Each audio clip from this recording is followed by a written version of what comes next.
Hello? Can you hear something?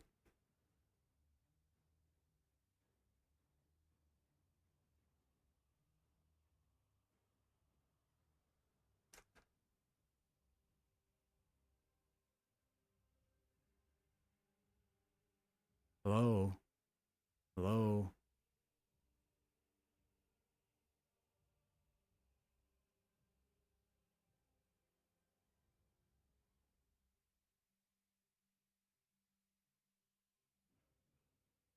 Hello? Hello? Hello? Hello?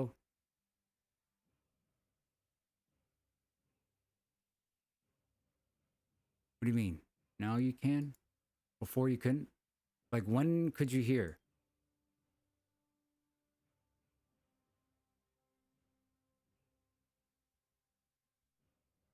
No, no, no. When could you hear? Because I've been talking the entire time.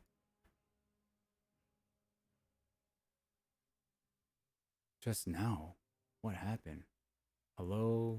And then maybe. Hey, hey, how's it going? Hey, how's it going? Weird. Uh, uh, did my voice cut off at any point during that? Interesting. I don't remember turning that off. Sabotage. Whole stream was quiet before? Okay, well. Damn. Not just one enemy. Okay, so basically, I paused the video because I said we're on thin ice right now. We have hot takes and very strong opinions. That's kind of crazy because I kind of went on like a big rant. Big rant. Is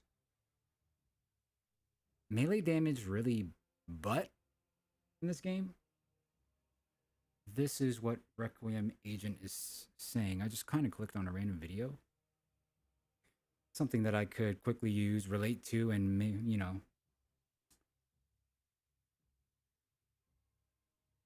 with that in mind, he's on my class right now. We have Bulwark leveled up the highest, and that's what we're going to use to try and attempt another Absolution run. But, big problem. Kind of using this game as a NightReign, mental, 3 people in, me and 2 randoms. Can we do it? Like, this is, it's game sense that you could apply not only here, but in NightReign, PvE experiences with teammates that aren't in a voice call with you, right? It's a stretch, but applicable.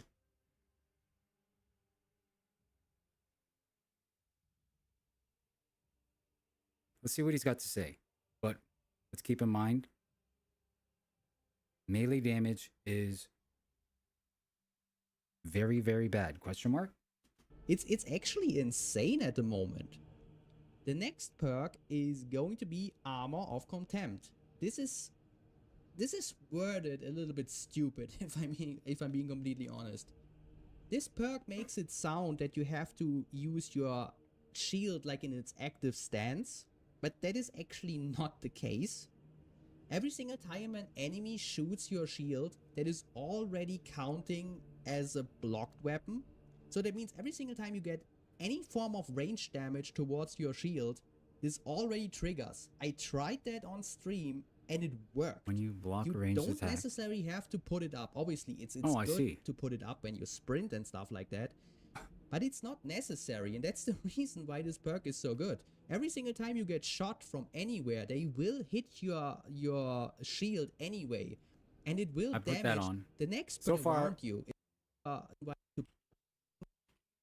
have both of these on. Might is getting a perfectly timed parry deals area of effect damage. So you got a lot of like because thorns going on. Gun strike, and then you can follow it up. Non-finisher gun strikes restore 1 armor. So yes. that means talk about his team fast. Team perk. Like, okay, I don't really understand contested health, but stupidly fast. I still think it's glitched. I thought it was glitched in patch 5.1 and I still think it's glitched. So having like 50% slower contested health so you can get it back, that's actually really valuable for everyone on the team. The next perk, this is once again a column that is just complete shit. Like the entire column is basically useless, but I think focus strength is probably the best bang for your buck. Again, horrible column. It's just, if I have to pick one, I have to pick this one, even though it's not good. But I have to pick a perk. So yeah. The Shield Bash knocks back enemies and makes them lose control for a longer period of time. That can kind of synergize with the people staggered around you. Maybe you parry someone else was a little further back, like a little small guy jumping towards you. Initial pack on the ground still after a shield bash. And all the while you're deflecting shots from range. Everything around you's taking hits. The best bang for your buck. Again, horrible column. It's just, if I have to pick one, I have to pick this one, even though it's not good. But I have to pick a perk. So yeah. Sigh. I have to sigh with this one because this is one I have to future-proof instead. Like, I'm not even sure how to future-proof this. I have to be 100% honest. In the patch notes and on screen, it says it takes twice as long now for your banner to recharge. As of me making this video, in patch 6.0, that nerf is not implemented. How long are ult cooldowns? Still recharges at the same NightReign rate ult cooldown as of synergy. patch 5.1. This nerf has not been implemented yet. It's kind of cool because the Bulwark is pretty much Guardian practice in different scenarios that are on wheels in a Space Marine playthrough. You can use your ult to support yourself real quick, or save it for situations where your allies will go down. Chances of allies going down probably higher during a boss fight, so using it at the start of a boss fight or right before, probably not optimal. Getting ready to use it during a boss fight. It's gonna feel bad if you go down first with it still up. It's gonna feel bad when it's on cooldown and an ally's dead, but you had to use it real quick to save your own ass. All those situations. Playstyles to change approaching a boss fight because of your team. If it was solo, then we'd probably use it like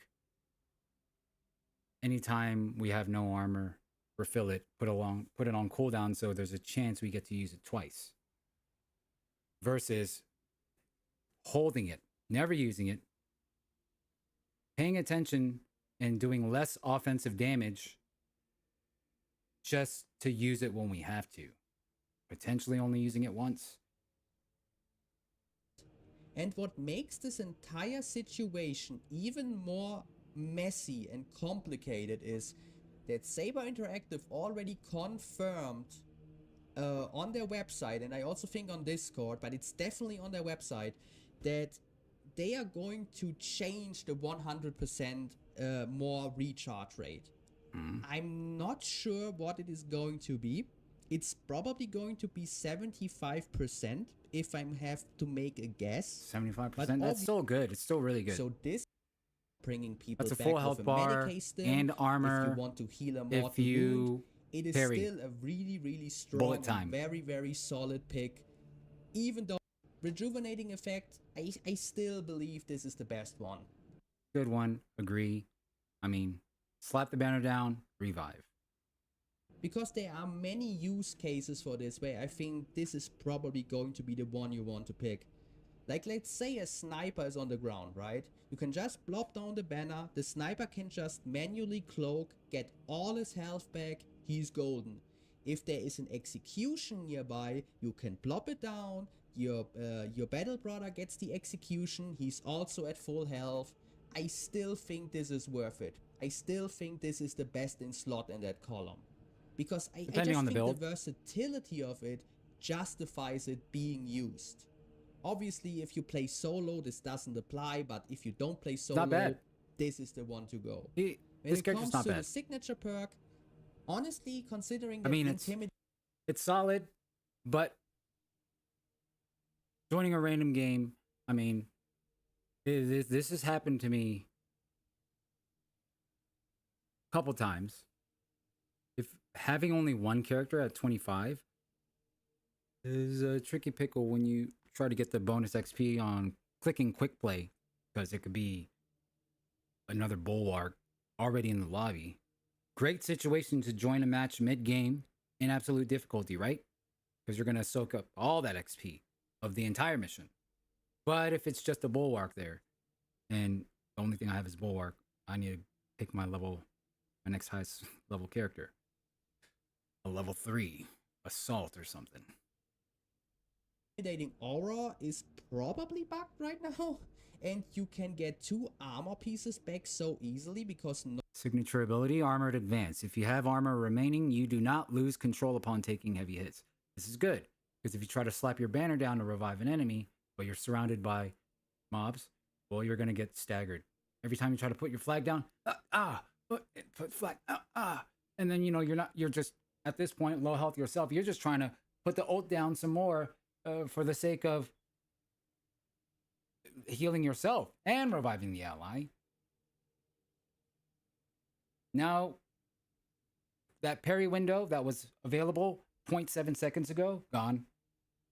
So, but you spam parry because it's a pretty fast reaction anyway, 0.7 seconds. Too late. Dodge roll spam, embarrassing. The Discord comms are quiet.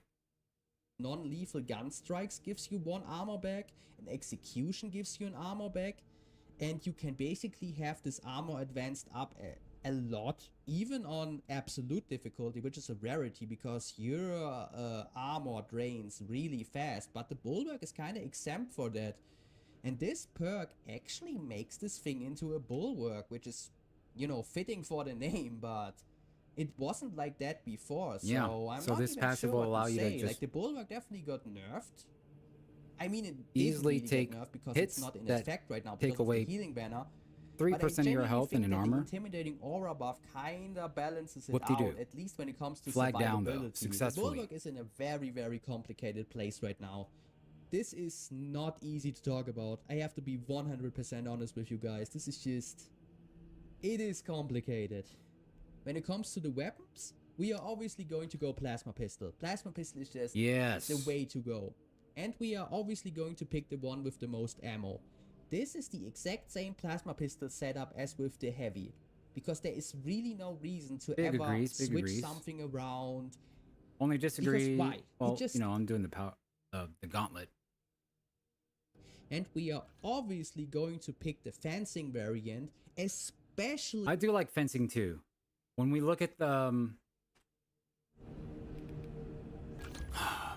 balanced, like there's +2. You get 1 more strength and cleaving potential. Since we have like the power pistol,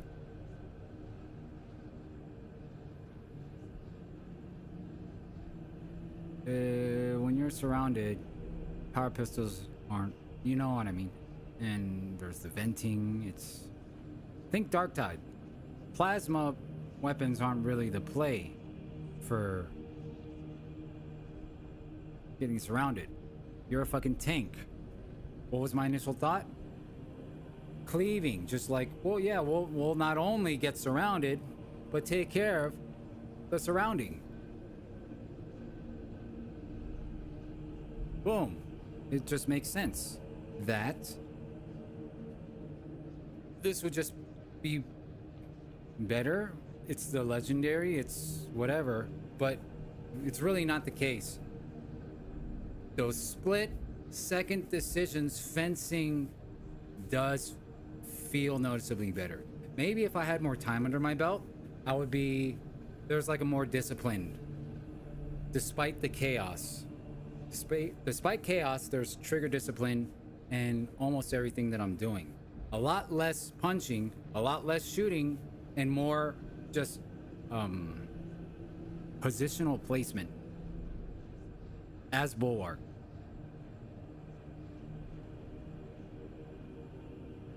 Then this would be useful because I would be able to just shield up, shield bash, let passive synergize and work with me, melee surroundings being taken care of, range damage that I'm strategically keeping alive in the distance, right? Stuff like this. So that they could damage the melee stuff, and instead of spam punching or shooting them with my gun immediately, I'm looking for parry situations. What I'm kind of doing right now is like NightReign, Ghost of Tsushima, Elden Ring, going in there, slice before getting sliced, dodging slices, looking out for red hit markers to dodge roll, blue hit markers to parry, right? But while being aggressive at the same time. That's what fencing is for. But if you're doing everything I said before, which might be better, attacking less basically, then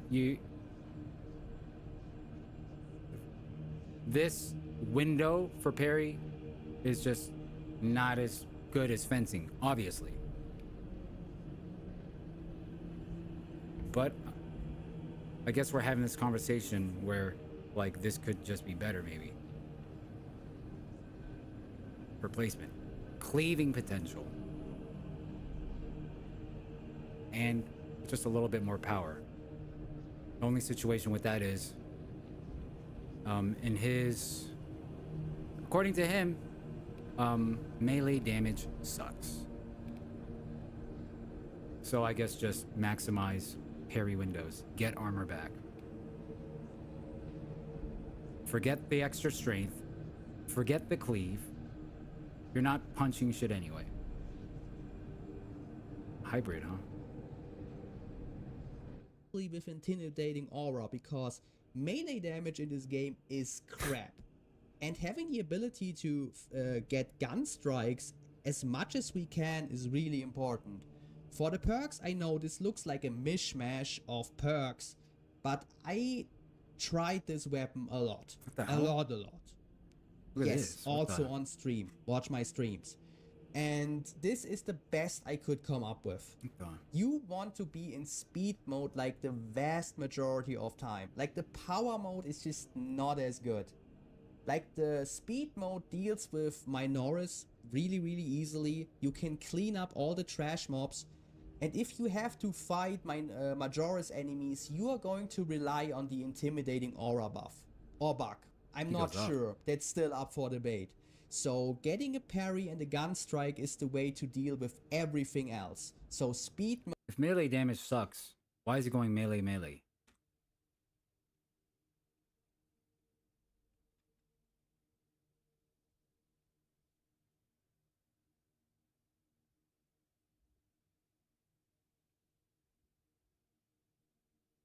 Oh.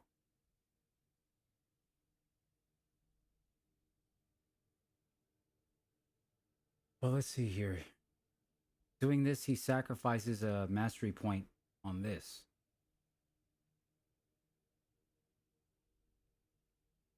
Speed style attacks restore 100. He sacrifices 2 legendary stats to get melee, and then 2 purples. This one is understandable, but depending on the map, if you're the party leader and you choose, you're going to be on either a map that does chaos or a map that does Tyrannid. Never both. So you would just, best case scenario is beeline the top and then make sure you're getting the shit that's here. Oh, you only choose one from here. Okay.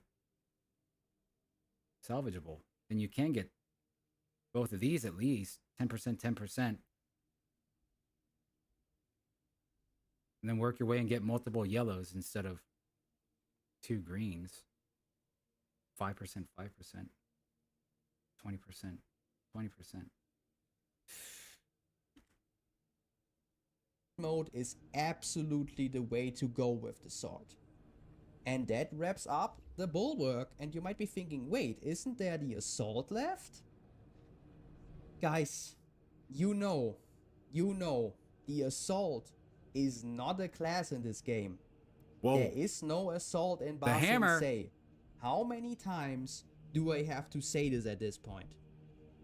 I bashed melee damage the entire video, and if your small little tiny pea brain could not Oh my figure it God. out by now, Ladies and gentlemen, you hot should take. never ever bring a melee Careful. class into this game. Requiem. You are a fucking scumbag Whoa. if you do that.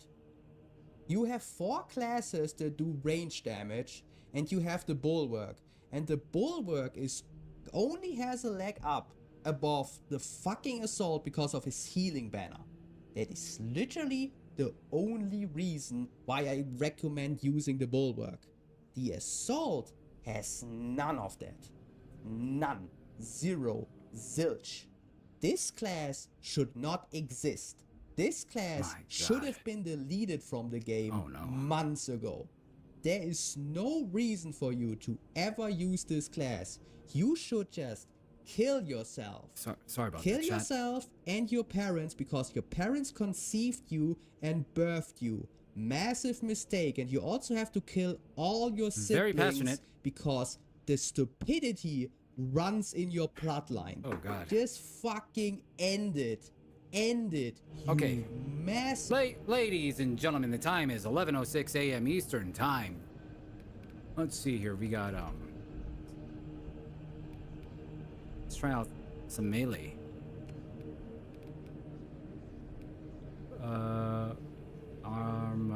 Agamedis gift. Agamedis. Afueres. 9. All right, just got here. What did I miss?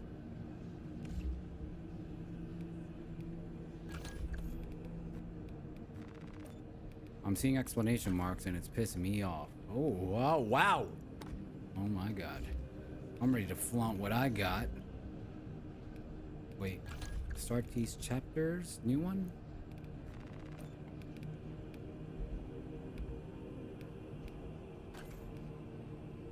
What's... Okay. A little annoying. Explanation mark. Oh, okay. Here we go. What?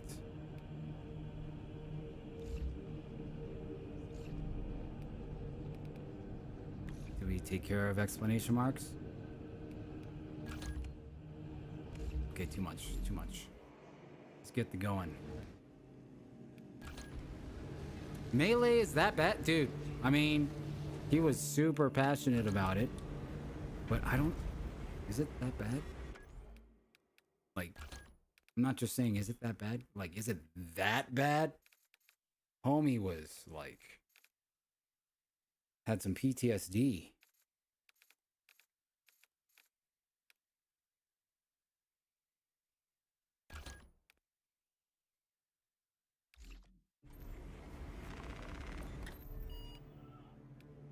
It was absolute difficulty specifically. But I mean, even still, that same mentality could be, you know, trickled down. Looks like we have a good situation here. Potentially a round already started. We'll see. But on top of that, is our class taken?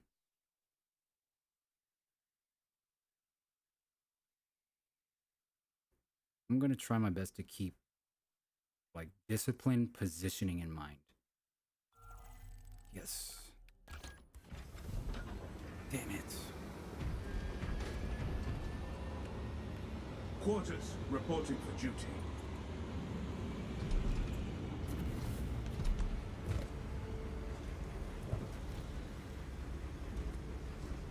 All right, no bulwarks. I mean, no assaults. Do I have to go to the arming hall to change my class? Oh my god, what server am I on?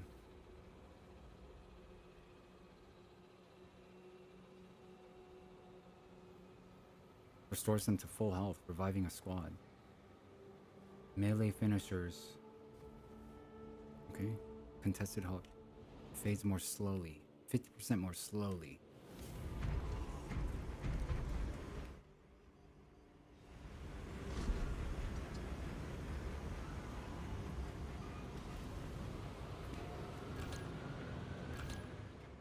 Bad ping. He looks AFK.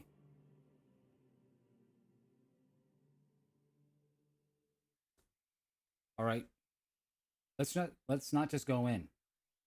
Let's go in with a goal in mind. So it's not just pointless if we lose. It's a lot easier to find something from loss. Victory? Hey. We'll take it. So to keep in mind, positioning. If positioning, if I say I figured it out, we could confidently throw on balance gauntlet that will make the benefits of fencing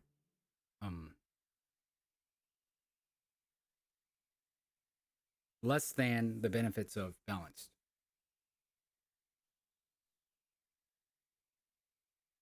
Fencing gauntlets is pretty much equal to the talisman in Elden Ring, where you have better dodge roll window but take more damage. Is that the thing? Oh fuck.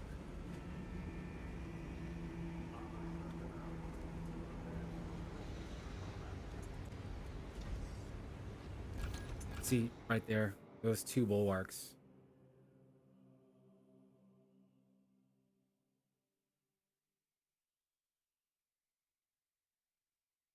Everyone else right now is at the point where they're probably all 25 level 25. They're just trying to max out the weapons.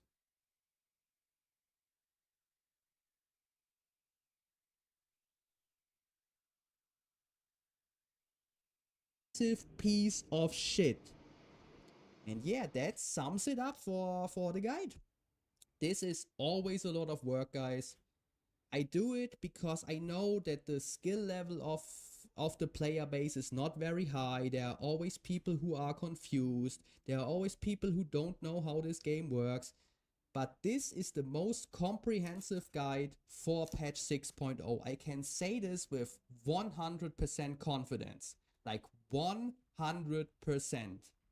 And you know, I have to include some gameplay on absolute difficulty, because honestly, what is even the point if I don't include gameplay? Like,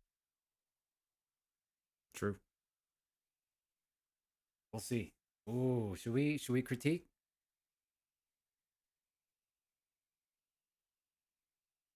Hot takes? Big talk? See when you use melee, what the backup situation of melee. One thing you have to keep in mind for absolute difficulty is if he's so against melee, everybody is going to need that ammo, and you don't get a lot of ammo. Don't melee. I want to see what the ammo situation is. Tyranny! If there was one more.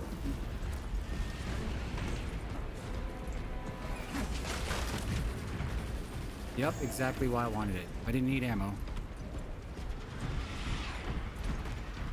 Positioning.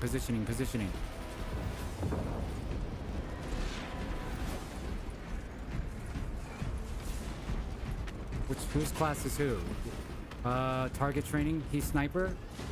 So he has a cloak that he could always just keep him safe. I should be with the other guy whatsoever. I'll keep in mind. Be ready.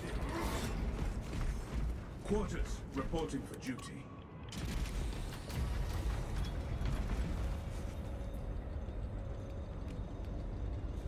My oath is my shield. The archenemy has conjured a barrier of psychic energy. They seek to lurk in safety while we battle the Tyranids. Let us cast down their foul barriers and pit our enemies against them. For the Emperor!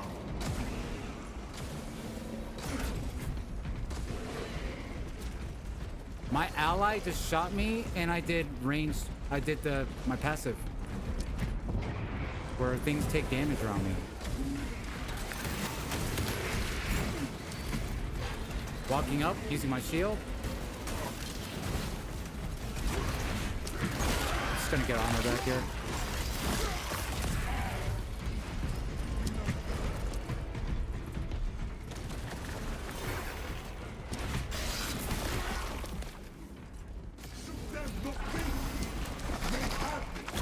What the?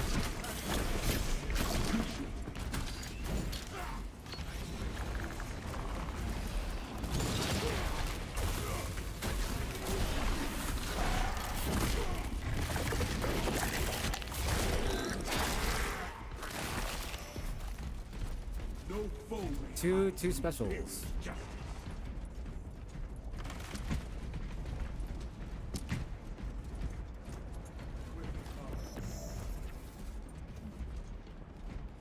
My thanks.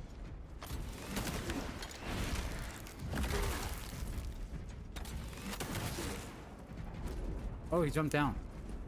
Positioning.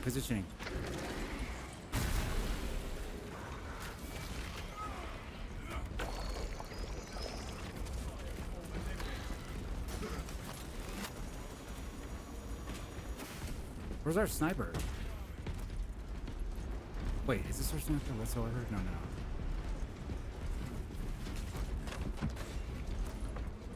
Oh shit.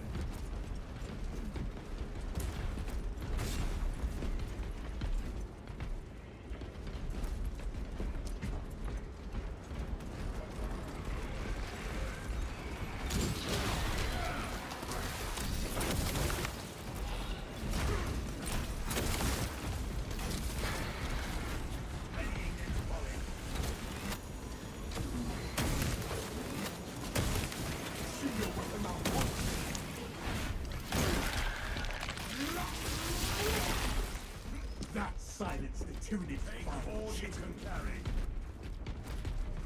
See Fuck. nothing. Positioning. Oh, what? I think my biggest weakness is getting lost, high pressure situation, and not already knowing what the objective is at that time.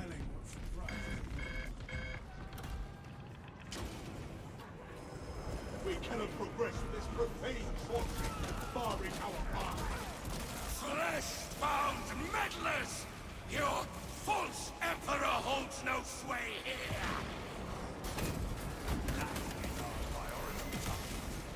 The changer of ways shall never be thwarted!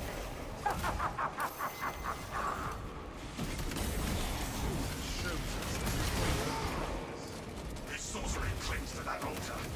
We must do something about it. You will profane this virtue no longer. The heretics spell confidence before our house. Hold fast, brothers. They will travel the one before we do. How is he not getting revived in my shit, dude?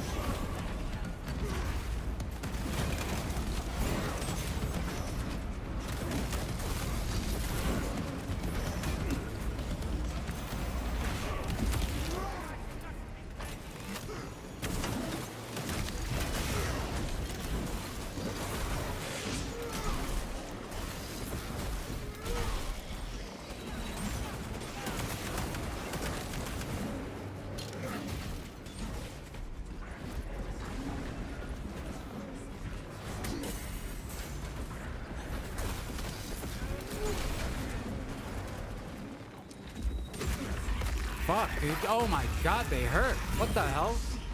Sorcerer! Ultramarch and triumphant of your petty gods! Dude.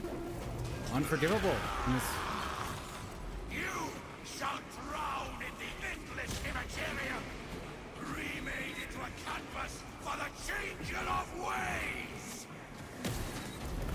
Prove him wrong, brother.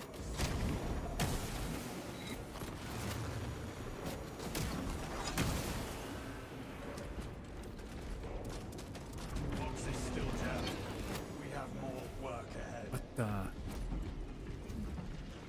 I was full up till a few seconds ago. Is it contested health or what? Oh, fuck. Your heresy is in. I should get 3 armor things back soon. Maybe. Oh, I already got 3 frags.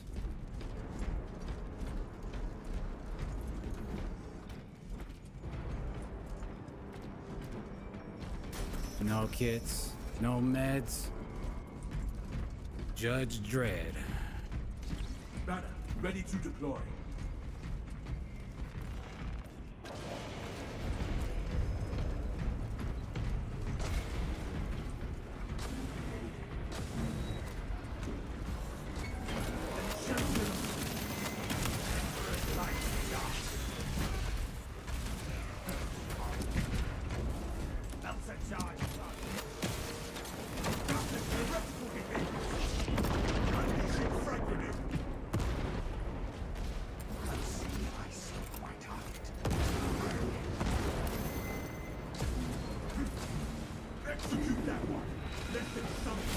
Oh my god. Medical assistance would be welcome. Remain adamant, brother.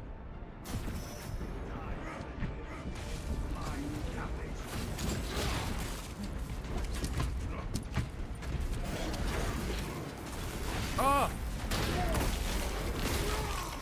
Thought he was gonna fit. Thought maybe he needed it.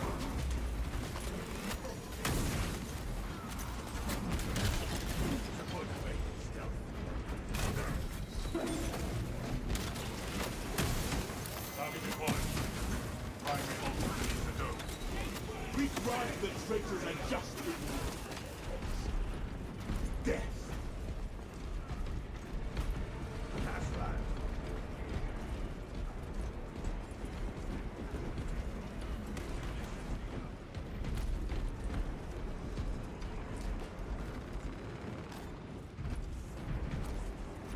Resources acquired.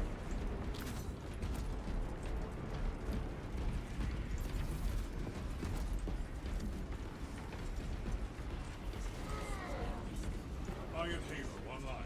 So if I use my ult.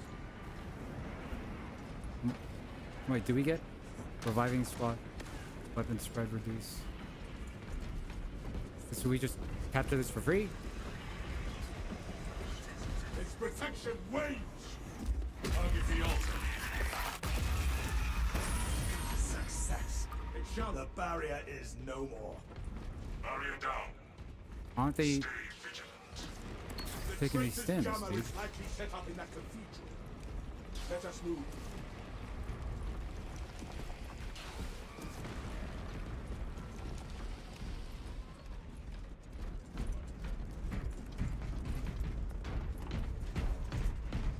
Objective on the other side.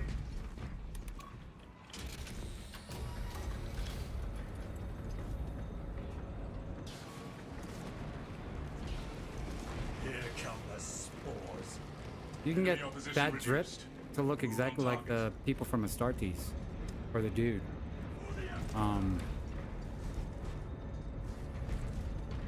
That stayed on the ship and was hovering over the Inquisitor. Inquisitor Psyker.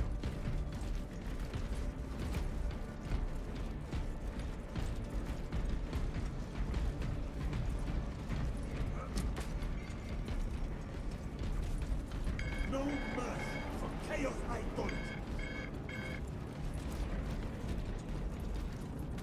Calibrate your game. Silence and treachery fall, lighting fruit.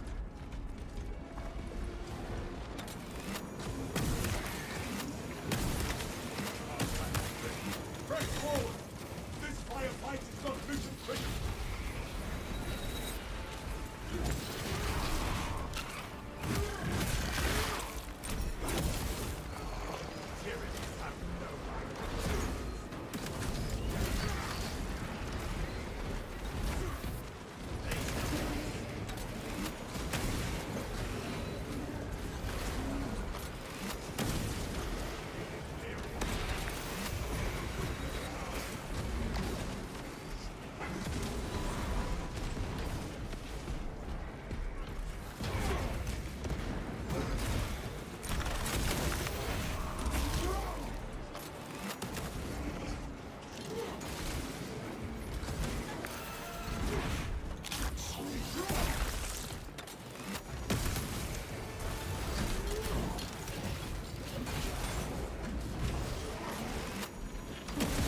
What? Fake. Ammunition here.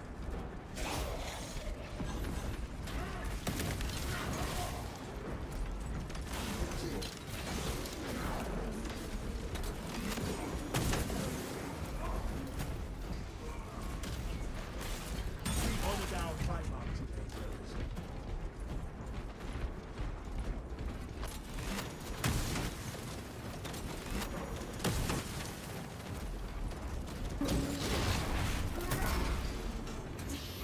Oh shit, no! Oh Positioning allies.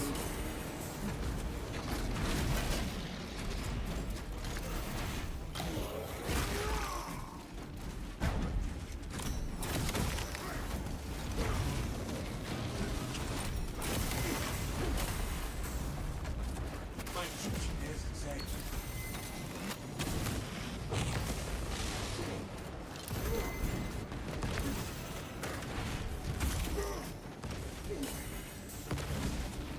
Where are they? Where are they?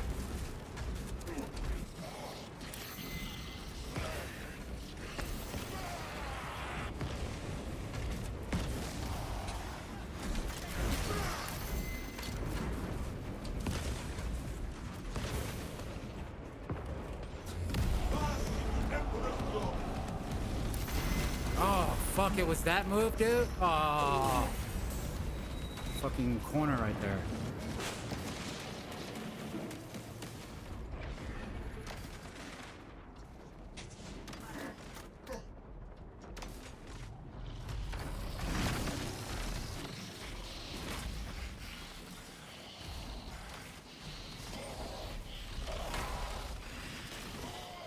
I had aggro. I don't know what took them so long to respond.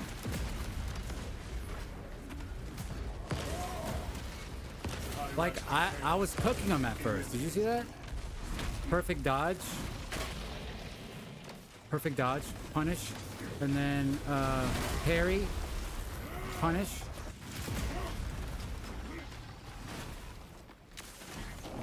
Arms tactic ready. Sending projectile. Death process halted. I shall repay. Changing magazine.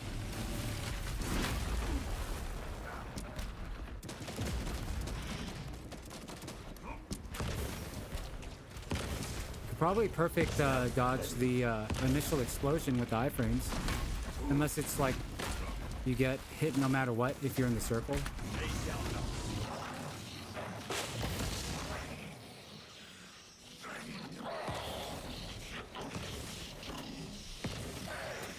Ooh, what the? From death. What the hell? No. Get your build.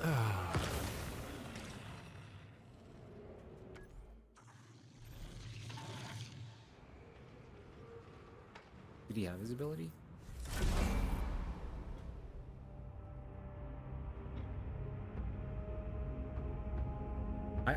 How come I couldn't even see my allies around? I feel like I did multiple 360s.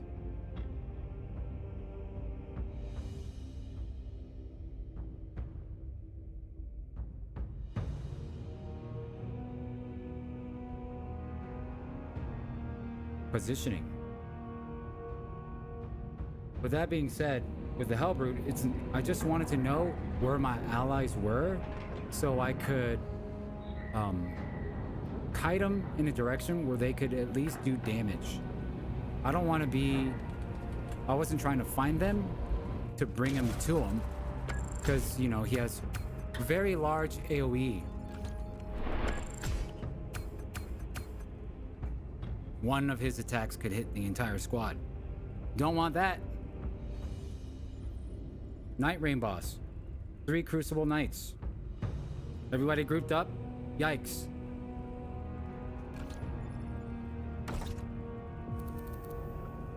Eventually, trying to find my teammates turned into just survive.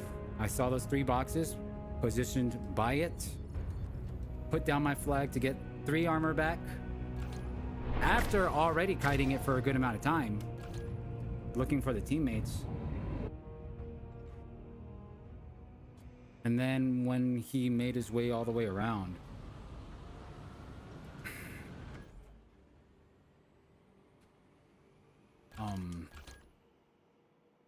is when we had to leave our flag.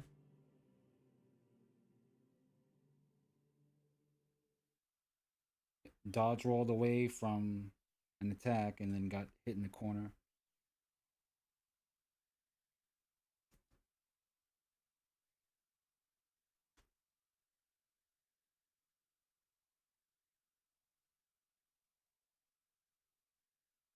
I think not bad though.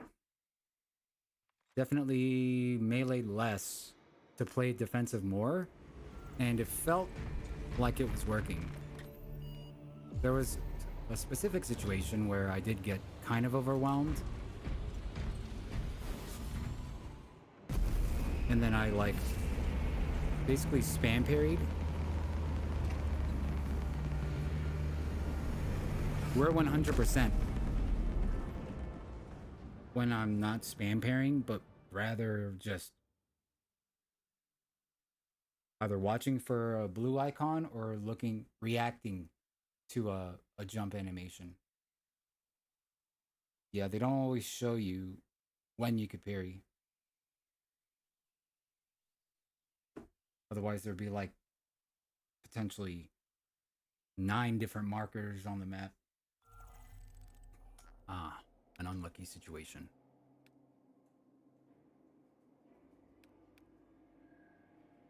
Oops. Double L. We have Tyranids.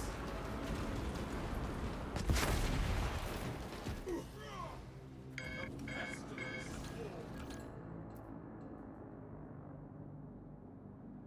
One, my class was taken. 2,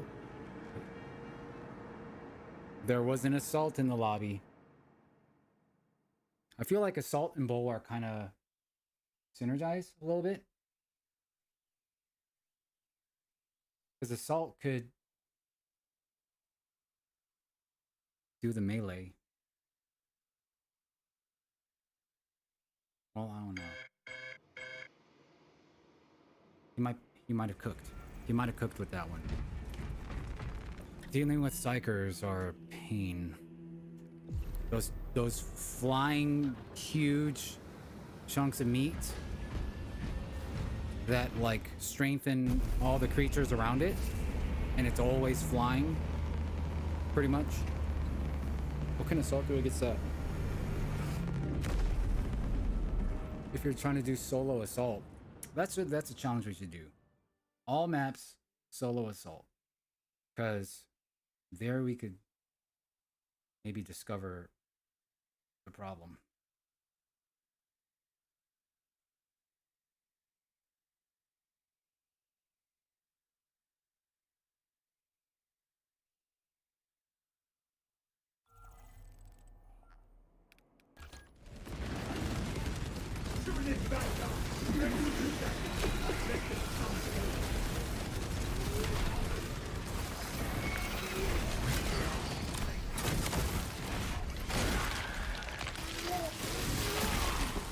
We crush the ravenous brood.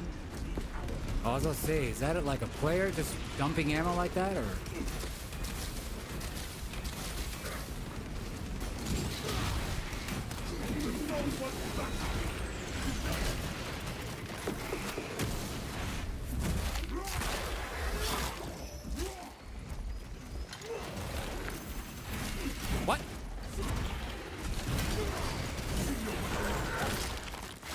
Contested health.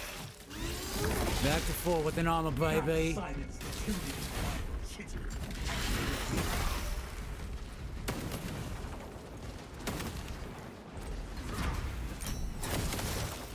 Armor. Psyker. 2 of them.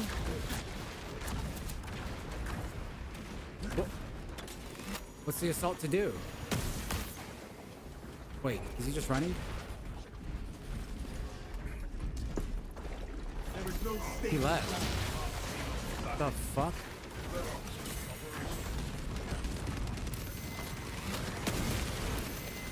If you get 2 psychers, it's a GG or something?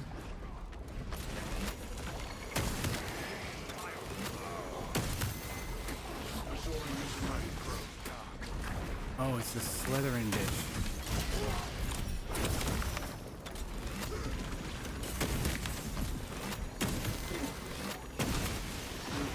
Finish him, please. Finish him, please. What? The AIs don't finish?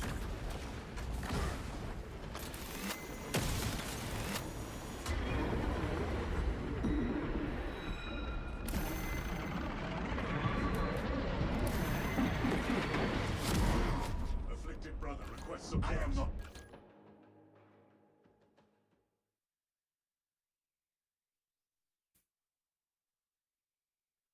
I wasted too much time on the Slytherin.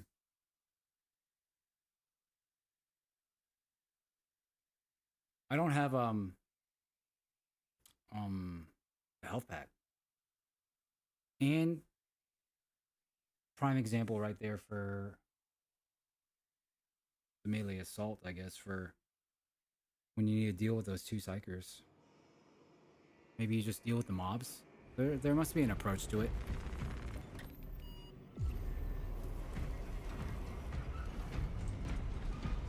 Yeah, this is absolute.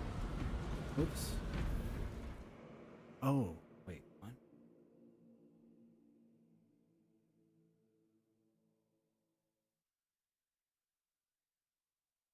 Could have put the banner down. But if I go through an entire mag and we don't deal with the situation of a specific area, it's GG.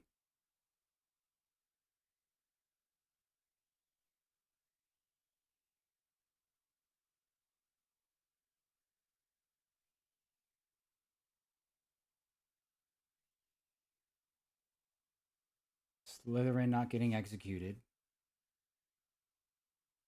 And the dude kind of yelling for help, calling for reinforcements.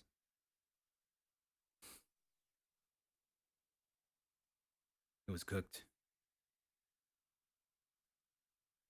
I had to deal with the snake and deal with the backup. The AI doesn't do that, which is crazy.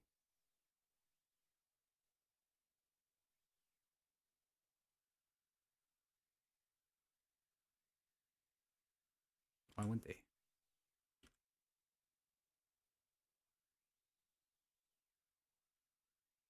Who's a backup character I should do? Like, It needs to be NightReign themed. The Bulwark is Guardian. I feel like the sniper could be the Duchess.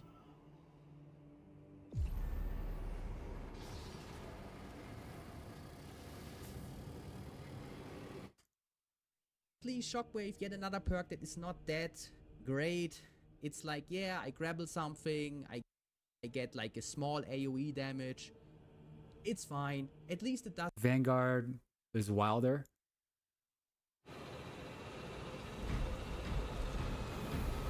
Vanguard, Wilder. Bulwark, Guardian.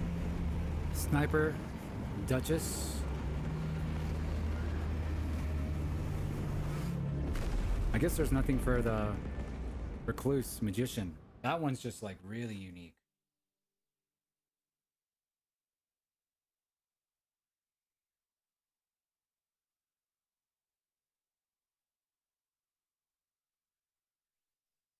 Which one, Chris? Should I do? Duchess or Wilder? They're both pretty cool. Oh man, dude, it's happening. It's happening to us.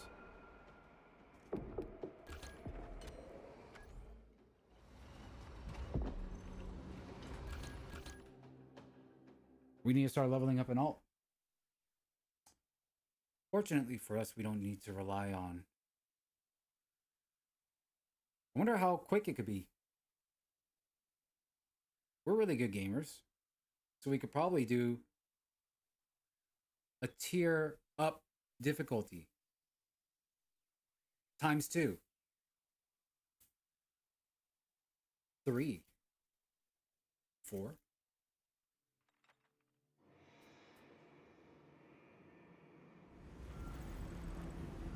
Oh, shit.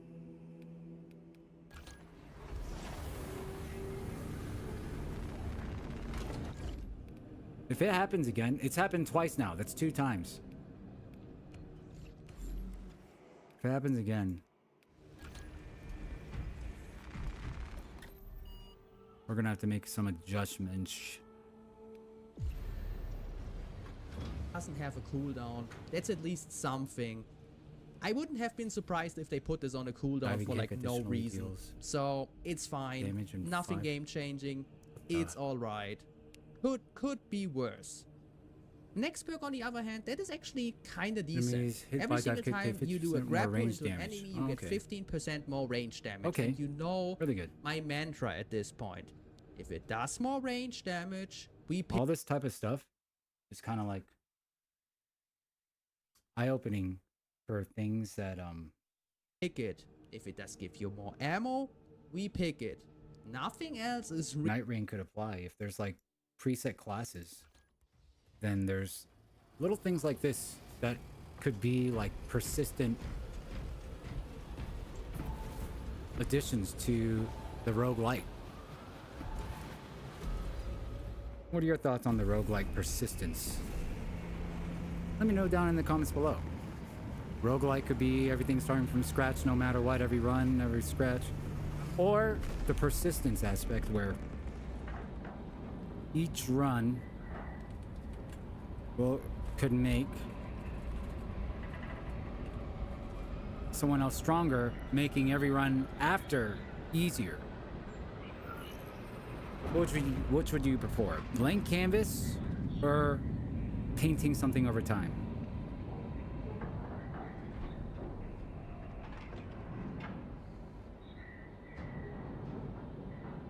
Popular example of just blank canvas is like Spelunky, Slay the Spire, Balatro. The Tyranids have already established their capillary towers. They mean to harvest this planet's biomass. They will take Kadaku. You could play those games over and over, but no matter what, you'll always start back at level 0. No previous run applying to the next. All great games. Very great games. The Cadian platoon is taking up position near an abandoned Imperial fortress. Their weapons will lead the counterattack. The Cadian commander can brief you on the fortress's current status. We will coordinate with the Cadian commander. All right, absolute. Take 2. If we fell that unholy abomination, then we give her 10 guns. The fortress's Icarus lash cannons are strong enough to bring down that beast and the towers. Even with your aid, we do not have the forces to penetrate the main gate. You will need another way in. We will get those cannons roaring. This path will lead you into the jungle and towards the fortress. May the Emperor grant you success. We should Oh. not waste time when there is a battle. The Tyranid forces are strong here, Captain. Melee build. We must gain access to the fortress's weapons. The front gate is inaccessible, so you must enter from below. Fortress schematics show a waste reclamation center. Travel beneath the Tyranids and up into the fortress. The solid course of action.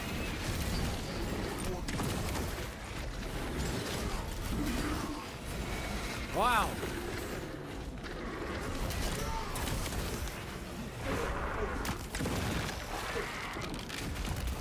so back. Almost fell into the parry spam loop.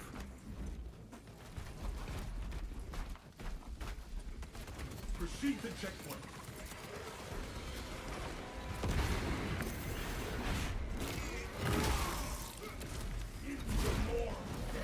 I like your style. Damage praise. That's all you like. You know when to throw forth into the wind and get you. I'm under the Emperor. I'm trained to engage the enemy. Me too. Fortunately, he usually leads me to the front line. The hell?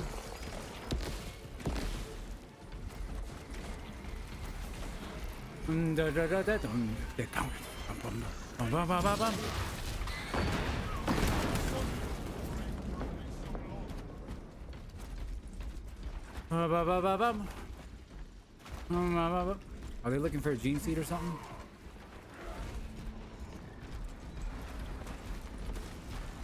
Positioning, positioning.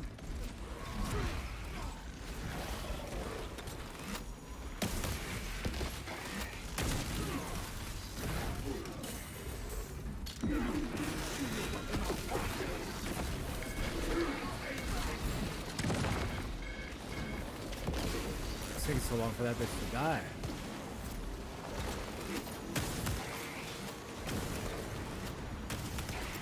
Sending fragment.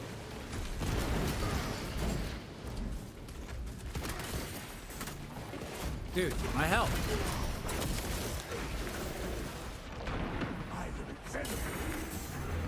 Blessed stand. Amplify our banner. Is my banner down or what, dude? I think it went on cooldown, but it didn't even proc.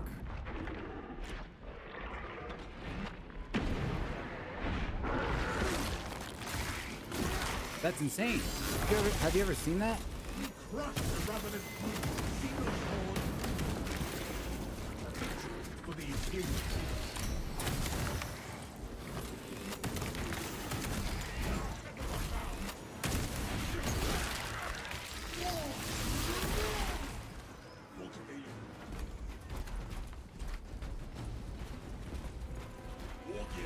You recite the Codex well, but what of the scriptures?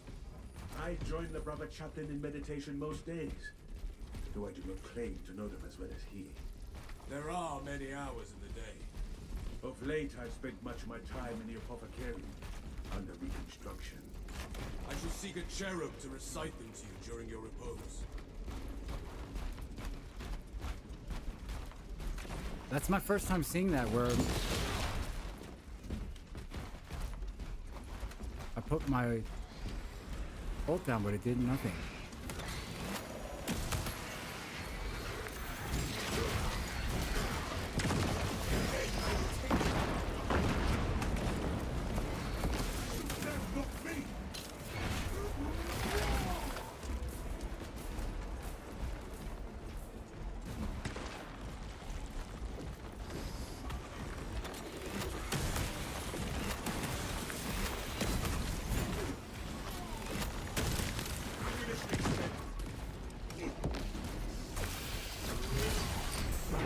Unwavering, despite the grip of battle. Fuck.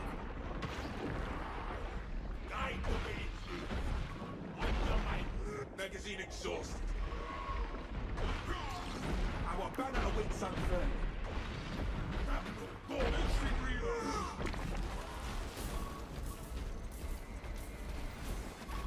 Ba ba ba ba.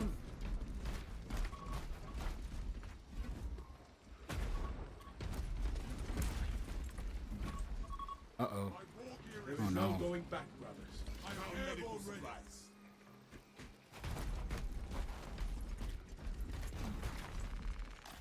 Ba ba ba ba. Feel your packs, brothers. You would make a fine chaplain. I can imagine no finer purpose than keeping the hearts of my brothers pure and the hearts of my enemies still. Do so already. Hold on.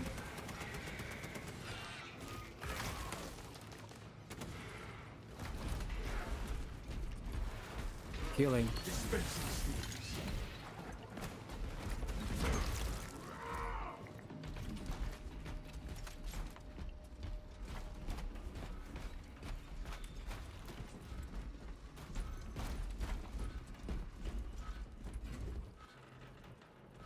Never heard this noise. What is that noise? We got a gene seed, so it's going to be bonus XP. Unfortunately for me.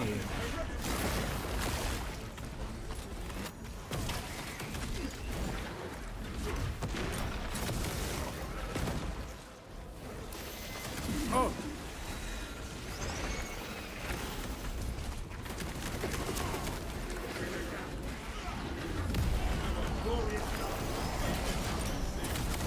All my health back, baby.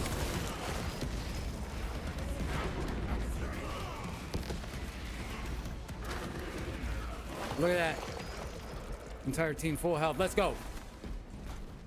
One flag.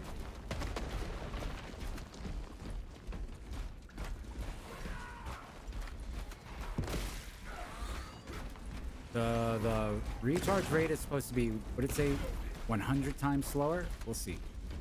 It's already a quarter.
What? Oh, that's not good. Because I don't have any ammo. Oh, wait, I do have ammo.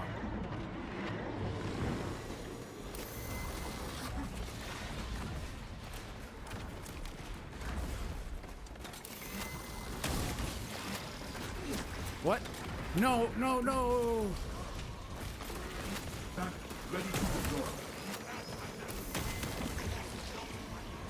Let me get it. Let me grab it, boys.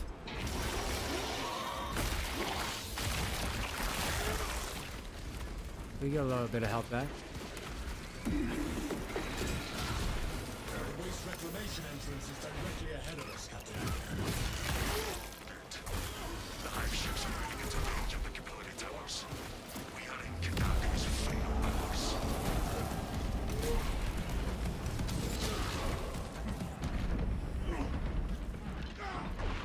We were bred.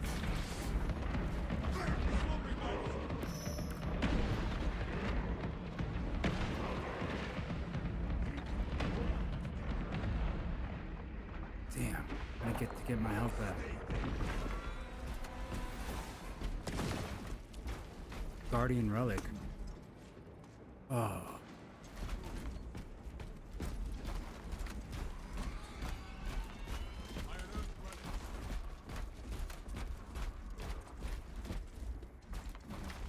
A miracle given form. My thanks.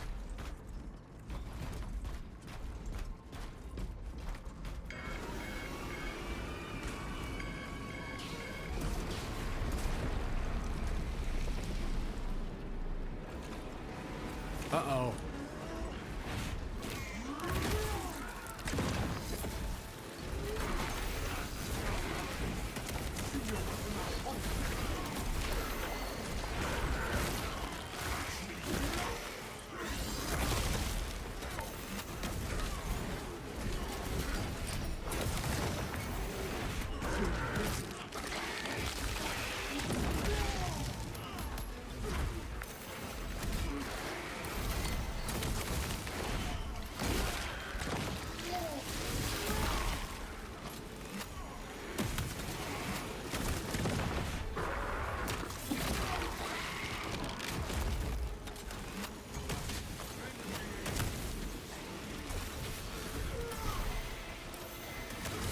the fuck?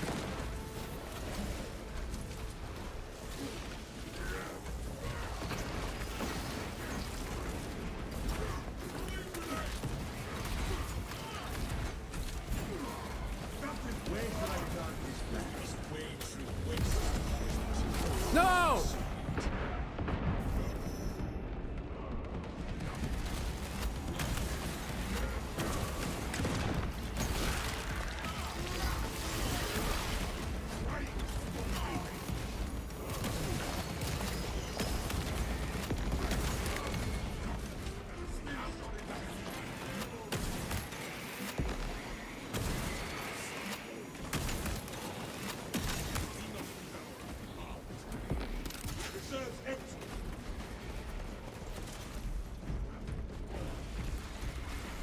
Flagaga, boom, boom, boom, flagaga.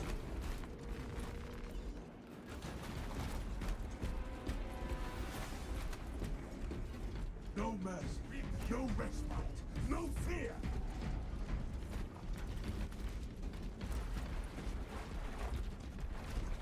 We are angels of death.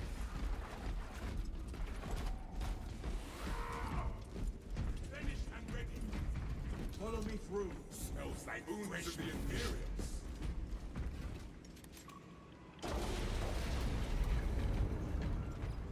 It is too quiet. The system has been depowered. Oh, this shit. It's gonna be 2 psychers. I need to save ammo. Wait, what? Carnifex? No!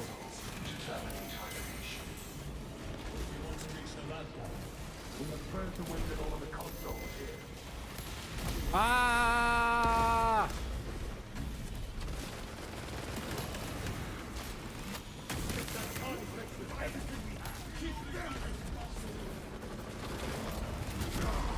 Oh, fuck. No way, dude.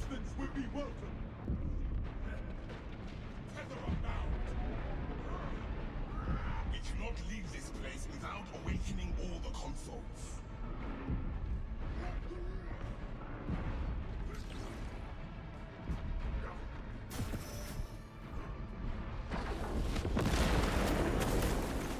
You honor Gilliman.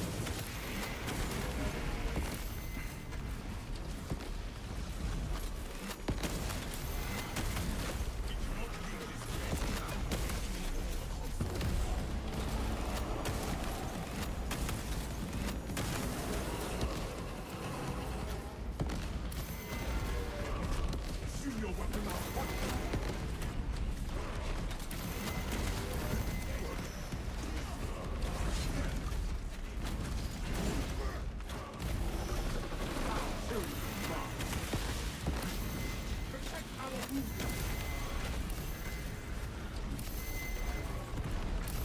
We have to awaken the other consoles before we venture into the fortress. Bruh!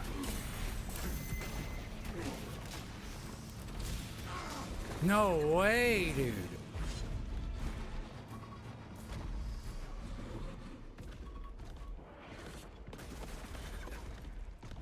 Boing. Boing. Boing. I think he's supposed to jump over him.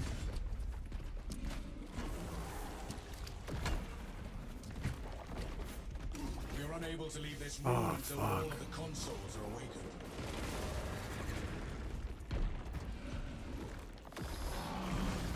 Oh no. Oh no. Who dares crash Oh, he's had a heal. Nice. avenging angel? What? We cannot leave this place without awakening all the consoles.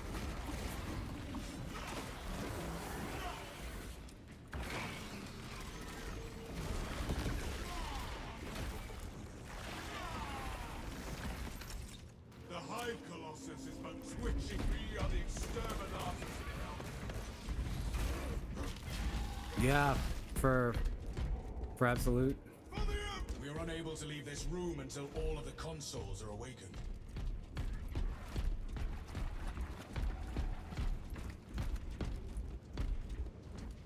Gifts from the Forge. I am airborne ready.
Oh, what is... Oh, we're back. Together, brothers, we conquer all. We are unable to leave this room until all of the consoles are awakened.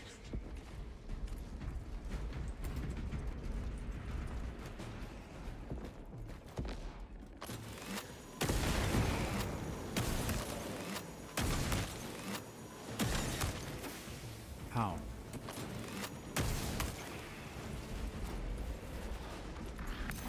We cannot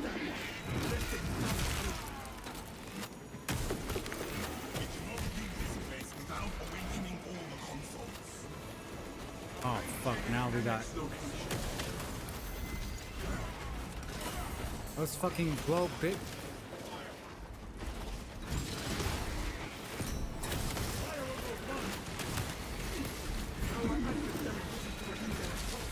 Wait, I just respawned though.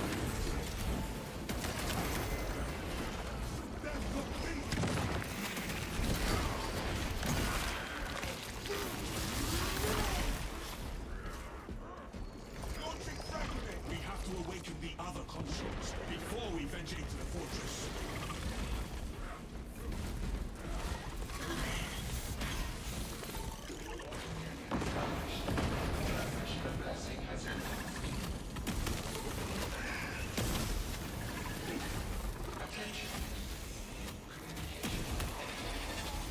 Biological impurity detected. Invasive material must be removed prior to resumption. We need to find and remove this material so we can leave this room. Oh shit.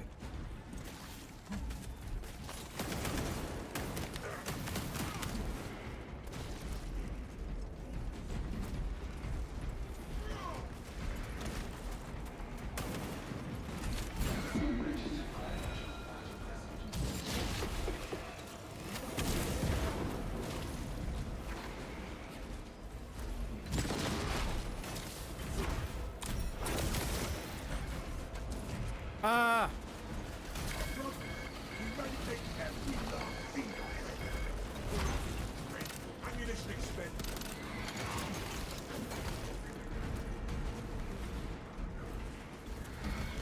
We must purge this we are to awaken the machine. These are merely weeds. We must cut down the spores and their roots.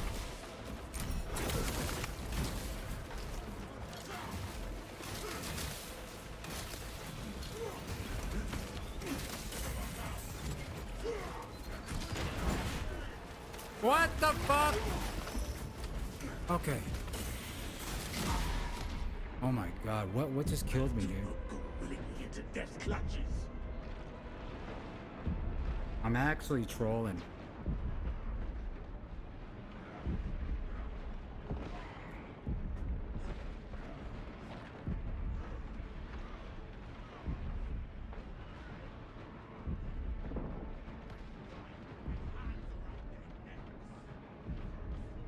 I think I rushed the objective. Presence of invasive material detected. Eliminating it.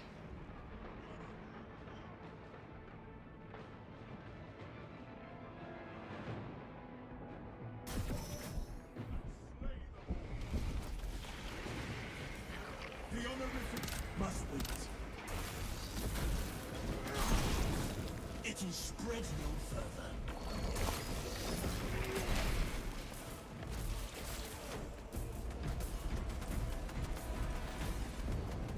These growths shall detain us no longer. Foreign biological matter no longer detected. System accessible. Resume communion with the console, Estes.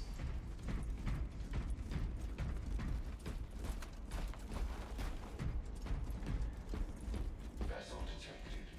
Sharing the divine blessings of the machine god.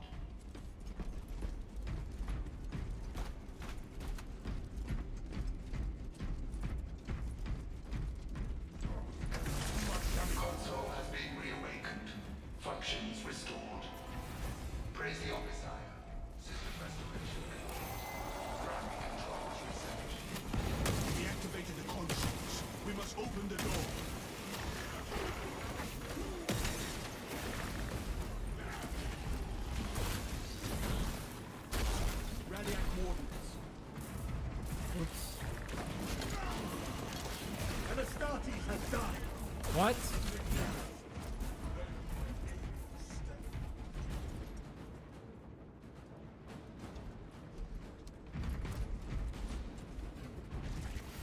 We activated the consoles. We must open the door.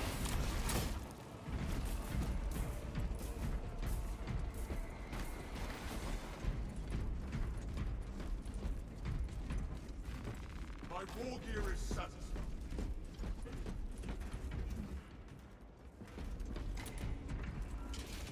We are entering the sanctuary of the fortress, Captain NightReign. Good. Head up to the cannons and remind the Xenos of whom they dare to attack. Uh-oh. Was it gold?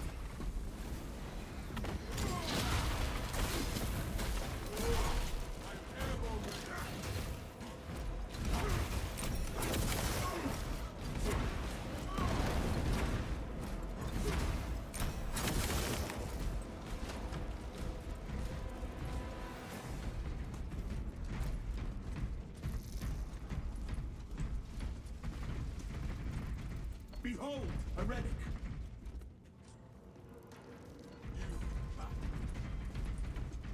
You. This has touched death and learned.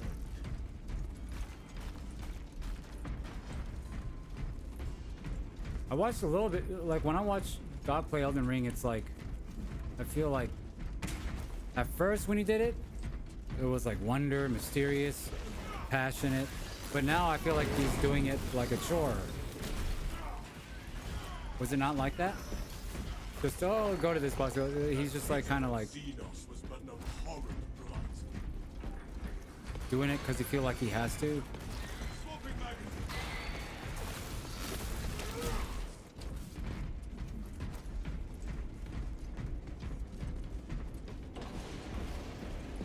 Just very. Together we go.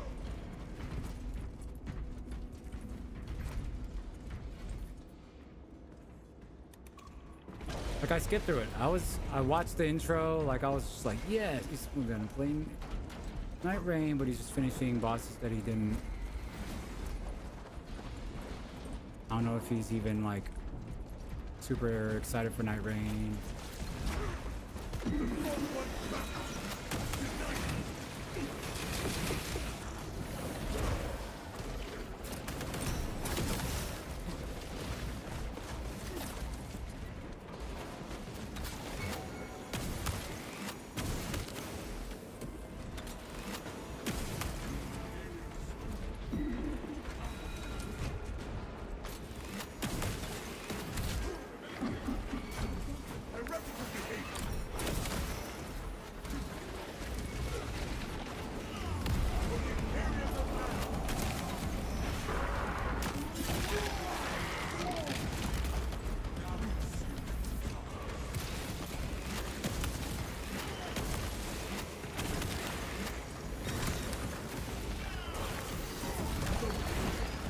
Oh my god.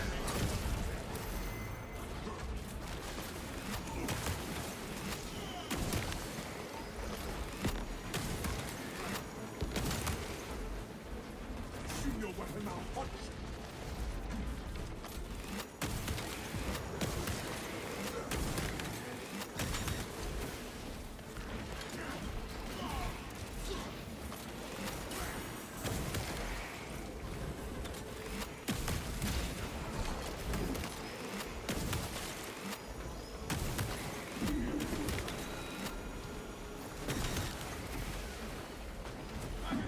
Oh fuck, he called for reinforcements, bruh. Load up.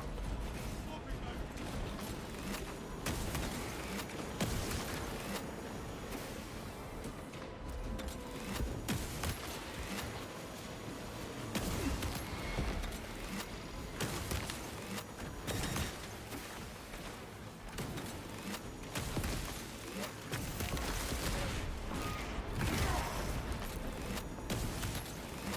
Give us the grace, Xenos.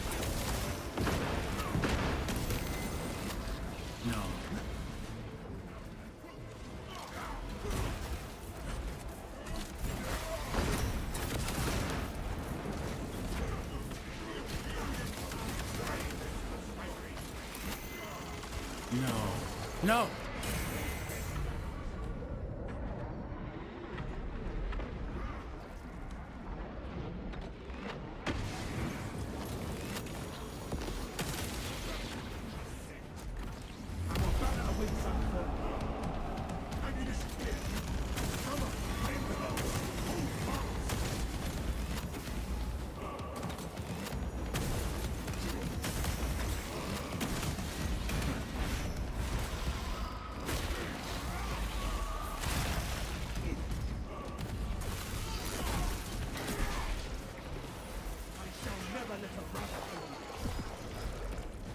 Jump pack refuel.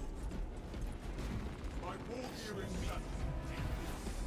For the Emperor! I wager I can break your guard.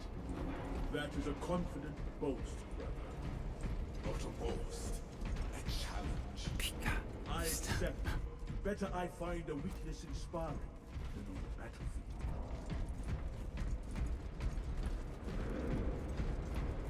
I watched him fight the flower. Wait, where is he? Why do names disappear? Look at that. I don't see him. Gifts from the forge. Reload. He's gone? Oh, he's up there. But why was he gone?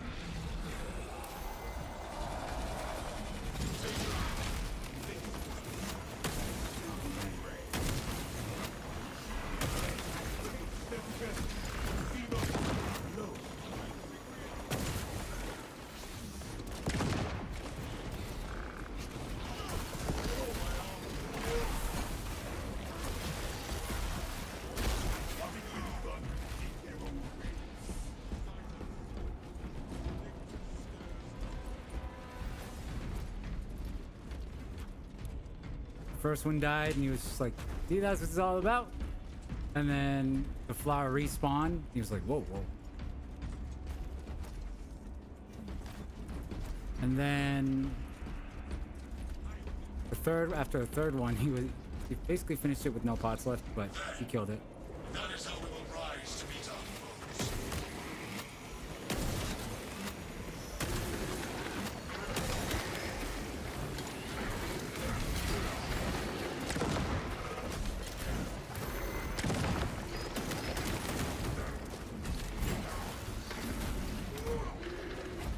Bro. I am gravely injured.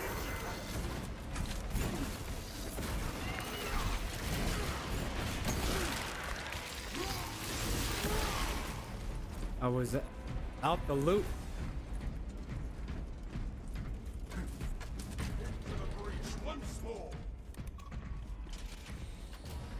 The Tyranids seem to know you're close. They are amassing at the fortress.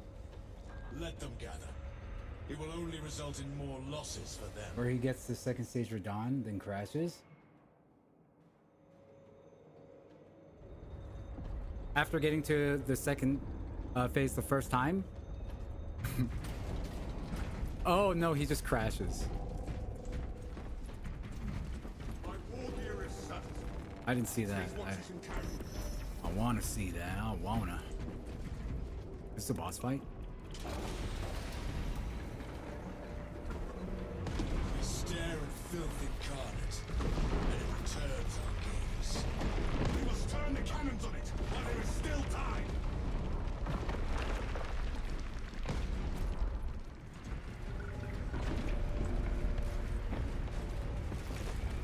Reload. See not devourer. Mark it.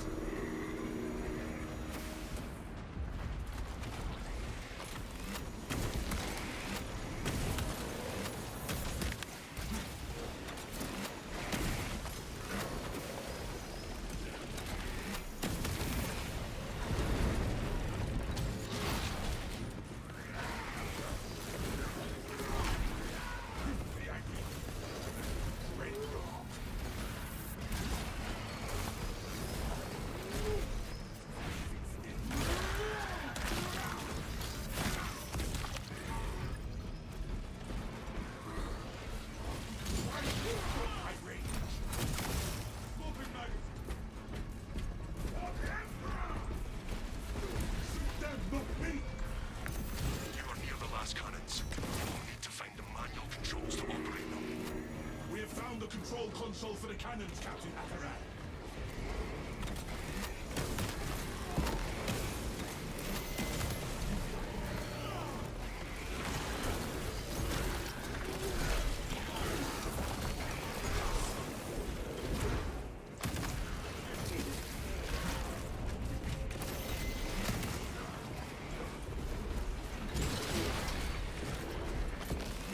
Cannons require synchronization with the servos nowadays, so we may punish the Tyranids for their trespass.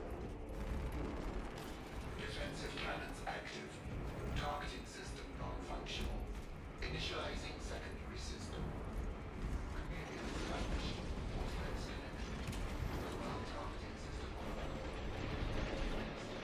As you aim, the server Ah! This is how they burn away the infection. It smells its poisonous towards us.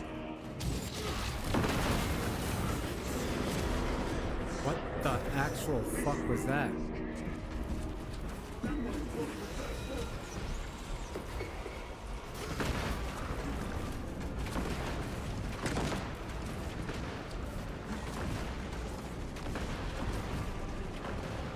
Just a one shot, huh?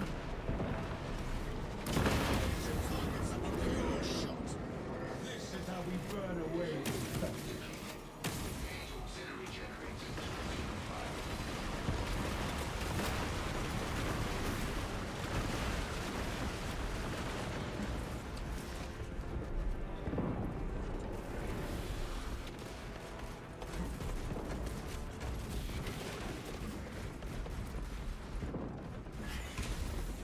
Should I interact with it?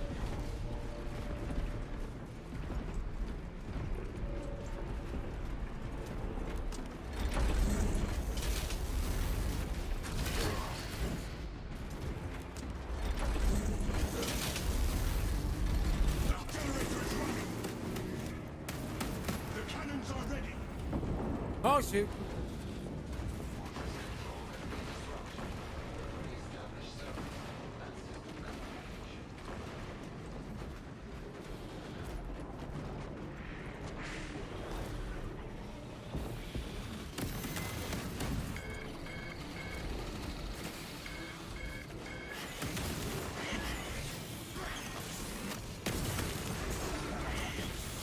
What the fuck is hurting me, dude? I hate that. Those gobbly goos.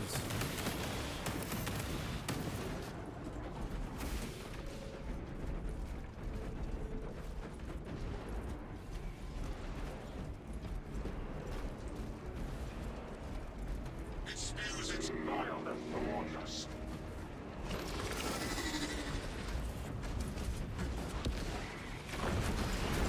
Oh, fuck!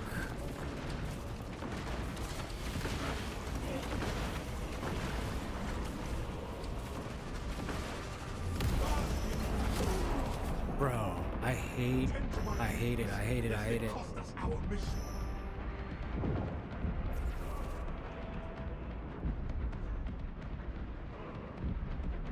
That was no killing blow, brother.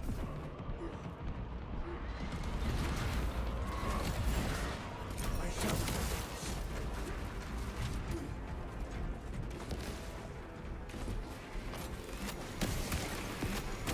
Combination targets us with poison.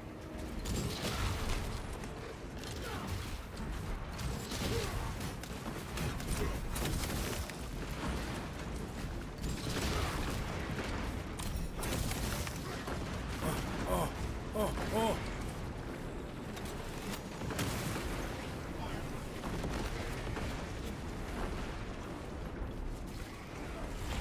Servos gone detected.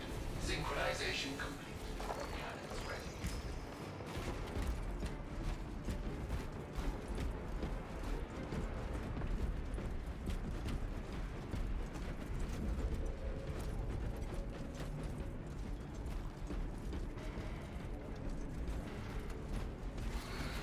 Brothers, it retaliates! We just gotta shoot it or what? Oh fuck. Of its foulness! And fire with a sidearm. What do we fire with? Our own weapons?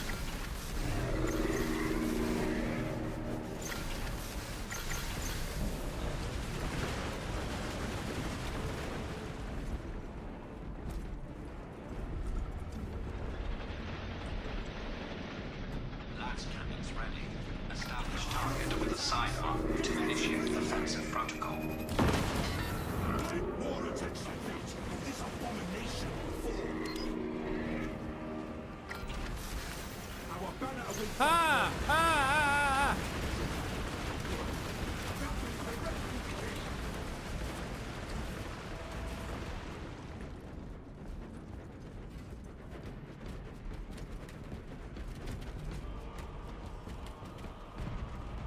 Waiting for fire command. Aim and fire with sidearm when ready, Minister.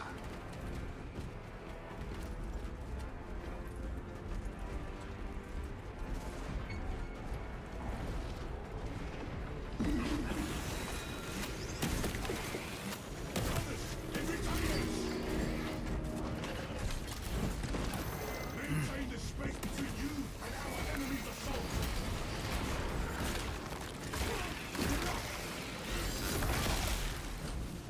Forces ready. Aim with sidearm to complete attack.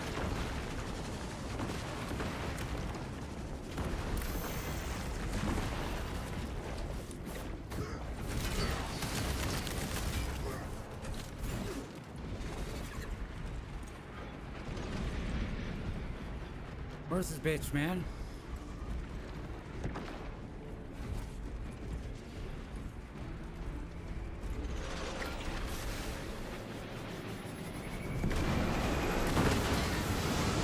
Tyranids cannot stand against our Hierophant attacks. Defensive positions. Keep clear of its foulness.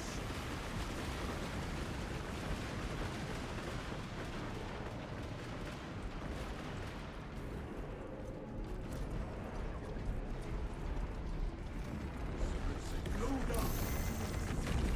Searching for target. Minister, fire with your sidearm to commence target lock.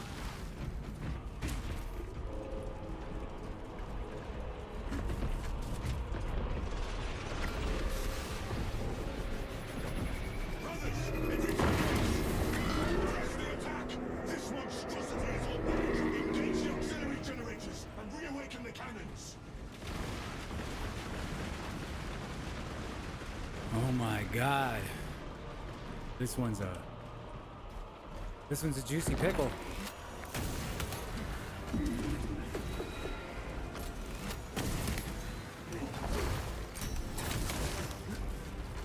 Power flows. Cannons ready. Unleash holy fire. Remote system no longer detected. Engage console to re-establish communion between the fortress and the system link has been established. All specs connected. The Tyranid dares to attack us. Do not let the Tyranid's weapons in.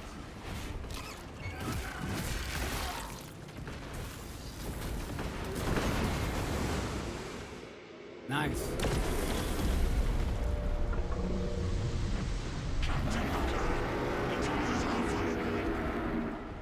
Take the shot on those damn towers and unleash divine retribution.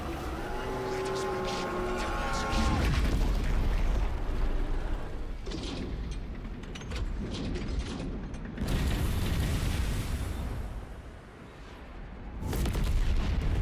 Oh shit.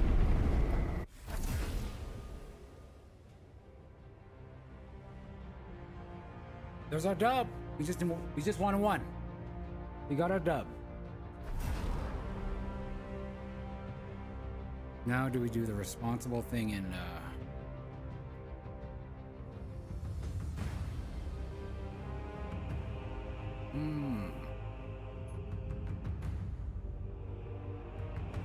I'll definitely have to level up a different character.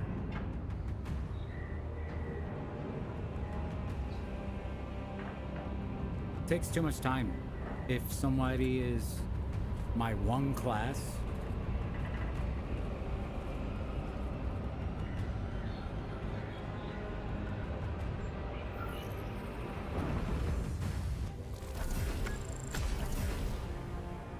it's a long loading screen to get in. Potentially two different loading screens. You get to their ship, and then from their ship, you go to the level. And then when you get to a level, you find out they're your character. And then you gotta go through another loading screen to get back to your ship.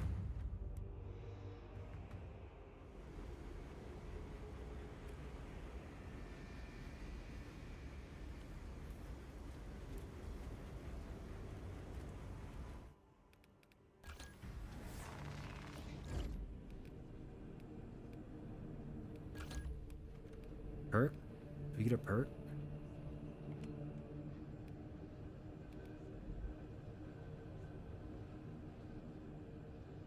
%10 more melee damage.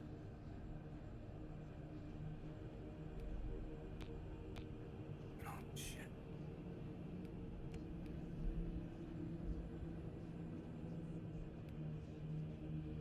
I guess you have to play with all fists to get all mastery points. Is that what I'm understanding here? That's how it works? Or I guess you don't have to, you can just do this. And you get a perk. Nice, okay, that's good.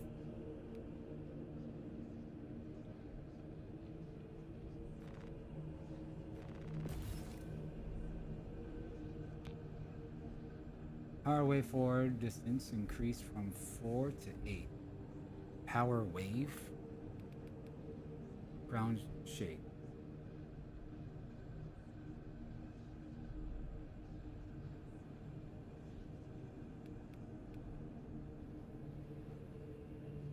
Interesting.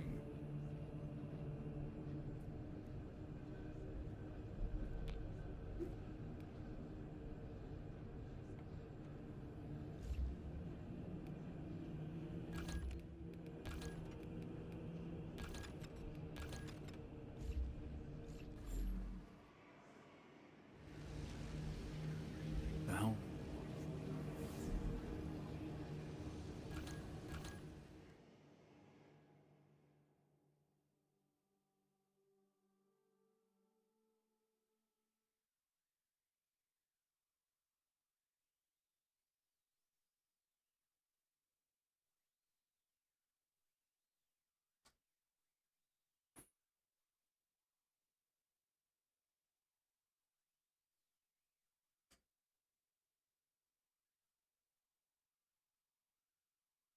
Really important in this game. More range damage is the thing you are looking for.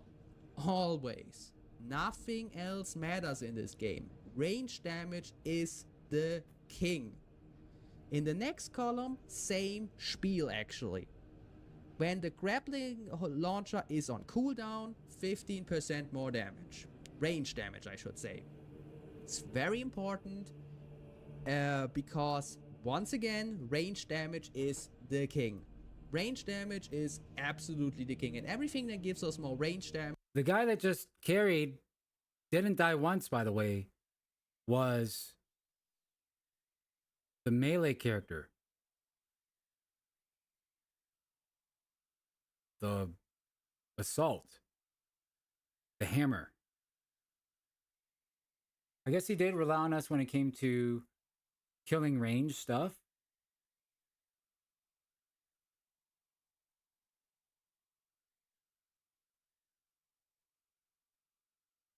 But he was definitely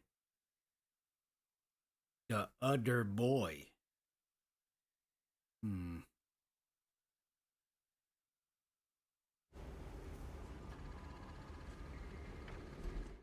Who should be the other character to level up the off character? It's either Sniper or Vanguard, Wilder or Duchess. What do I want to do for Duchess? If Duchess, they only choose a pistol.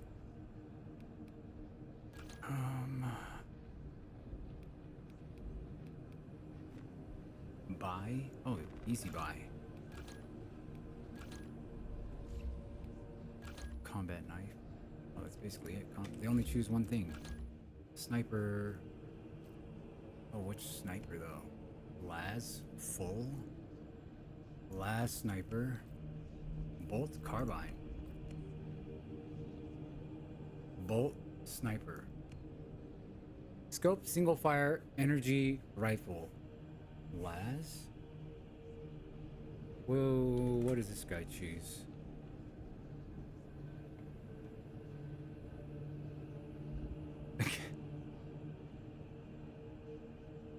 I still, because why? It just, the bulwark, and you might be thinking, wait, is deleted from a lot, because oak and everything around you gets stunned. It's nice. Again, it's really out of close, nice. It can, Does and he go with again, the weapon bullshit. second? This thing is like really strong. Like Last, almost okay. everything on the field dies in 2 to 3 shots. Like there is almost nothing that can survive 3 shots. Like it's very, very rare that anything survives more than 3 shots. Most of the time it's just 2. Why would you not pick that when you can clean up everything in 2 to 3 shots? It's a no-brainer. Really? And once again, we are picking the one with the most ammo because, like always, no ammo means no shooty, human being.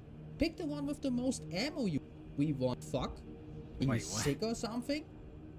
Why do you want to burn down an orphanage? Are you sick or something? Pick the one with the most ammo, you sick fuck. When it comes to the... I gotta see one of his playthroughs. Dude.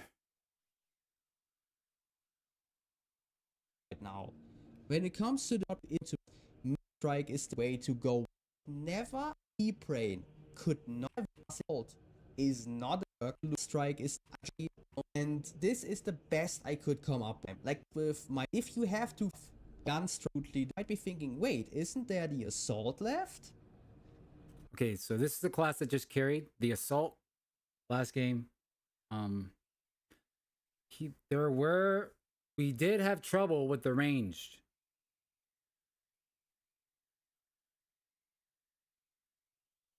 I mean, the assault, the only range thing he had was pistol.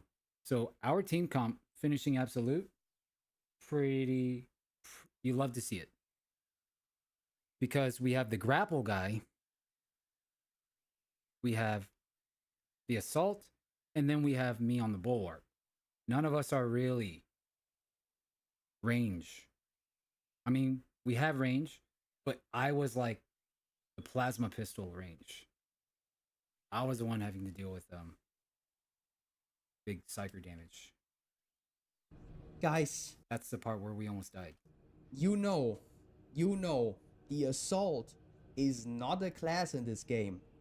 There is no assault in Ba Sing Se. How many times do I have to say this at this point? I could just feel it. Bashed melee damage the entire video, and if your small little tiny pea brain could not figure it out by now, you should never ever bring a melee class into this game. You are a fucking scumbag if you do that. You have 4 classes that do range damage, and you have the bulwark, and the bulwark only has a leg up above the fucking assault because of his healing banner. That is literally the only reason why I recommend using the bulwark. The assault has none of that. None. Zero. Zilch. This class should not exist. This class should have been deleted from the game months ago. There is no reason for you to ever use this class. You should just kill yourself. Kill yourself and your parents because your parents conceived you and birthed you. Massive mistake. And you also have to kill all your siblings because the stupidity runs in your bloodline. Just fucking end it. End it, you massive piece of shit. And yeah, that sums it up for the guide. This is always a lot of work, guys. Akaram will coordinate our efforts over what? I have been dying to call up these. All right, ladies and gentlemen, let's go in with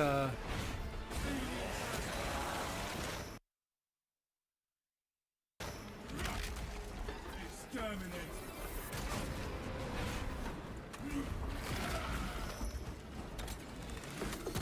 It's basically early game. I want to see like when shit starts hitting the fan, how it's dealt with.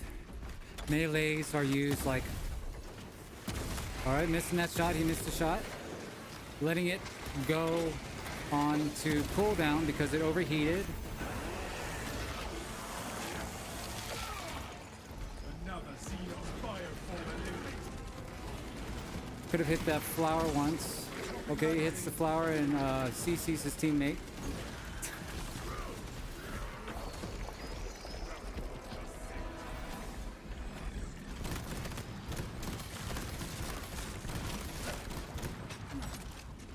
Ammo, pistol ammo, at least on the small fry. All specs ready to scan.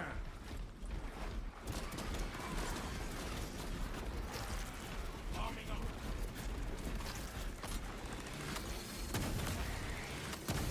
Body shots.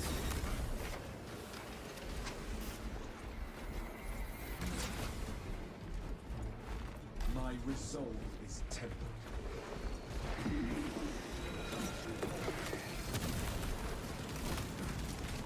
Interesting. I'm gonna. Where's our big boy? I think there's a like a boss here. Is it really that ridiculous to load?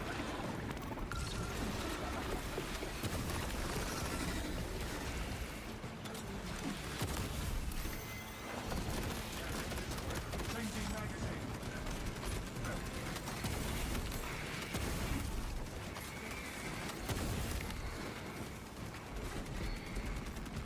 Picking up extra rounds.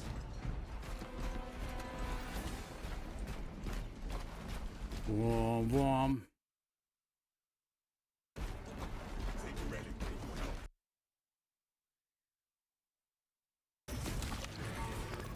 Okay, here's a good one. Scars in the leg.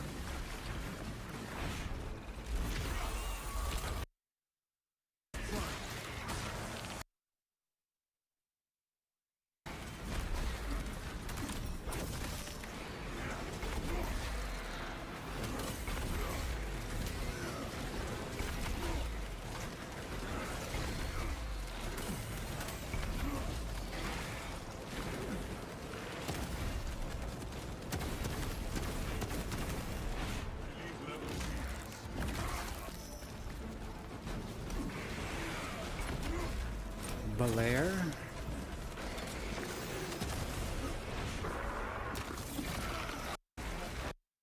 What? 3 minutes 14, 3:30. Okay. First little mini encounter. Fresh magazine in. Viewer drone sighted. Aim for its head.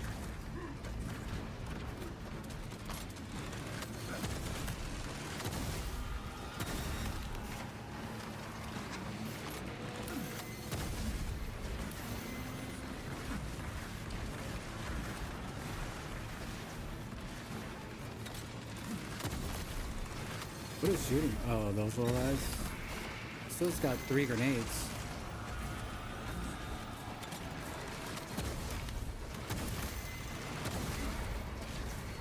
Oh!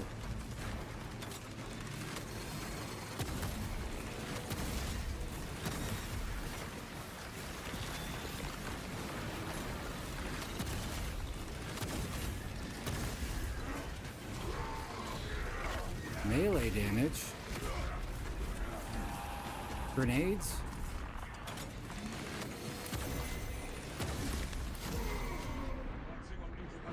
Fiber bundles failing.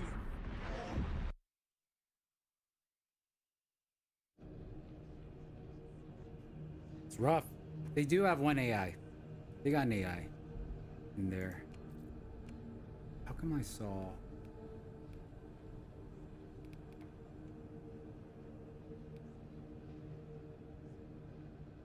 Ammo reserve increase? Shots charge faster?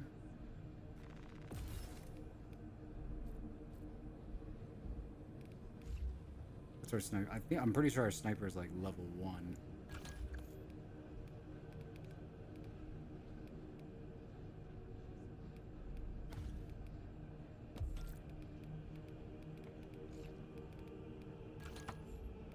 Didn't we unlock one?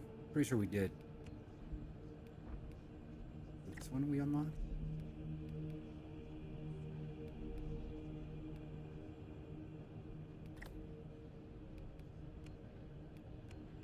I guess it's not here if we unlocked it.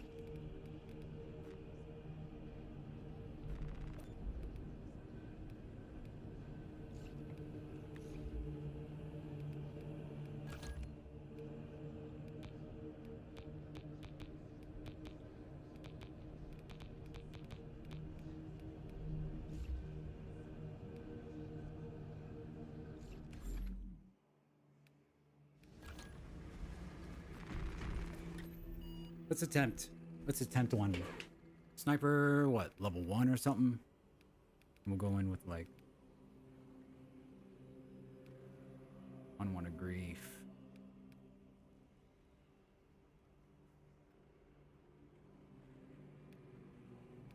Enemies are formidable.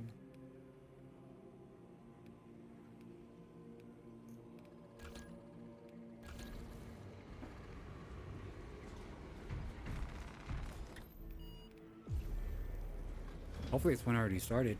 If it's this low? Yes, there's already one.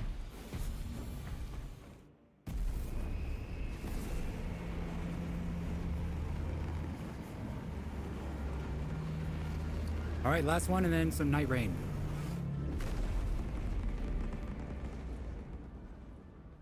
NightReign reacts.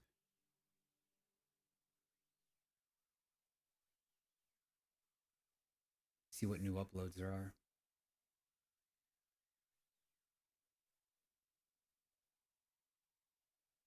See what opinions there are. Leaks? We can take that bridge towards the console. Let us find a lift.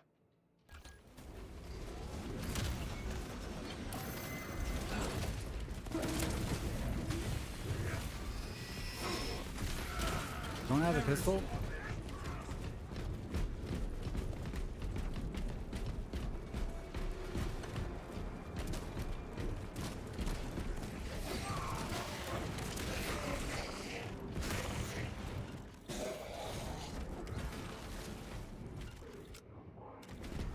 Heretic forces encountered.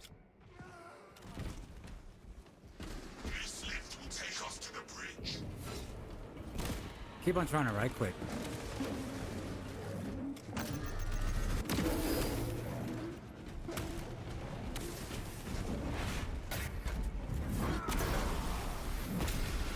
Child and treasury. Whoa!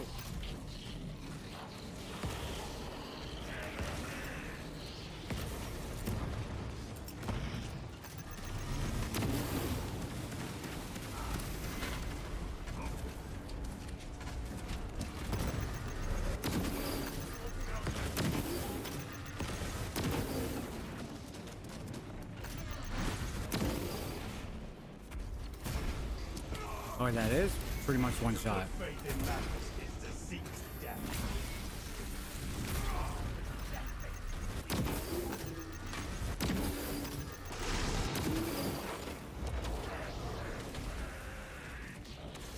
Helioline cloak activated.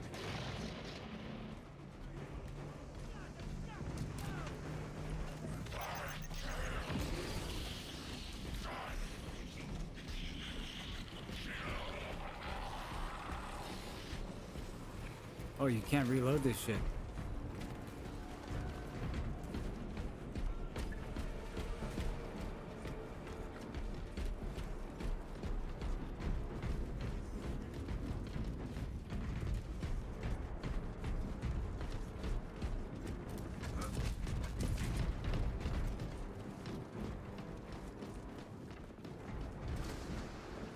Medical stims found.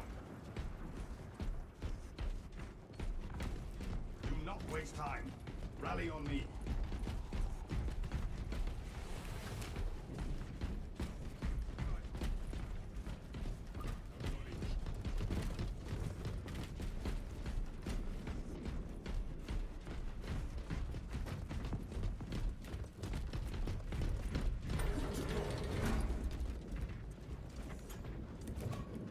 Pretty straightforward. I'm not used to Praise the pressing 1 and Emperor. 2 though. The battle has not Let me damaged just the see a lift. different keybind. Auspex deep scan Is ready. there like a previous weapon thing?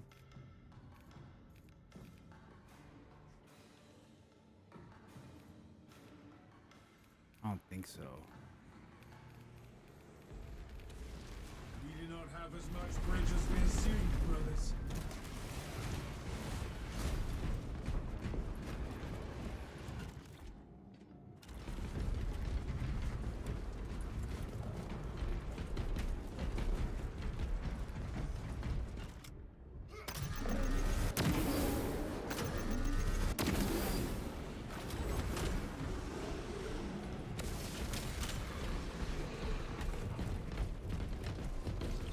Active 2 camouflage more shots. shots. There is a path through that tomb. Come.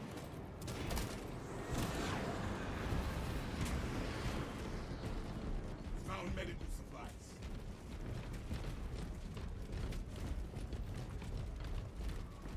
Moment, brothers.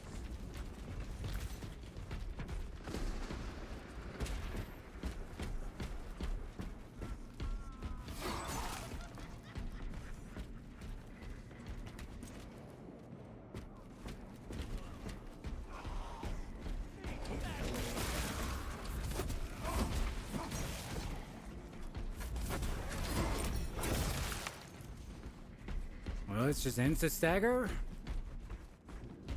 Kind of insane at this difficulty.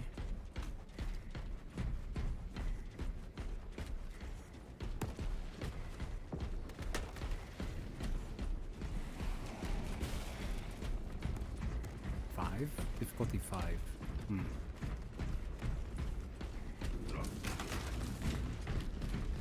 Take all you can carry.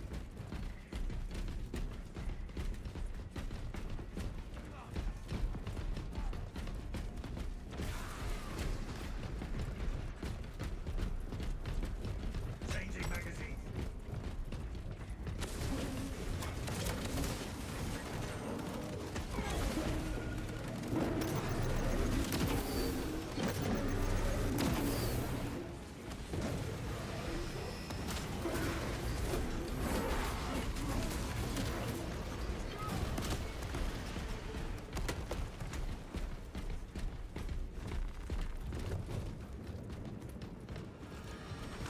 Imagine the stories of those whose bodies rest in this place.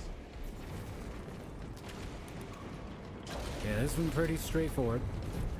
Oh no, I don't like this one. This one is. Corruption in here. This one's a doozy. Not let it weaken Just your taking damage. Provides Unless an you're area of in safety that, from the man, this on darkness and absolute its would ill be effects. We pretty should cringe. take it. Heavier than I expected. I will not be able to fully engage while I carry it.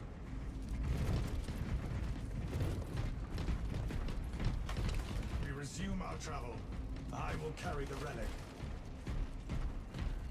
Brilliant. Talassa, report.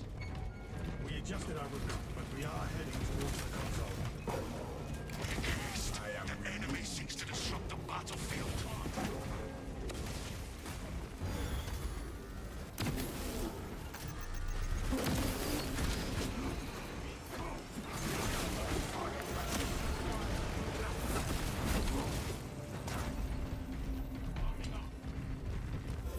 I have the relic.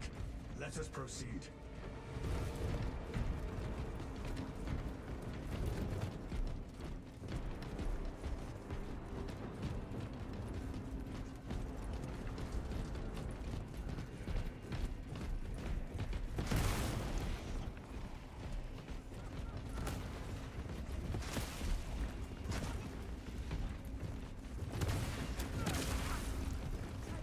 Oh shit.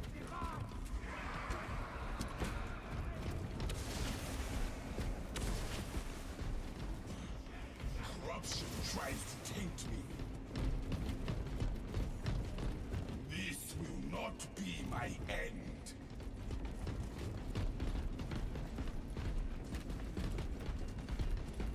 I mean, I don't know where to go, so I'm hoping.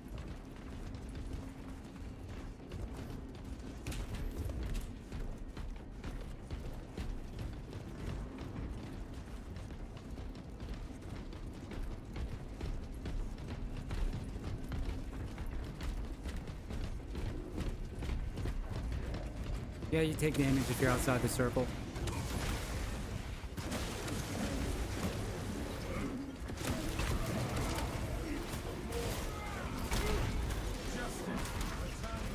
All specs ready to scan. Back now. Did that fairly quickly. Greetings, Masters. Dual control systems have encountered an error and have been disabled. Reactivating liturgical consoles is necessary to reset controls. Relic set. Now for the console. Reactivating the consoles will be easier if we have more light to Current work. position until process completes.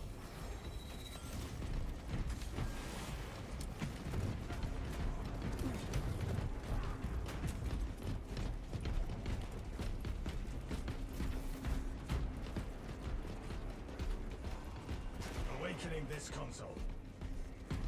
Transmission interrupted. Liturgical console is out of reach. We have the light we need. To the consoles. Connecting to Removing the console. relic from the altar Transmission will restore the requires use vile of darkness. oversight. This console is mine. Oh, you gotta keep it on the altar. Interaction with liturgical console terminated. Minister has left the area.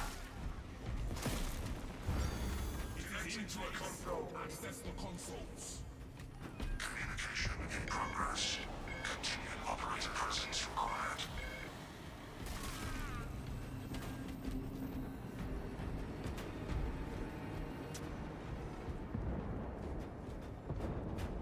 We're both taking damage in there. Liturgical console reawakened. Blessings granted. Communion interrupted. Liturgical console is out of range.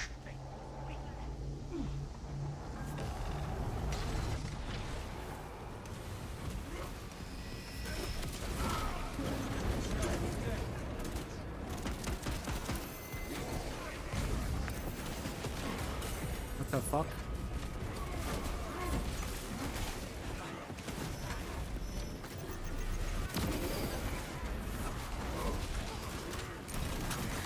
Liturgical console resumed when minister approaches.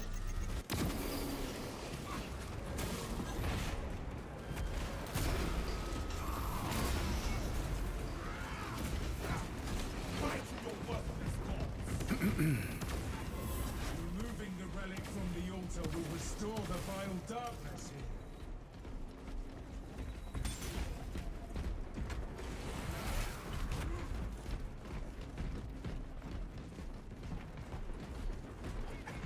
Interaction with liturgical console terminated. Minister has left the area.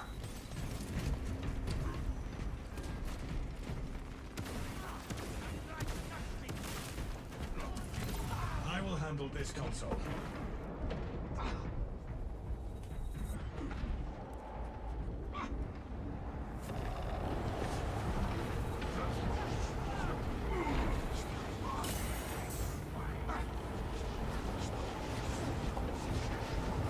I will awaken this console. Liturgical console engaged. System restoration initiated. All liturgical consoles have been restored. Obstruction has been cleared. Now we continue on. Must still find the Assemble. obelisk control panel. Oh, The relic's light will still be of use against this corrupt darkness. We should bring it.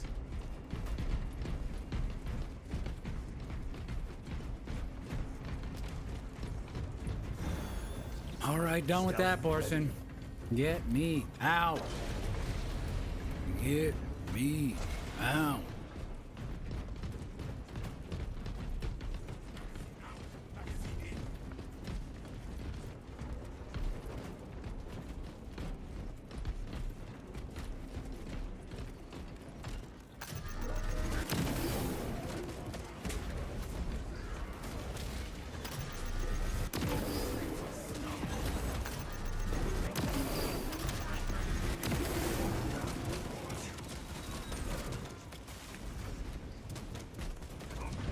Brothers, the light is our shield against the dark. Stay near.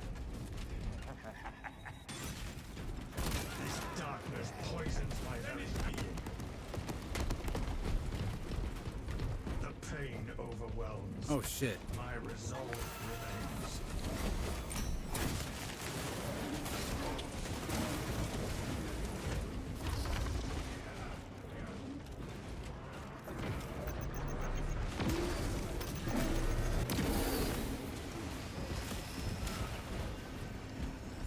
Hey, I do a pretty good job at this thing.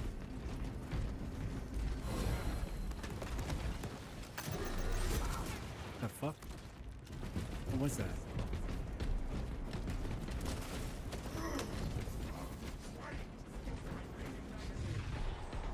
Somehow, the relic's light heals me.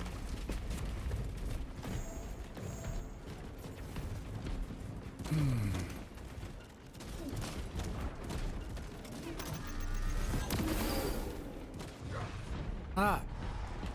The blight leaves me.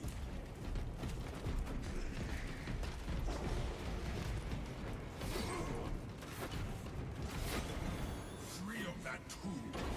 Back to the battle, brothers. This assault will have no end until the device is stopped. We must keep going.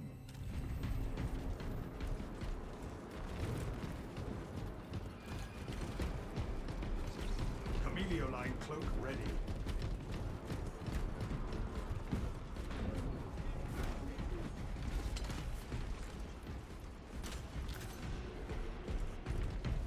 Meds!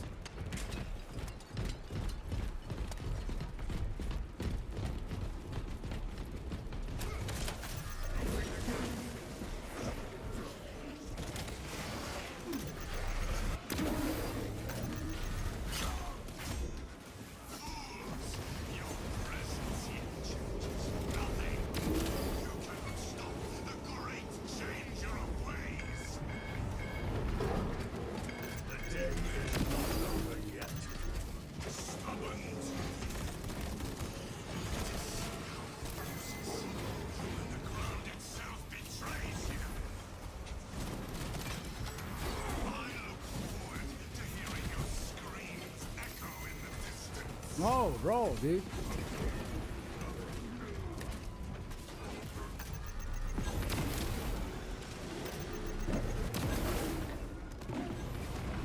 Focus on the altars, brothers. The land twists under their control.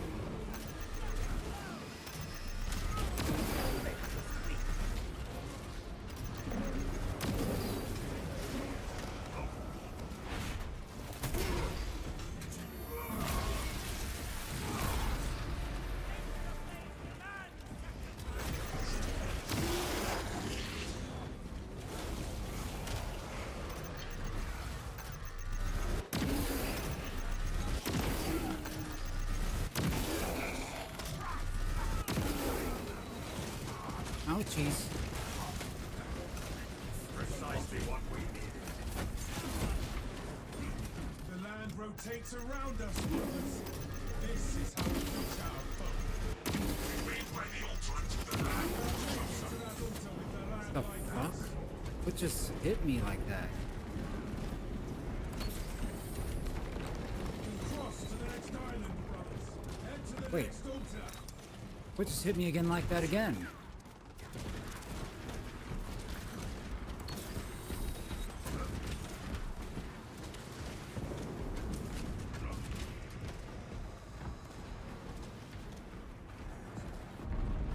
We stand here, and the lands shift around us. We keep close to this altar. When the land lines up, we advance.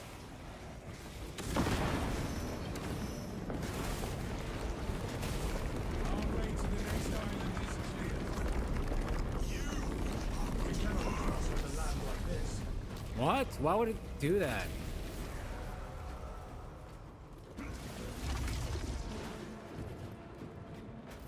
Deploy crack grenade. We will not break that crossing. Destroy these foul specters.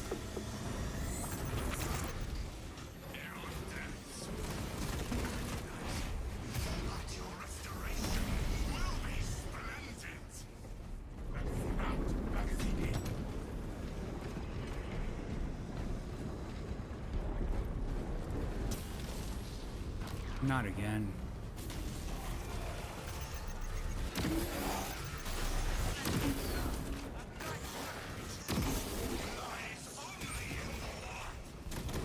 Let's try again to align the islands. What? We have a clear path to the next altar.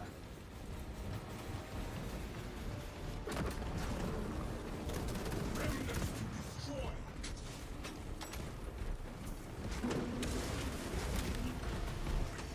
Not be stopped. We will not be overcome.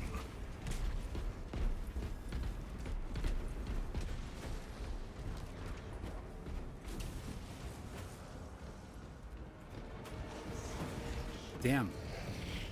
Taking longer than I would have liked. We cannot backtrack. The fuck? With this orient, we wait by the altar until the land moves closer.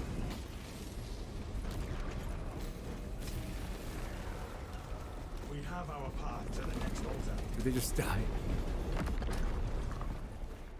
We have abominations incoming. You are but worms.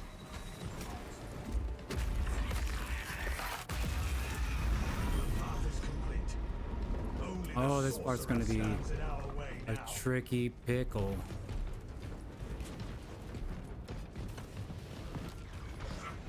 Another foul trick. We will break through it. This heretic is untouchable until we eliminate those within not be overcome.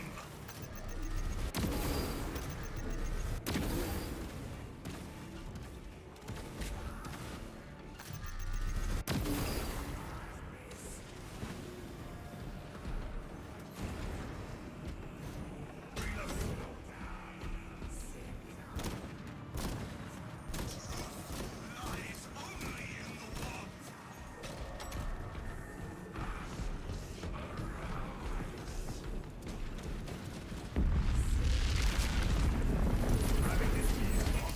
Whoa! I make this tree of pain. The hell?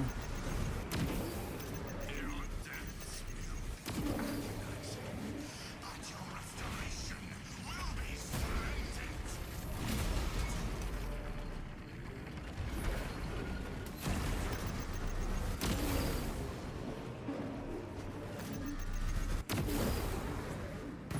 Time to claim victory over this heresy, brothers.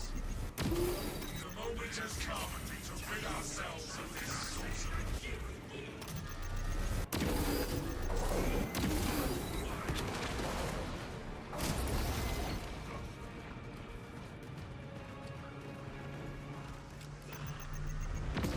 Your tricks were worthless.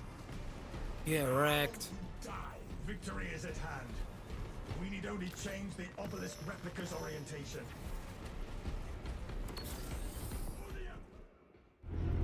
Tarasa report. We have realigned our replica prototypes.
Okay. Well now. 2, 3, 4. Good, good, good. Decent levels for... Well, I mean, we were level 1. Never mind.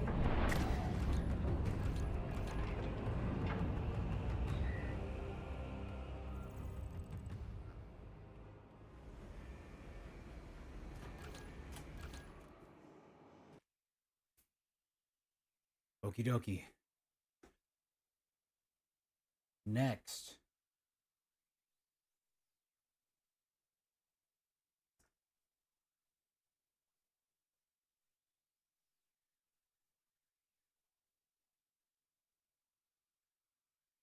Well, let's get started, okay? Now, listen, none of these are good. I don't think it's a hot take to say.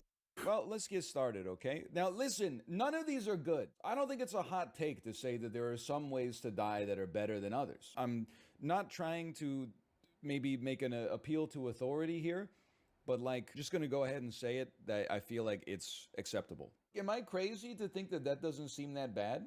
Because at least these guys are like, they're mad and they're gonna hopefully finish the job fast. In a weird way, I would rather get killed by a mean animal than like an animal that's just dispassionately eating me for sustenance. It's really bad. I don't even know, this is like 10 different deaths in once. Spiritually, that would be the worst last thought in your brain, like as you went down. I think obviously this would be not great. I would say mildly disturbing because you know it's coming, but then it's over. He probably just chops you up in like 2 hits and then you're dead. Vaporized, I mean, this is the best. You're getting shot by a bolt of lightning that has been harnessed by mankind itself. Like there's something almost occult about that. I mean, your face melts, but you die in like 15 seconds. Like it's all bad. It's not like one of the options is like getting sucked off to death. This is like, if I gotta go, sure. Someone sucks out your soul. I'm gonna guess this is probably something takes less than a minute. Probably feels pretty bad spiritually. Like I'm not saying this would be pleasant. Some of these are downright acceptable. I'm just trying to figure out Downright. Are you dead? Or are you like in eternal life as part of his body, as part of the collective? Yeah, I mean, this is the dream. I'd probably say that hell is a better alternative. Takes a long time. It's definitely torturous. They have no mercy. So that one's pretty low. Definitely not something I'd be super interested in. Also, to know that it was my own that did it to me. I guess that would be pretty bad too. Honestly, like that doesn't seem that bad to me. Plus, I think I could just chill in there for a while. I think I could find a way to like at least enjoy this. It's really bad. You would be like struggling and like have some hope or something like that. And then you'd be like, you'd have to give up. That doesn't sound nice to me. Please God, no. This is the worst, but that doesn't sound nice to me. God. Please God. Recruited to the Imperial Guard. God, no. This is the worst, but it is at least over quickly. We got... Whoa! NL making his rounds to the Warhammer scene. Interesting. Xenos Extermination? Is it? It's probably all like this from the same bit. Is it not? Sure, some of them have had combat training, but like on a mental level, I think I'm not cooked by 100% of them, at least. I think I got a chance against a few. Like, I'm glad that we start here, because like I would say... I have no idea. I'm gonna say that I don't know. I don't know those guys. Okay. So for Grix. Grix, you here? Maybe we should wait for NightReign heads to trickle in. But if you don't remember title, okay.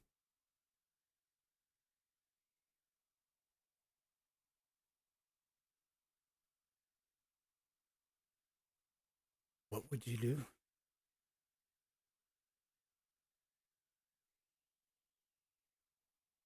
NightReign. NightReign full runs. Is it good? One day ago. Yeah, let's get like a little batch going. The doc. Okay, Crix is present. He is here. Okay, good, good. Buddy, good, good, good. All bosses so far. Okay, why I won't be purchasing mod slop? Interesting. Interesting.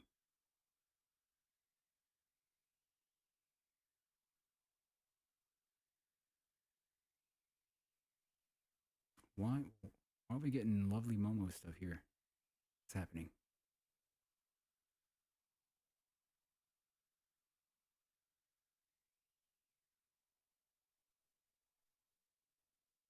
My best run?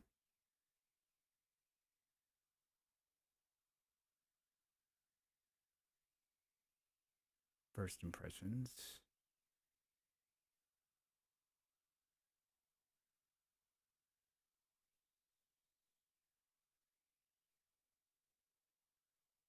Bleed. Extra life special? Wait, 17 minutes?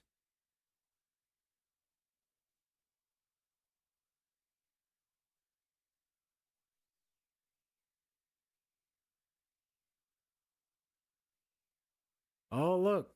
Game is way too easy 2 hours ago. But we were saying the same thing. We were saying the same thing and stuff. But, you know, will it be on release? Will it be just 10 gigs? Lol. I mean, we're not fortune tellers, so.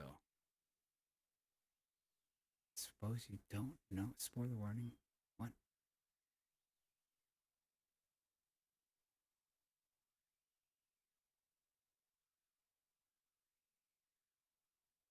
I played 7 hours.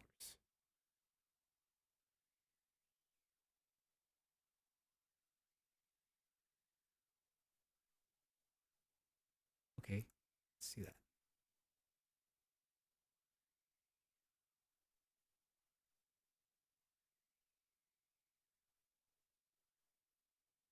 All right, if you don't remember,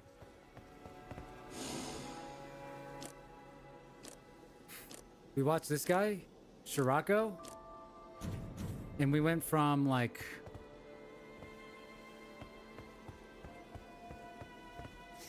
low tier, mid tier, high tier in terms of playthroughs. And this guy,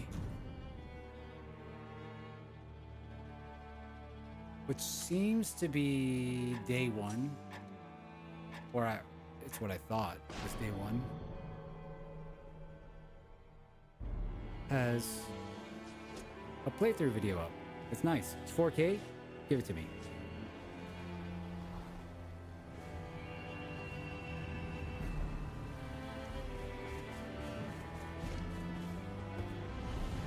And two things happened that I kind of didn't expect. One, a POV victory. Two, a POV victory of someone who is playing Duchess, but maybe, I don't know, we watched this a few days ago, but maybe pressed his rewind ability with a 10-second cooldown a total of 5 times the entire run. We're talking day 1, 2, and 3.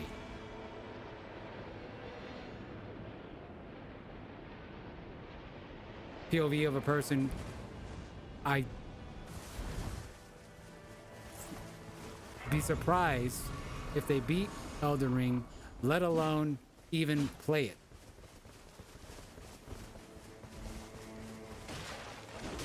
So back to that, so back to what we were saying before. Looking at that video, if you were here when we were spending all day basically reviewing playthroughs, discovering efficiency, what you can get away with, what you can't get away with.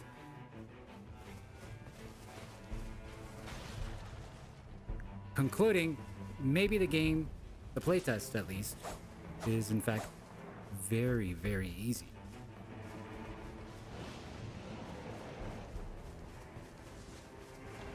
When I tuned into a couple of streamers playing it, everybody just dying. Day one, dying. Afternoon, dying. Right after breakfast, day one, dying. It's like, oh shit. Well, damn, roguelite, this game's gonna be difficult, huh? Here we are, maybe 2 minutes in. No big camps yet, no big camps. Approaching big camp number 1.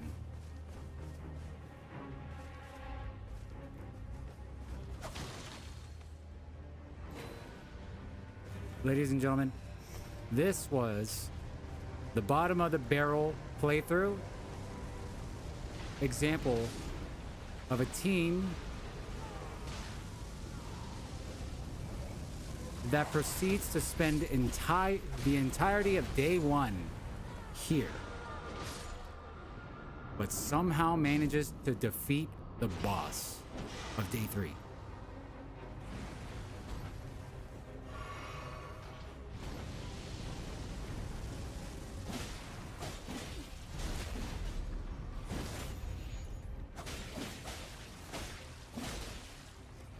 So if you want a limit test to see what you can get away with, well,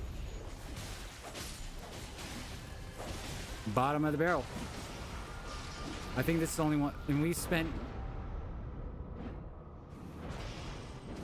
a lot of people spent maybe, 7 hours playing. This is my video.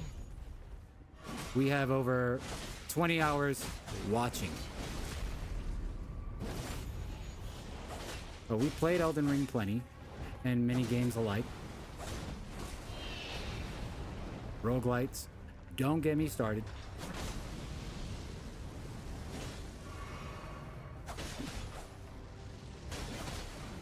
So with all that being said,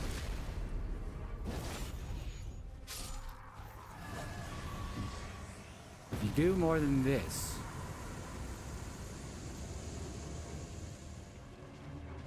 you could win. If you do more than this and lose,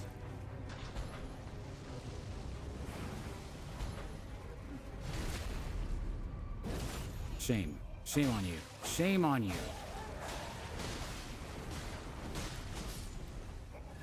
Let's pretend this is like a ranked game.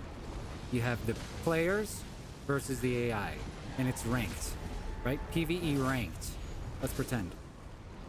Ongbal is an example of maybe a diamond player versus what will always be, let's pretend, gold AI.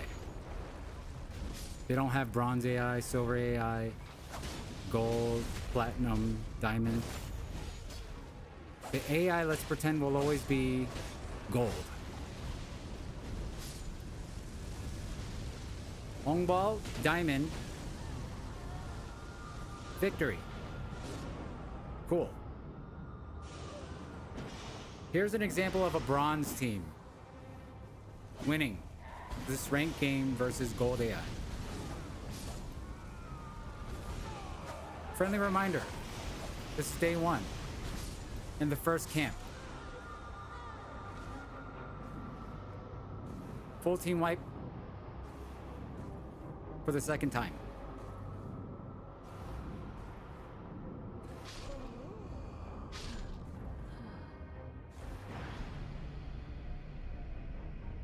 Also, friendly reminder, Duchess has used ability 0 times.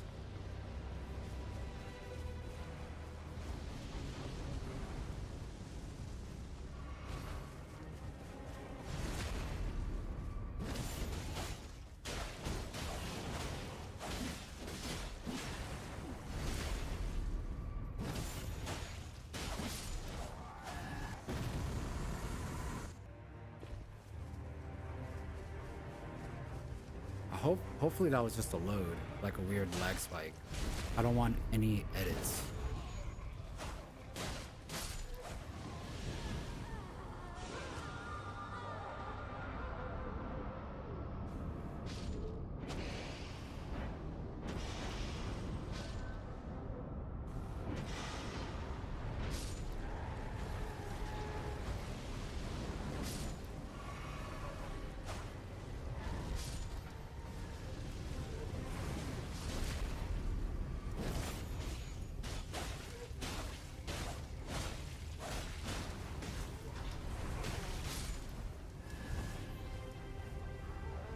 Ladies and gentlemen, he just stabbed the flaming chariot in the back for 9 damage.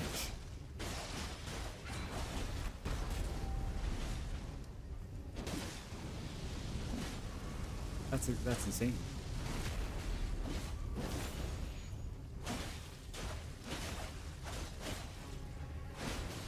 How was it 9? That's what I saw. I saw the 9.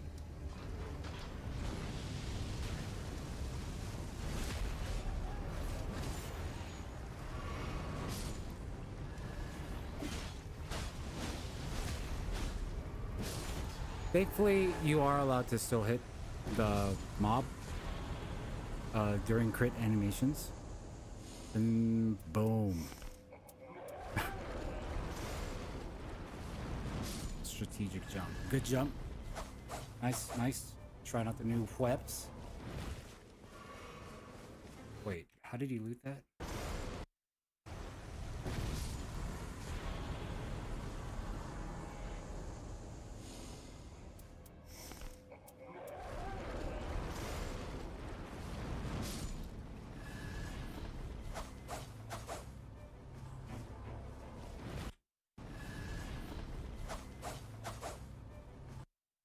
Improved holy attack power, okay.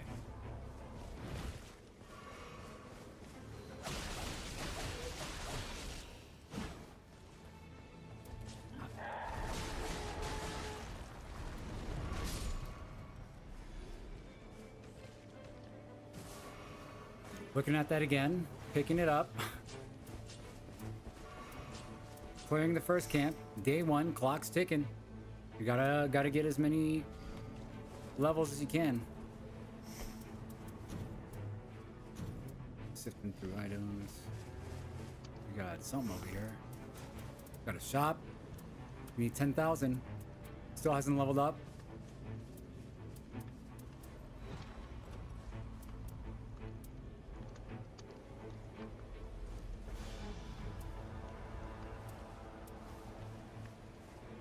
Consecutive attacks grow stronger. Interesting. Increase equip slots. Oh, all juicy things. All juicy things you need to succeed.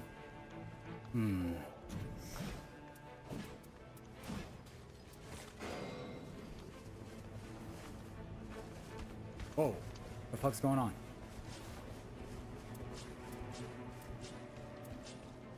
Can you kill the shopkeeper? Spelunky?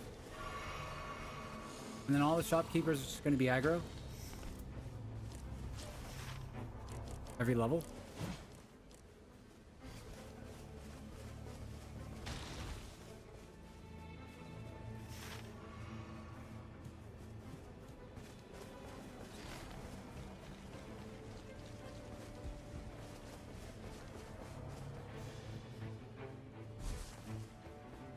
And time spending a total of the entire day, day 1, on the first camp. Wiping 3 times, and then spending 5 minutes shopping. On to the next area. I couldn't believe it. You should have saw me when I was watching this, like initially. Trying to learn the game. This is the very first video I put up, or I was watching. The very first playthrough, and I was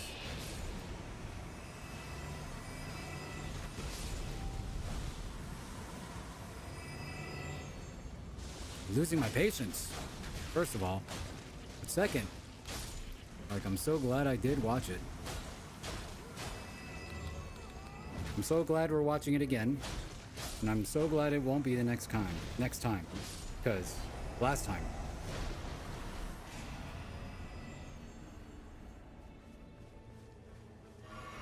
Because what a baseline. What a baseline minimum. Like, talk about limit testing. You borderline have to try to do this bad to figure out, like, whether or not you could, even get to day 2, let alone day 3. it's like a one mini boss challenge.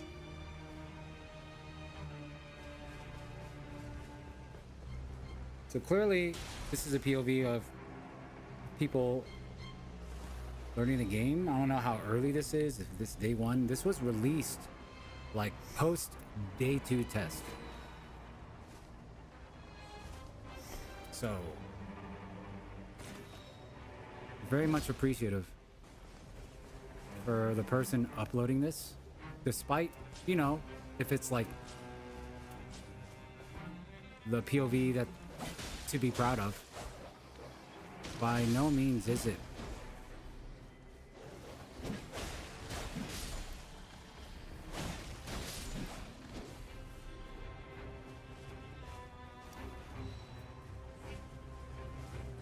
Boiled prawn. Very good item. Ignored.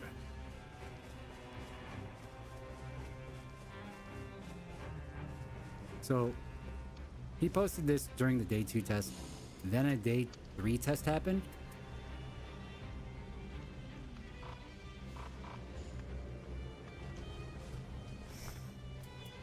I wonder if he uploaded any later videos. Specifically curious about it because I want to see if there's any improvement on his part. That'd be nice to see. Because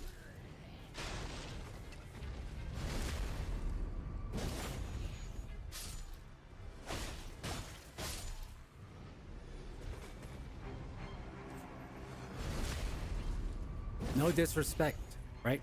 But it pretty much doesn't get any worse than this.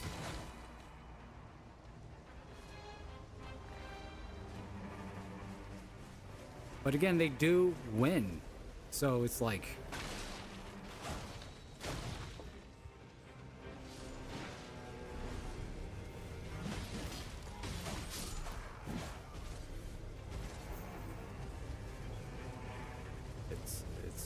it's amazing, quite frankly. Amazing.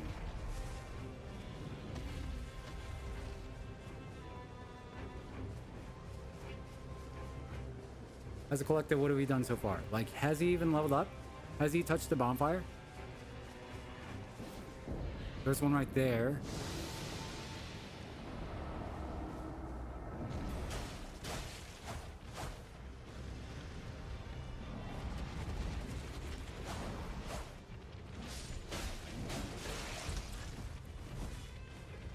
I don't think he has spent anything to level up yet. They did the puzzle at the tower. Ooh, there's an ability. Nice. Okay. An ability was pressed for the first time, which is insane because I don't know if it's an easy button to press, but it was pretty, like, timed well. And the first boss, no leveling up. Like, the entire group, I'm pretty sure, is like somewhat a little lost.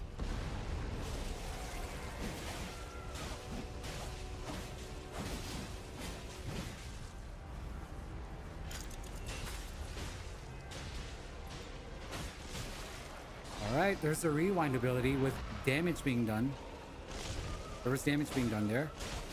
Here we figure out, this is when I've learned that hitting the tail is potentially just sabotage, because after you knock it off, it's just going to be not a threat, but a nuisance that you damage, and it doesn't take away from the boss's health.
Uh-oh, no pots left.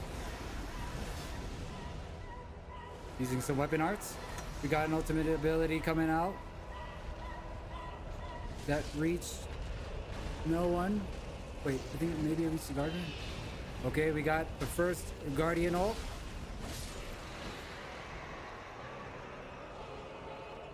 Day 1 boss down. No levels. Amazing. Wow. This guy might be a pro. Maybe they figured out how easy the game was day 1. And then they uploaded this to see how much they could do without doing anything.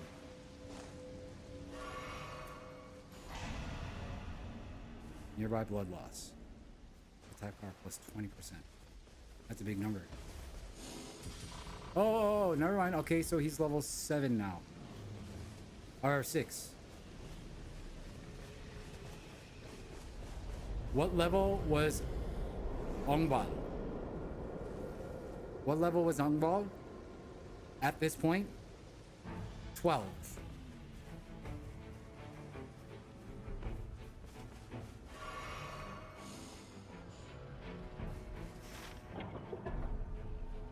Shirako is half of that. Level 6.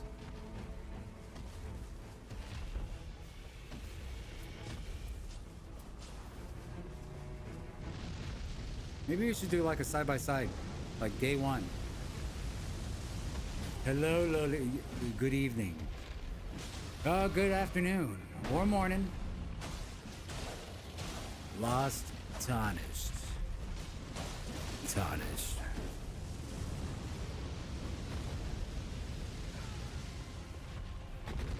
We're going over some playthroughs. If you have playthroughs, dude, I gotta make this. I would love to do like viewer playthrough. Watch. You know how like when you play any of those, I guess, PvP games, like Mr. Streamer or Coach goes over your play? Yeah, I want to do that.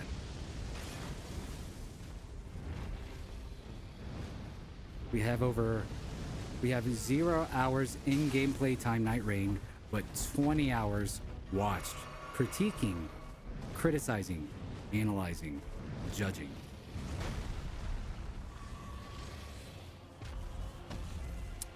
And right now,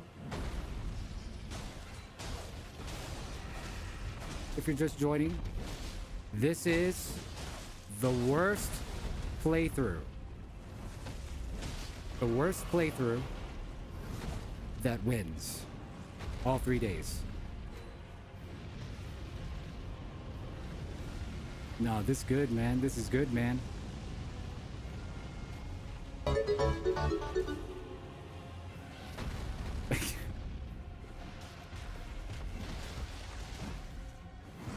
You funny, you funny. Again, no disrespect. No disrespect. I am so happy that this individual uploaded it. Like, you know, you got a lot of content creators just putting up their no-hit runs and stuff, but like, I would much enjoy watching the process as well. Maybe some commentary on what they need to start looking out for. Essentially learning the boss when they were learning the boss at the same time we were when we wanted to search the video. Who knows? I spent like more than 30 hours fighting consort or promised consort. Maybe it could have been chopped in half. Not that I was in any rush anyway.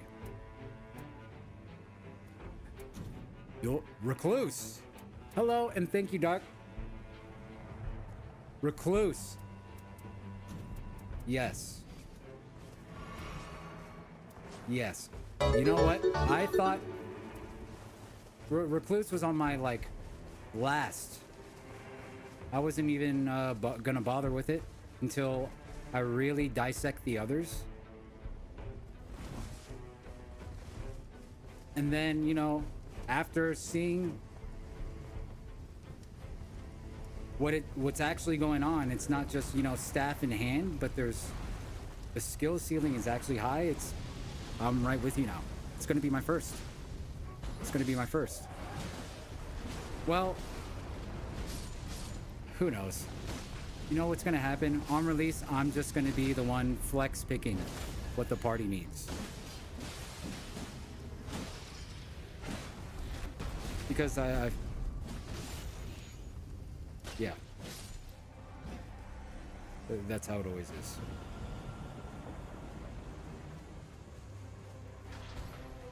Because, I mean, it's not like you could queue up saying, I'm going to be this, you know, looking for tank, looking for, you know, DPS. It's not going to be like that.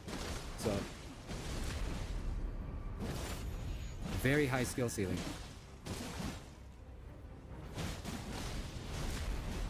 And by the way, Lost Tarnish, if you were not here day one, this group spent the entirety of day one in this camp. This is day 2 now. Day 1, they were in this camp. They wiped 3 times. And then after all that, finally killing it, they spent about like maybe 5 minutes looting. Maybe a slight over exaggeration, but a long time. So day 1 is only 1 camp. After finishing the boss of day 1, level 6. So if you're wondering what's the lowest you can get away with and potentially still win, using your abilities less than 10 times total, this is it right here. This is what after 20 hours of scraping POVs, playthroughs. Oh, you have TTS in day 1, just 1 camp. That's a little bad. I told you. So this is the baseline. I was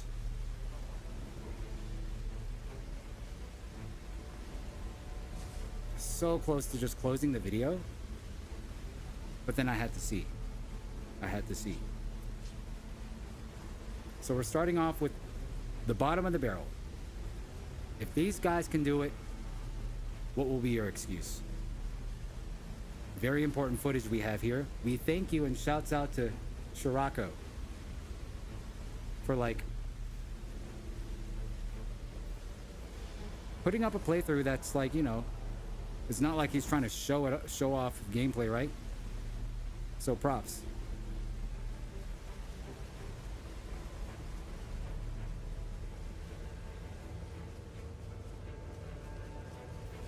Dark, have you memorized all your spells yet? Don't forget there's a quiz on Friday. Just kidding.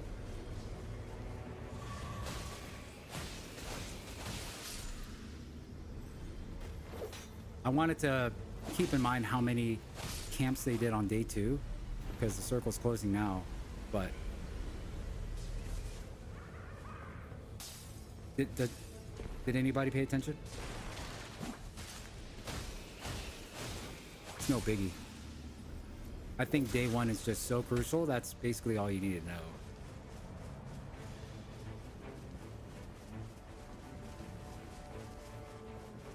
It's funny because obviously there were no playthrough uploads yet. So the first things I got to see were like the live streams. I didn't get in. So it was insane watching everyone just constantly die day one.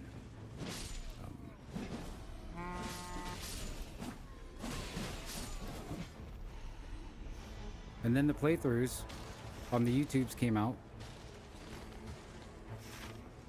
So quickly did it change where, wow, this game might be too hard for a lot of new people, to the opposite. Wow, this game potentially too easy.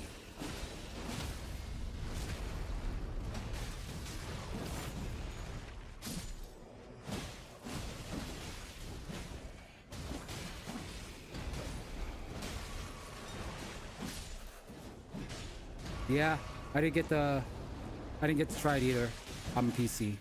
If I want to attempt, I'd have to like borrow. Is it just one of each class per match? I believe so. We're not gonna keep watching Shirako. I just wanted to start off with this example all the way to day 3 boss kill.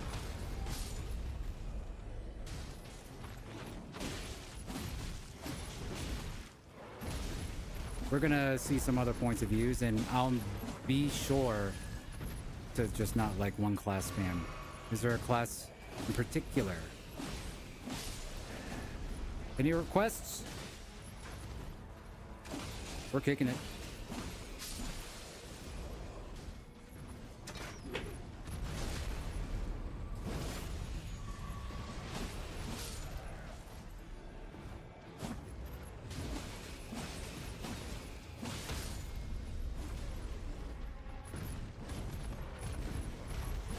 Wow, the sword just kind of went through his booty. They're kind of cooking now. They are cooking. Going for the pouch. Looting quicker. We are seeing some player growth. Game sense coming in. I thought, oh, the Guardian went down.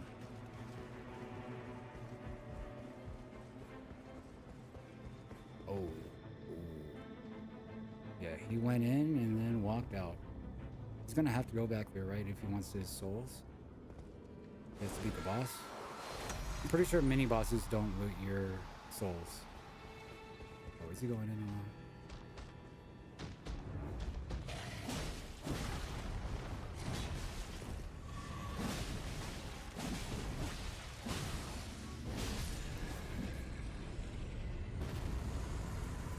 Two lightning and holy, two magic, one lightning.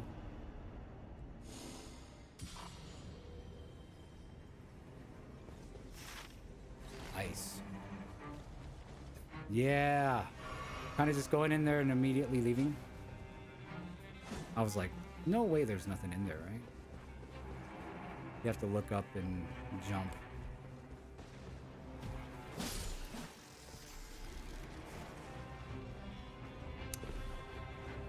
It's crazy the amount we've learned.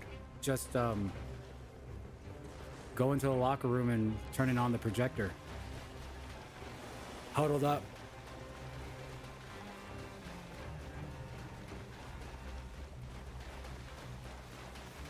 It's actually one of the things that I need to do more often with a game I give a damn about and watching the replays.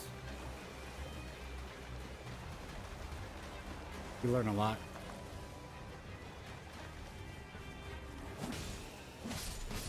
And you learn faster.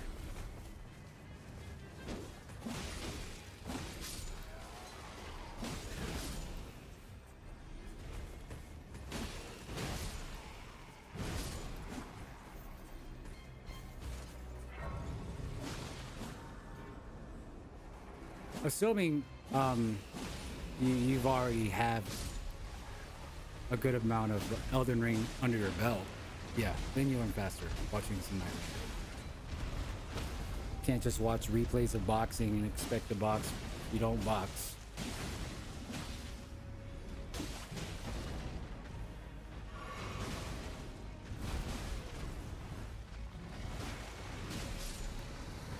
Man, they are kind of like deleting these health bars.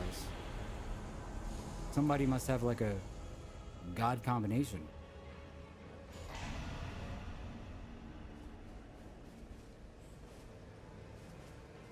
But Guardian ult so far used once.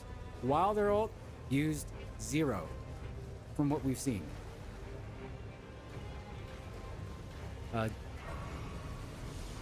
Level 11 at the end, or yeah, leading to the boss. Level 11, day 2 boss. Dutress using her ultimate 3 times total so far. Rewind Man, maybe twice.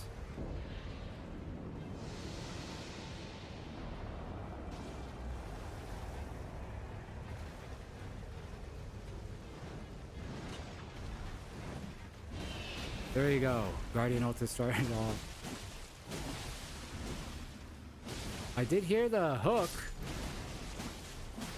So he used his little grappling hook.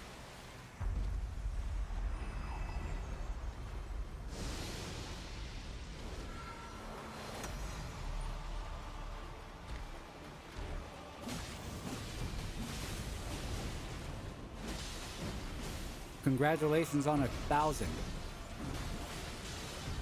Big numbers. Big numbers.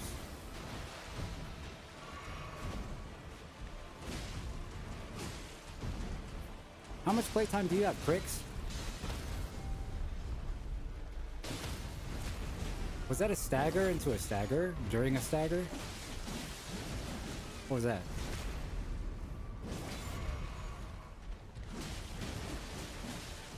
Maybe a backstab into a stagger.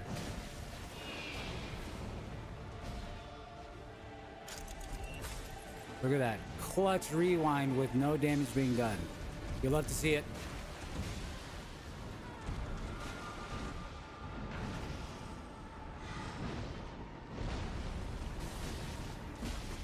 Waking up and swinging. No health pots left.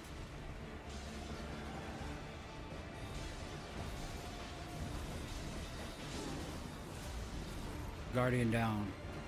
Oh no. Who's got focus? Who's got aggro? Margot's throwing. He's playing with his food.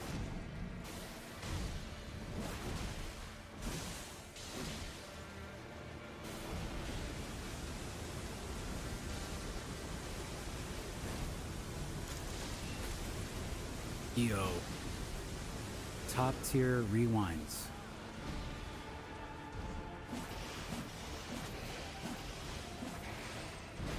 These guys are treating their abilities like they'd never touched magic in their life or summoned in Elden Ring because it's cheating. Just putting it on cooldown. It's pissing them off.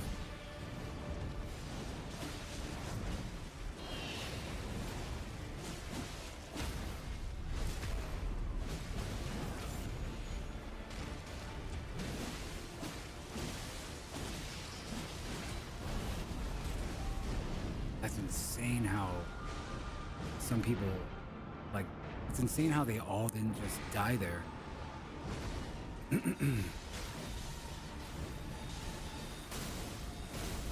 Duchess with the happy feet, bobbing and weaving.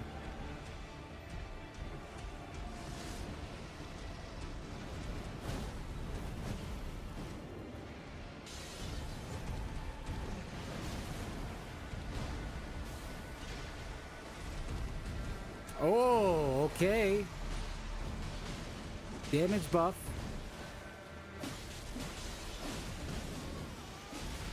Wild. Insane. Insane.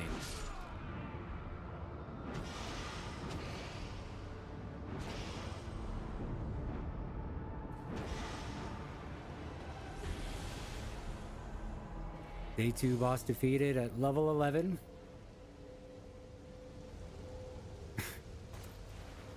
I can't believe it. Imagine if they went against you. If they went against Yoda, I don't think they would have won.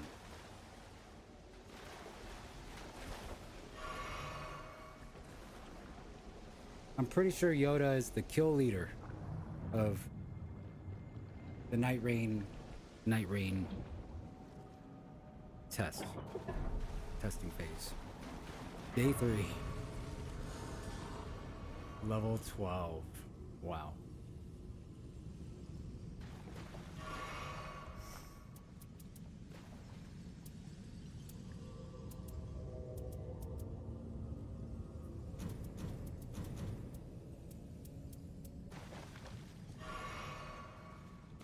I think the most efficient playthrough we watched, I don't know if there's people tuning in, but this is a playthrough example of the worst progression to day 3 and winning. They are level 12, approaching the boss. The best playthrough we've watched so far was level 12 at the end of day 1.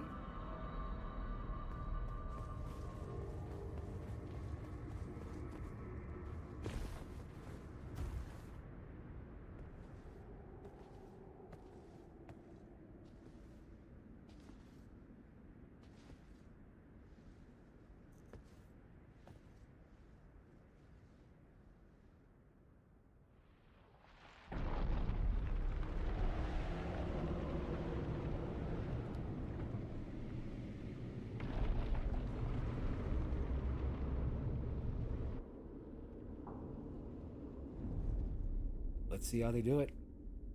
Roll being weird. No, dash being weird. Yeah, the Duchess. Iframes. Just press button to get iframe. Sometimes it's a dash. Sometimes it's just a matrix shoulder shuffle.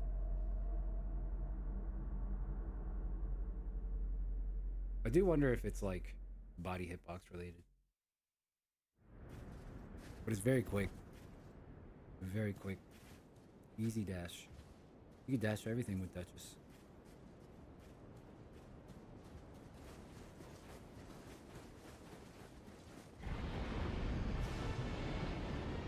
Don't be distracted by the looks. Press button to dodge.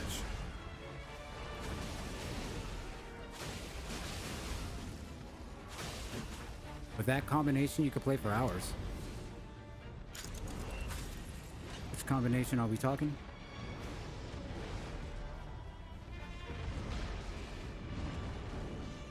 Wow. No fear.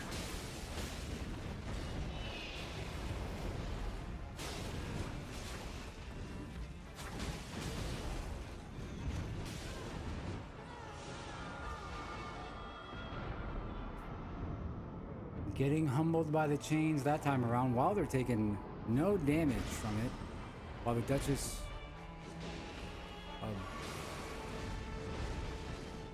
eating chunks.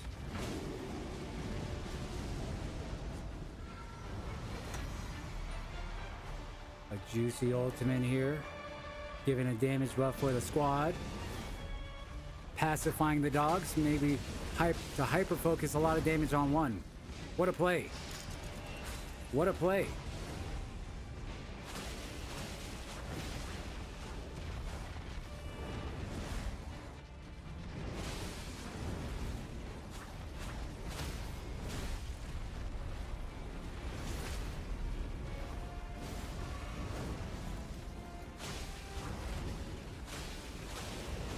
One dog splitting into 3, you got a lot of aggressive beasts, rabid, roaming around. That ultimate just totally countered that aggression. With a juicy, intentional, non-intentional, I don't know. We're seeing it for the first time during this day 3 boss fight. Styling on him on accident. Or on purpose? I don't know. At this point, it doesn't matter. Point is, somehow they're doing it. Despite what we've seen so far.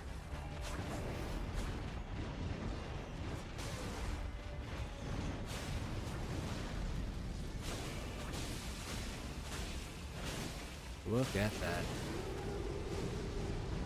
Uh-oh.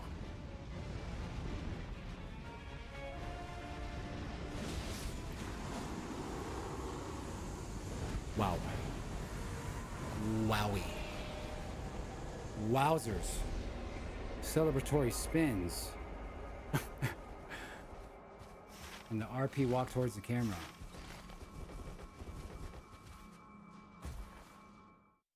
Crazy. Insane. Can't believe it.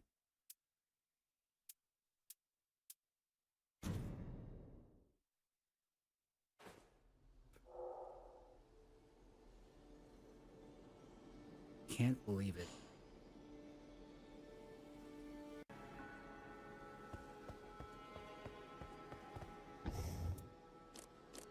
And that is Shirako somehow pulling off a day 3 dub, despite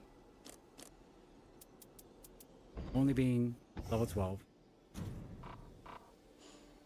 and spending the entirety of day 1 on those freaking heads. These freaking heads that you should clear in like 10 seconds.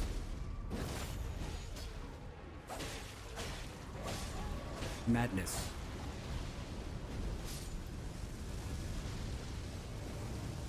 This is day 1. Look at this. The entirety of day 1 on this camp. So we started off with him because not too long ago, 5 hours ago, he uploaded a different video of all the bosses. I was curious to see if there was any improvement with his play. Oh, he's Duchess again. Is he always Duchess? He's always Duchess here. Oh, they're here. Oh, okay, Guardian here.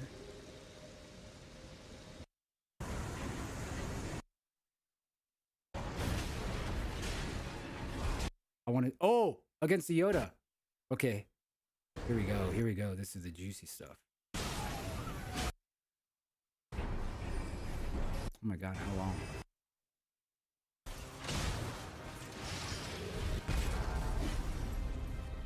We're seeing...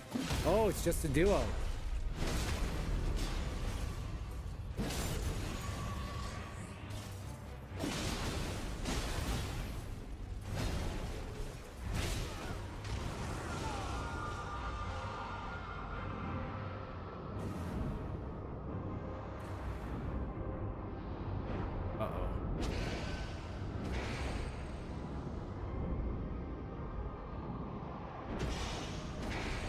I've seen the Crucible Guardian over there so many times.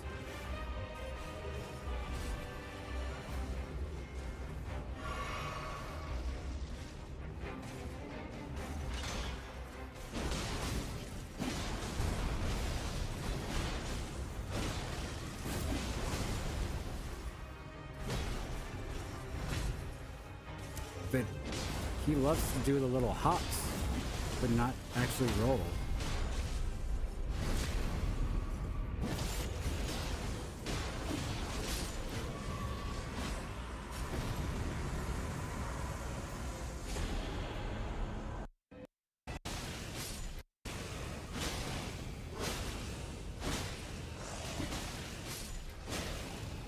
What the hell is happening?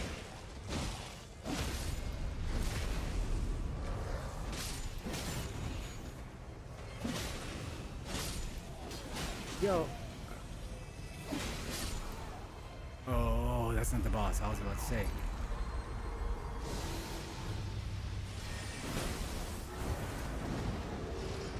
Okay.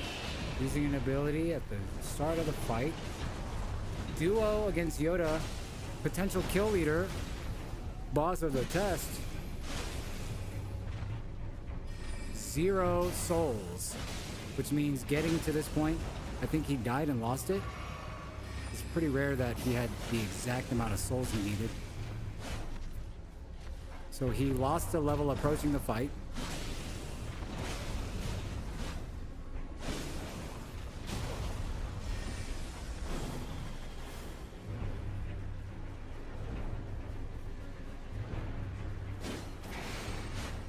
Wait, what? Choose one, this game or Elden Ring? This game wouldn't exist without Elden Ring. Nor would be a good idea to make without Elden Ring.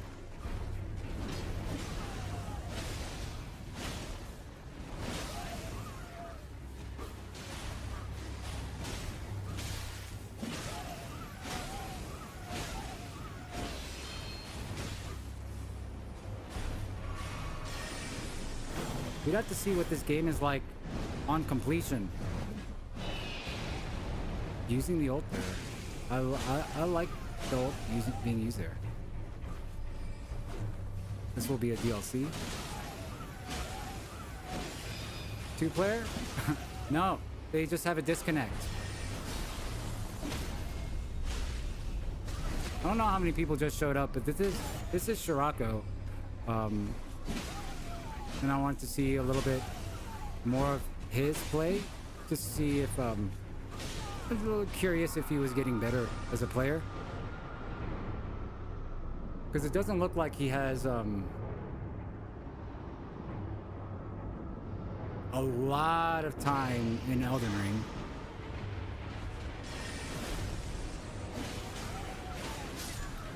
And according to his channel, it's definitely not a main game. He uploads simply just playthroughs of many different titles.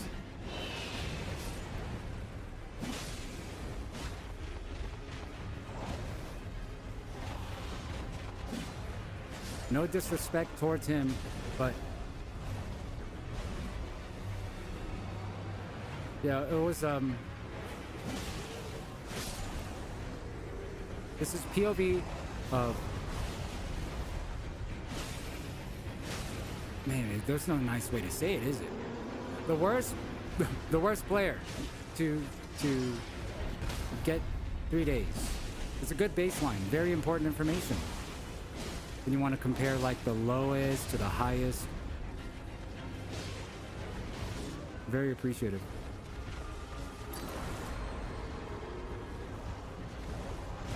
This is going to be a separate game though. This is going to be a separate game, not DLC. It is what, 40 bucks?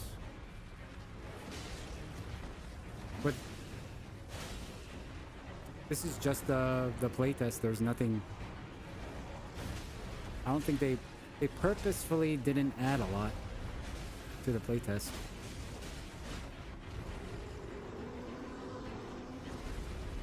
There are games on Steam that aren't releasing in like a while, that have their system requirements already available. This one's releasing in a couple months and they don't have any information on the system requirements. All I know is the beta test was 10 gigabytes. To get a rough estimate of what the full game might be, I went on Steam to check the system requirements and it's not there, so.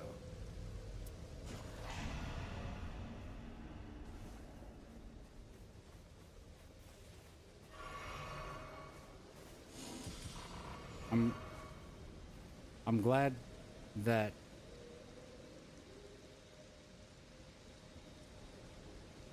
some people are a little skeptical, because it's better than like having the bar too high.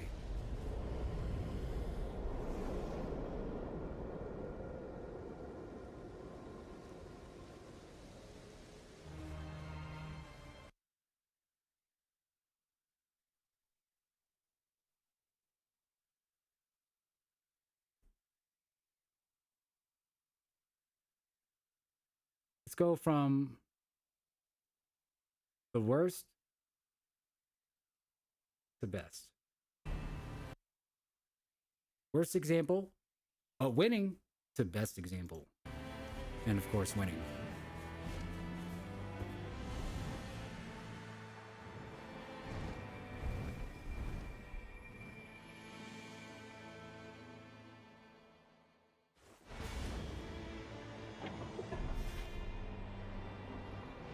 Do I?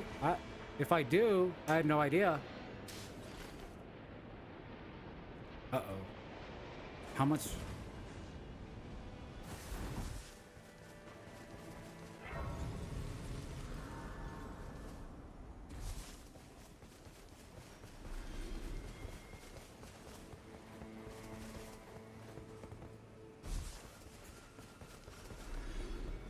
If you've never played Elden Ring before and have neither game, then you buy Elden Ring first.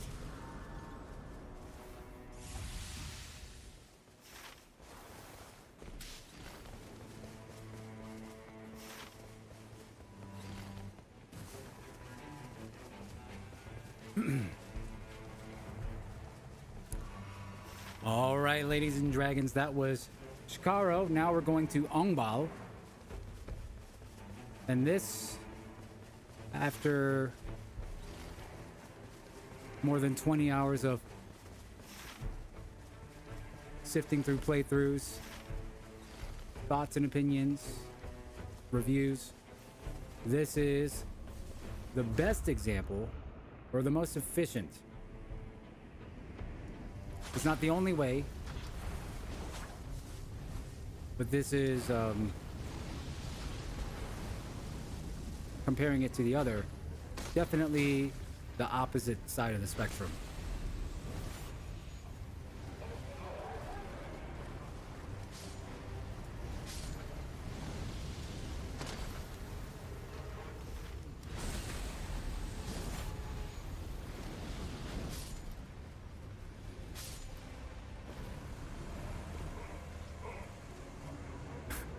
Is this their... which camp is this? If this is their first camp, very quickly, day one. Quick hops. And clear. I wonder if it was a beeline rush to it. I didn't see where they landed. I wish I did.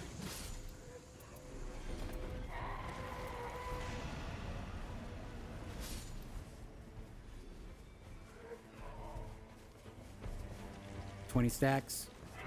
Grace. From level 1 to 3. Moving on. We're gonna go north.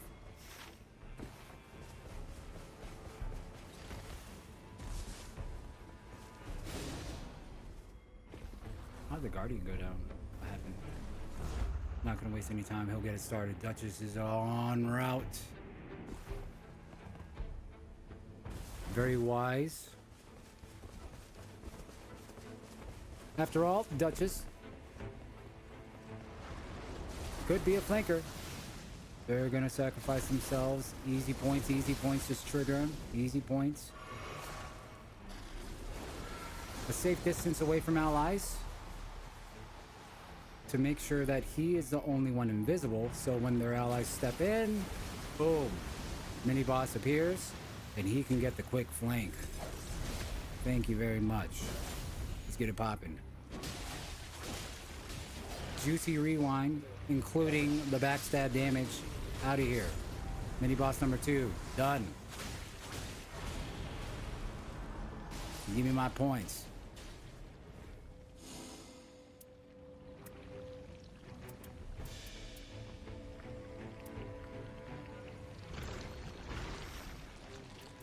Pretty clutch that he headed there first so he could cast his ult and not worry about his allies also becoming invisible, because if they did, nobody would trigger the boss to spawn because they're invisible. Someone has to be there to aggro / spawn it.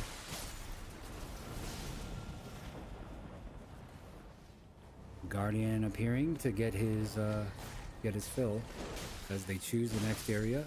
I wonder if they clear something along the way, because that's a decent hike. But it was pinged very specifically.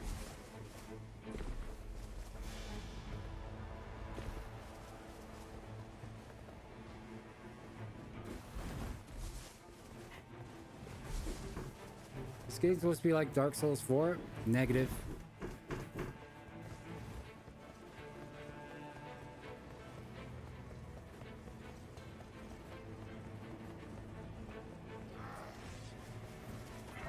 Hold on, I gotta step away for a second. It's its own separate roguelike combination with, I think, a lot of different titles put together. We did see multiple different bosses. Duchess being somewhat like Bloodborne, but be right back. Take notes, take notes.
All right, I'm back. What'd I miss? No, no, no, no, no. I'm doing Blade. React.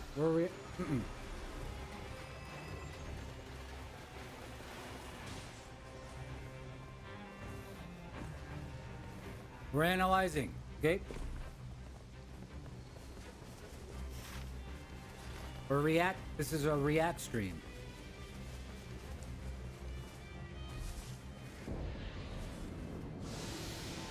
We're watching, this is a playthrough, and I was commentating over, many different kinds of playthroughs, different, comps.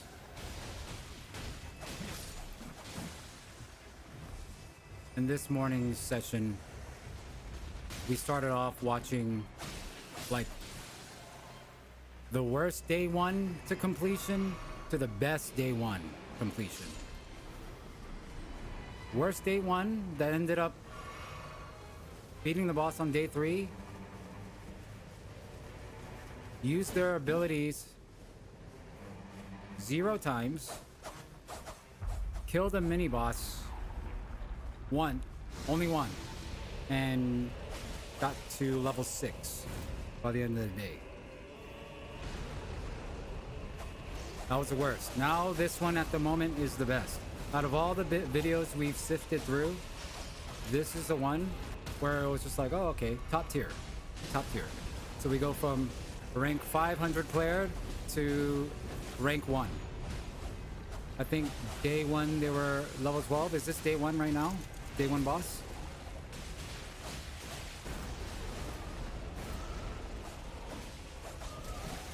And I didn't count how many camps they cleared.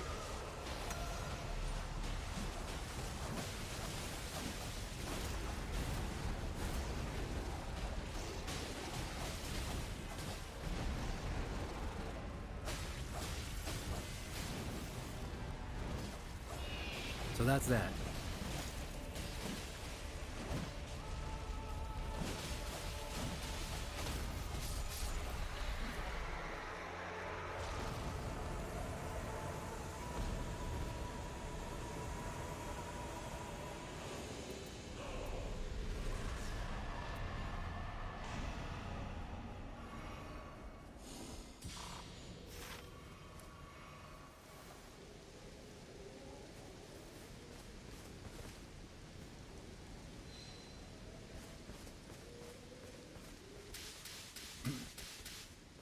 Well, damn, I take that back.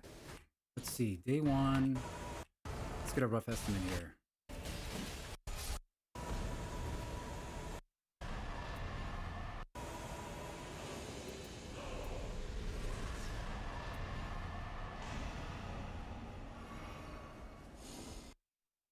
So, I take that back. 9. Previous group 6. That's insane. So 3 levels extra? I wonder how ridiculous a jump is from level 7 to 8. How ridiculous is a jump from 7 to 8? Because if the first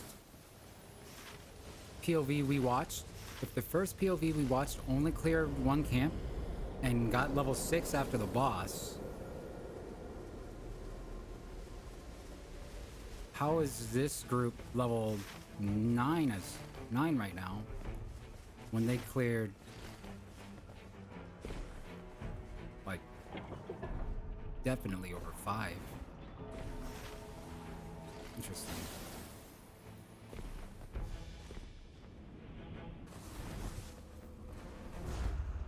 All I know is,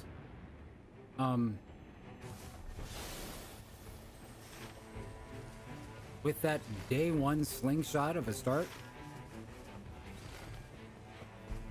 these guys are borderline. These guys borderline could just split and just gobble souls.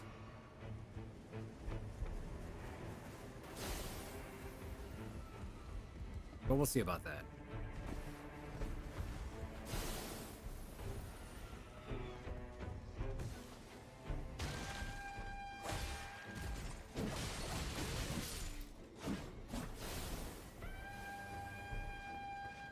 very, very specific on their approach right now. This location, that location, there's definitely some sort of route, for sure. Not just taking what's close, not taking the 3 things that are close, or whatever. It's like doing whatever they can to get to this point, or that point.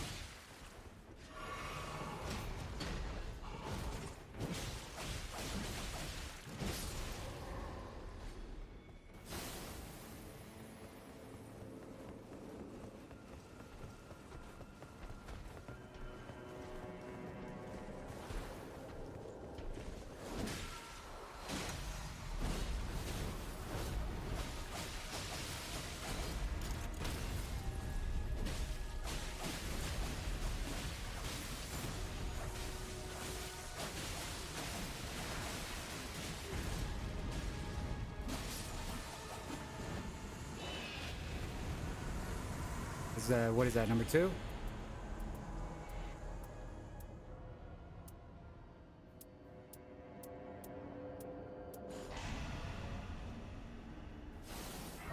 $89 stacks, level 10.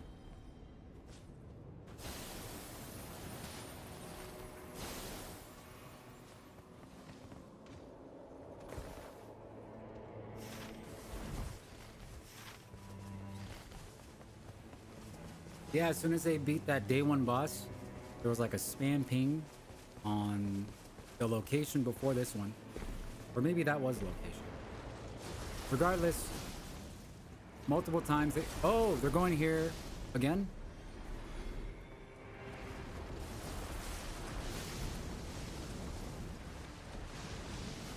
Doesn't have an ult pop this time.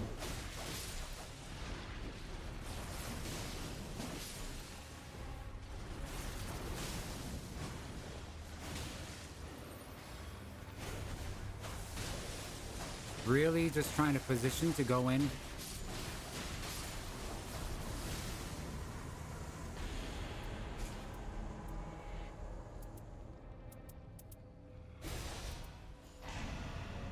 I think the boss was just focused on him for...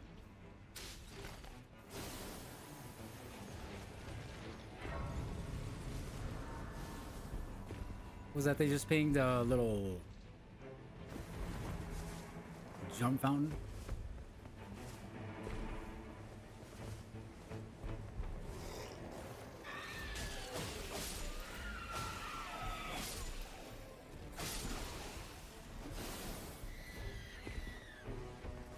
Finishing 2 or 3, we're gonna go to this mountain to make it 4. No. Let's just say 3 for freak's sake. And look at this butt slam right here, and we're gonna strategic rewind that butt slam, ladies and dragons, for a stagger into more money. Just deleting everything right now. Back to 75k.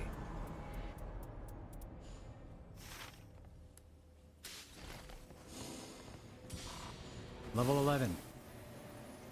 With time on their side.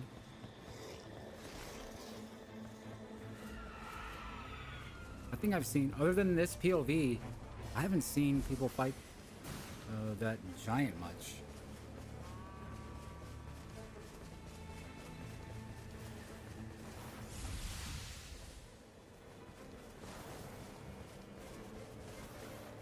And they did fight the blood guy day 1.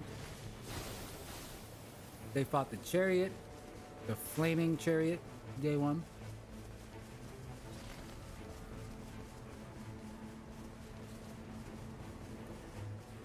Again, going across the map for a specific location.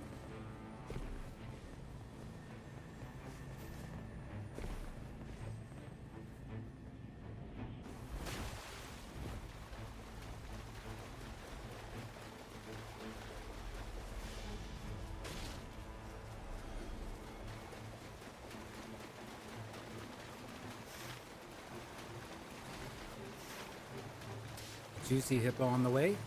Gonna change the ping. damage buff for the squad.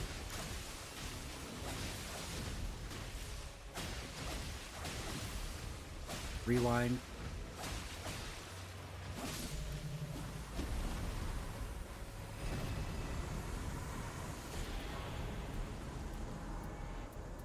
I guess they're trying to take out important things on the edge for the circle. Let's see what's over here.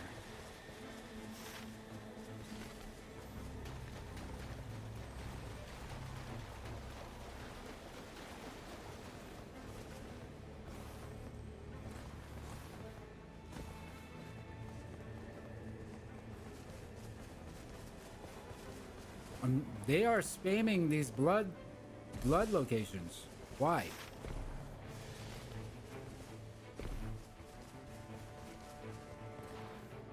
Is this health?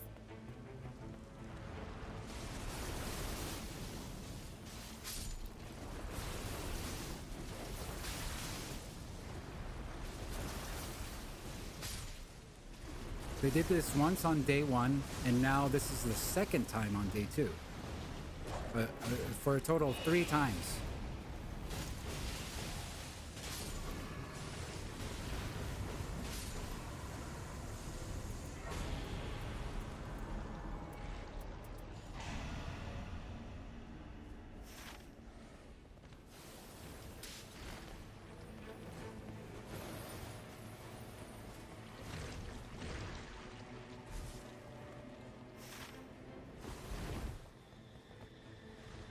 To the chariot.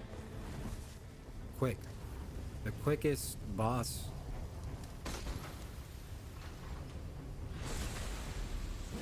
Just one each character. Meet up the last one to die for loot.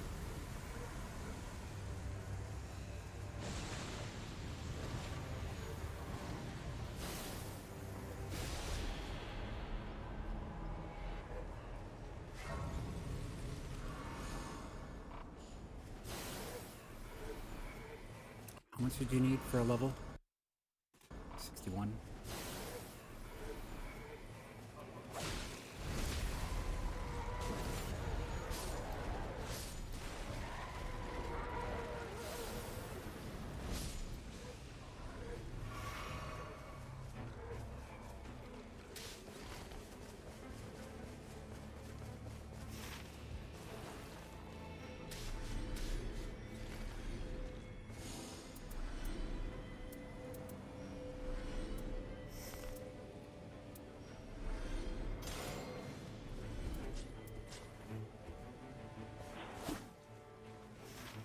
Pinging the loot for allies.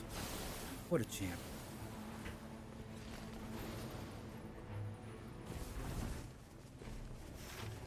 Make sure you have good communication, good comms. With pings, don't spam it. Don't spam ping though. It's not loud when you ping, but for the people that receive the ping, I think it's a little bit more aggressive. Look at this boss. Look at that boss. No rewind. Just one weapon art and an attack. Nice.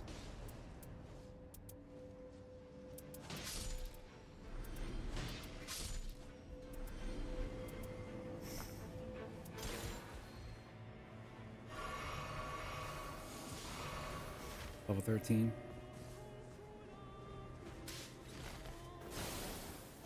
Beautiful music.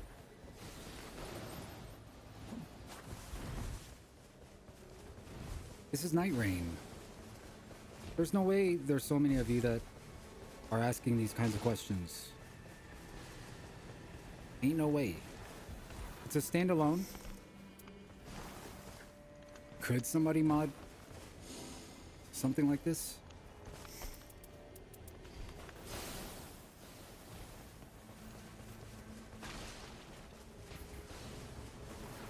NightReign is a PvE roguelite adventure. Basically all the community service that you do in Elden Ring, minus those pesky invaders that we all hate. Am I right or am I right? And it doesn't just combine familiar faces from Elden Ring, but as well as enemies from other titles. Duchess is someone that you could maybe see yourself playing as in Bloodborne. The Nameless King. You could run into him here. And this is just footage from the beta test, which was a total of 10 gigabytes. Now if we have a PvE roguelite adventure that is NightReign, that combines ideas from potentially all FromSoft titles.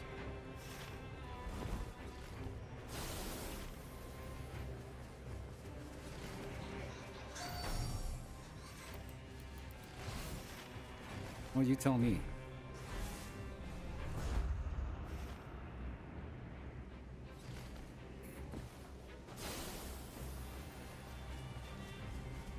If I were to, like, take a educated guess,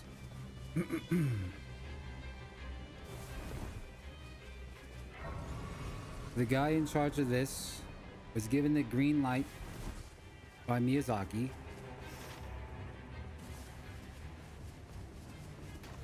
to make a banger. To make a banger. And we got maybe 8%. I'd say roughly 8% with the playtest.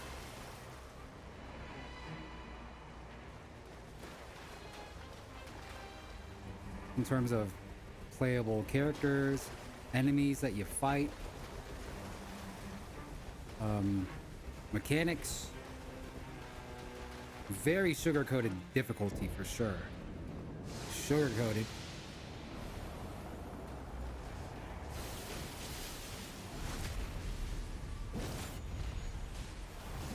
But I think there's also a progression mechanic that isn't yet introduced. Since this isn't actually a true roguelite, and you could win a game and get items that will essentially make future runs easier, you're never really starting from scratch, right? It's not that kind of roguelite where you're zero to hero, die hero, start back to zero. It's not like that. So I think there's a progression mechanic that we have not been shown yet. Because it's definitely not just going to be the stones. And who knows, maybe some other fun things too. These are preset characters that the game is giving you. So if you're a mage main recluse, there's also like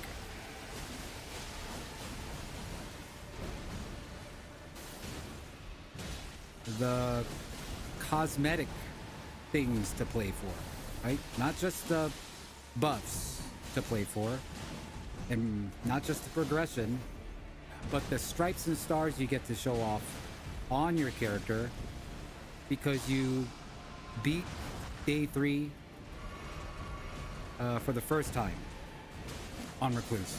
You beat day 3 10 times on Recluse. Wow, that Recluse is good. Really, Frank? How do you know? Because her hat, it's white. Just shit like that, right? We have maybe 8%. And this is just shit I'm whipping out of my ass right now, right? Just from game sense of other games.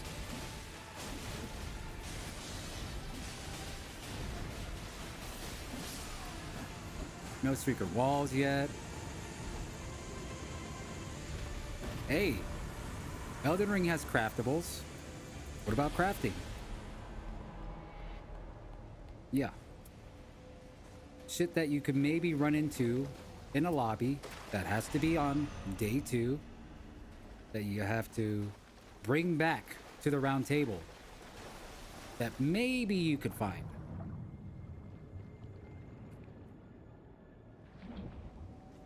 So you could turn that blue gem into a red one, because it would go very good on your guardian. Little things like that. I still don't know if it's just always stopping on day 3.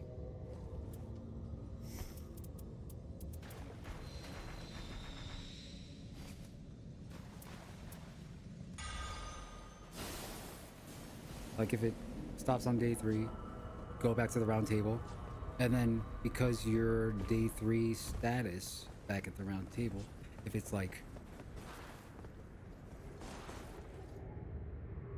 a more difficult day 1 that you get to start. In the trailer, there's that whole lava area that I guess I mean, I haven't seen it. Has anyone been to that lava area? Where you take the bird and then you fly upward? Because you know what this day 3 boss looks like after you beat it? Permission to continue, I suppose, a new cycle starting from here.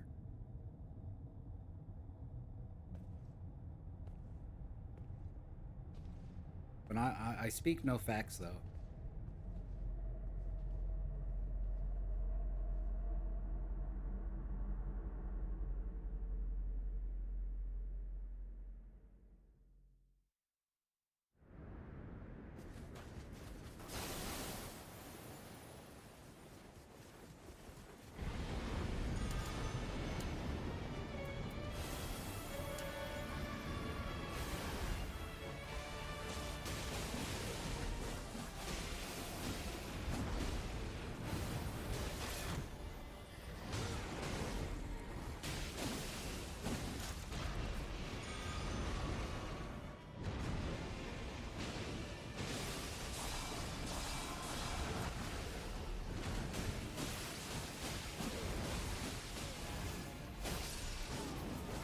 Trying to remember hard, but I feel like it's the first form of fire you see. Coming from the dude's mouth, kind of seeping out from the ground.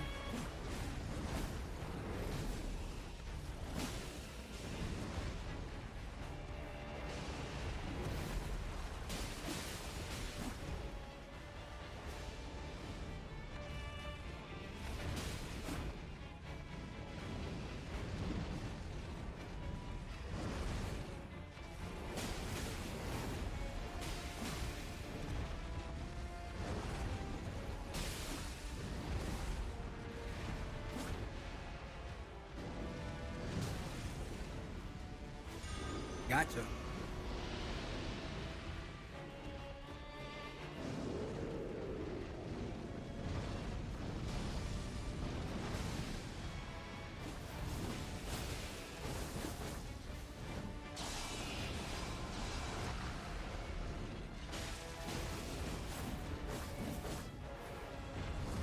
This boss is just kiting.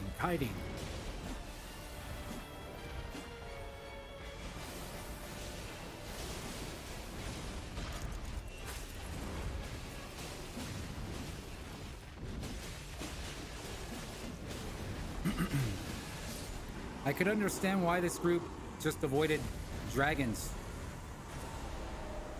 Just simply by the chance of bad RNG abilities that kind of go away from you, finally catch up to it, teleports back to where it started. Oh yeah, I mean, there was none of this yet either.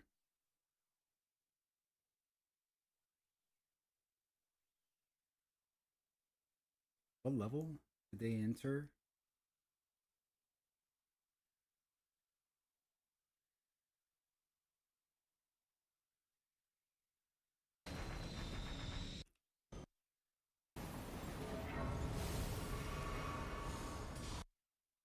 $14.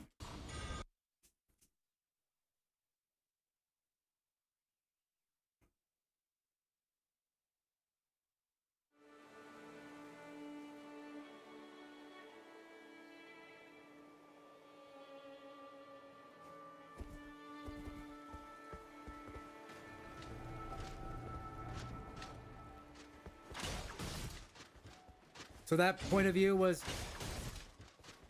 Ongbal. Right here. That playthrough in this video, Ongbal. Not me. I never got access. But instead I've watched at this point like easily over 20 hours of different playthroughs,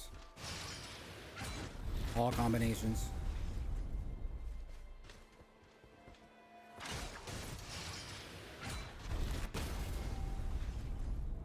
And the playthrough that we just watched and finished was I guess you could say the most efficient, I guess.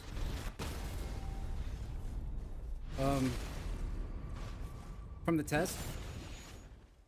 And why it was so important to compare it to the worst was like nobody wants to be like forced to play a certain way, forced to be min-maxy, black and white. What are you doing over there, ally? Like, you know, it's a beautiful world. Exploration needs to be explored. A hidden wall? I don't know. It is time gated, but you know, each run being a blank canvas. I don't want people to force what color I have to draw, right? But it's nice to see what it would look like if it was done this way or that way. Gives me an idea of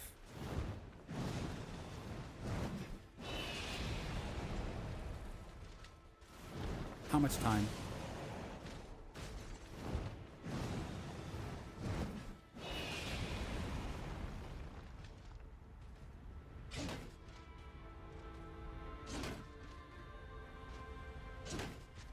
Yo, yeah, sorry, Allison, I was in the middle of like trying to finish a thought. And honestly, that long pause it slipped. I read your message and I was just like acknowledging how I'm gonna address you right after I finished that thought, and then I just forgot what I was gonna say. But hey, how's it going? Allison Della on YouTube. Checking in. Her name is now documented in this VOD forever. It's on the internet. It's too late. Documented. What's going on?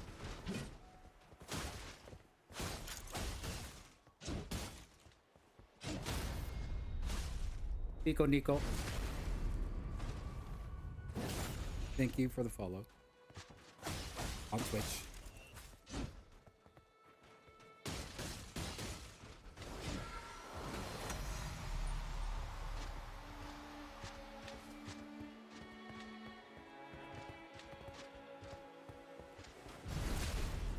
I'm curious to see what new playthroughs are out. Any hot takes? The playtest is over, right?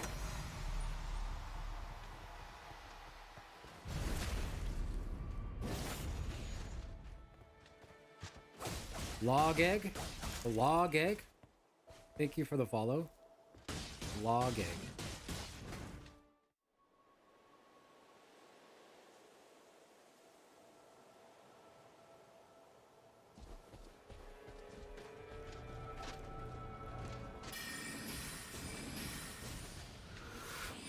Work rush over.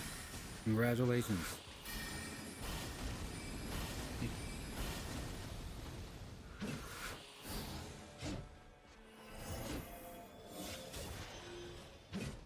Now we have the replace. Any character you're trying to play, Allison? What's your favorite character?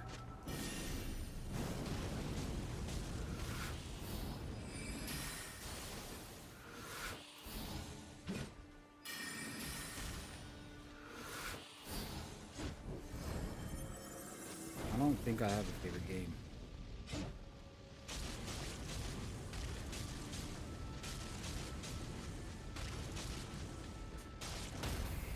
Yeah, the recluse is just pretty nasty. We're gonna have a lot of people that mained magic on Elden Ring. Really enjoyed it. They got their combination. They know what's up. They're gonna see this game, see that it's roguelite with, you know, a magic class, and think it's gonna be what they think it's gonna be. And it ain't.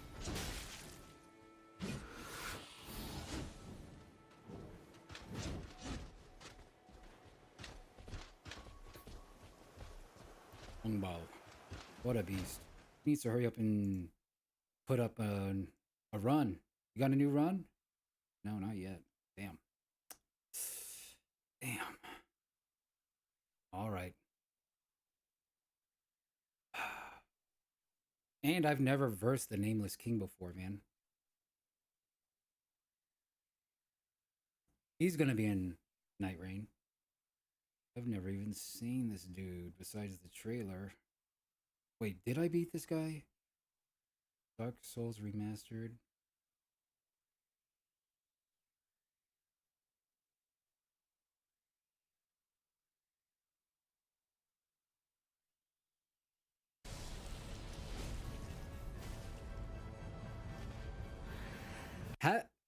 Has no one run into this guy during the test? Because I did see a video of someone saying it had him. And he kind of got ganked by him. But I don't know if it was legit from the test or a mod.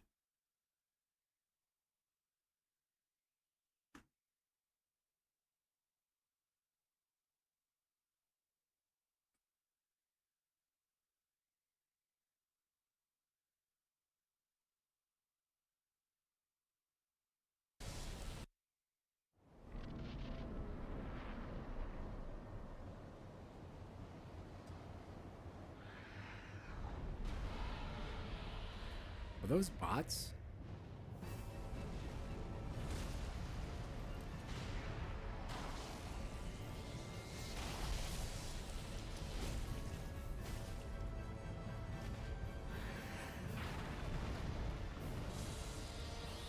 What do you do besides streaming? Like, you do work or study?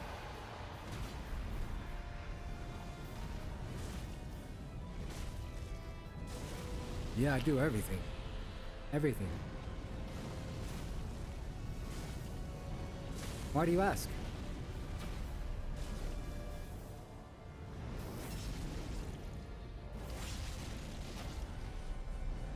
What's my favorite game?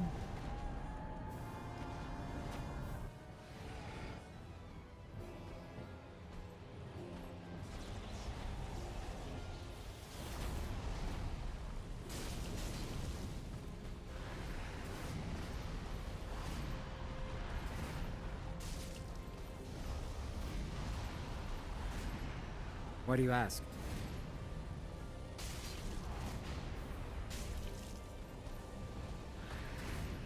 Interesting.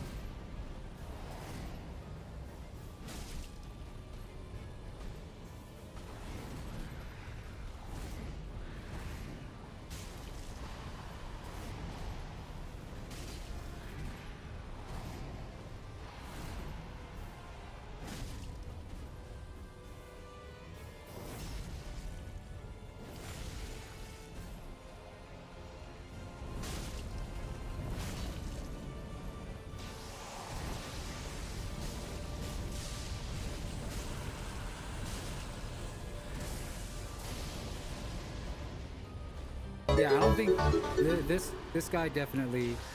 I don't. It must have been a mod, because I definitely didn't. It didn't look like this. Darkness, everybody. Thanks, man.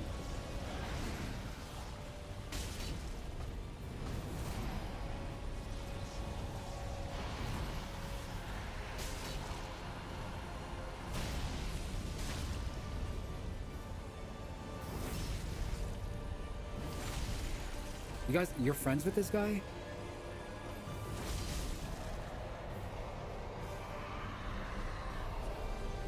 Wait, that kind of looks like...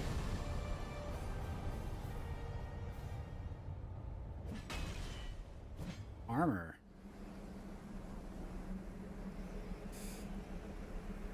All right. It's time for some hot takes. Now it's time for some hot takes. Well, like I promised.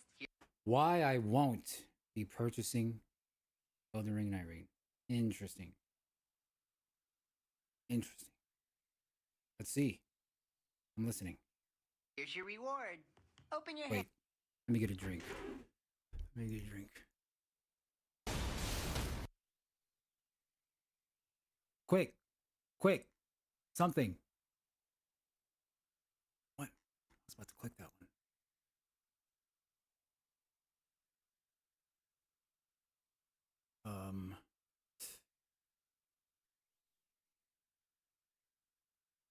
Don't forget to keep an eye on the clock. Hey. Wait. Good comms. Wait. You're too late.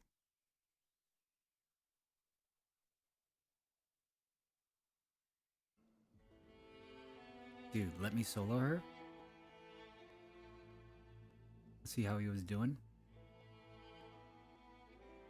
Pretty sure he got the victory royale the first game.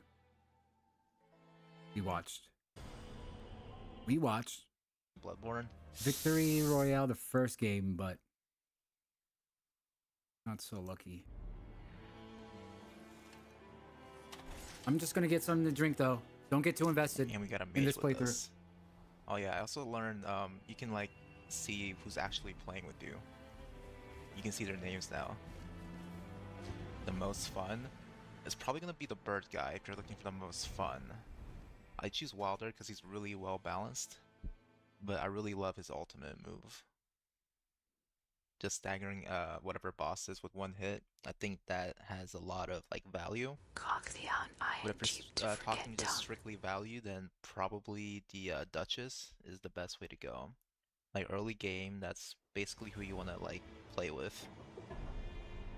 Because that double damage is extremely helpful.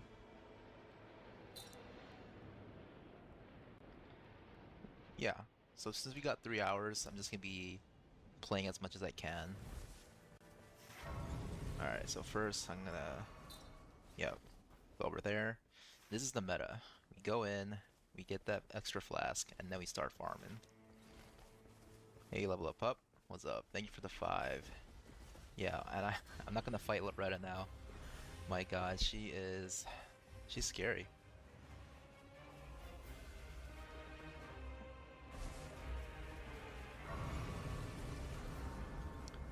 Does it feel ganky? I mean, you're supposed to, kinda. You're supposed to gank.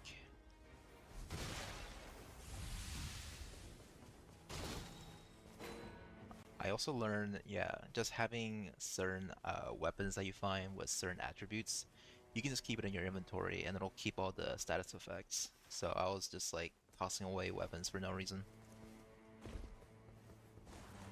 Wait, how did he jump over there? Oh, here it is.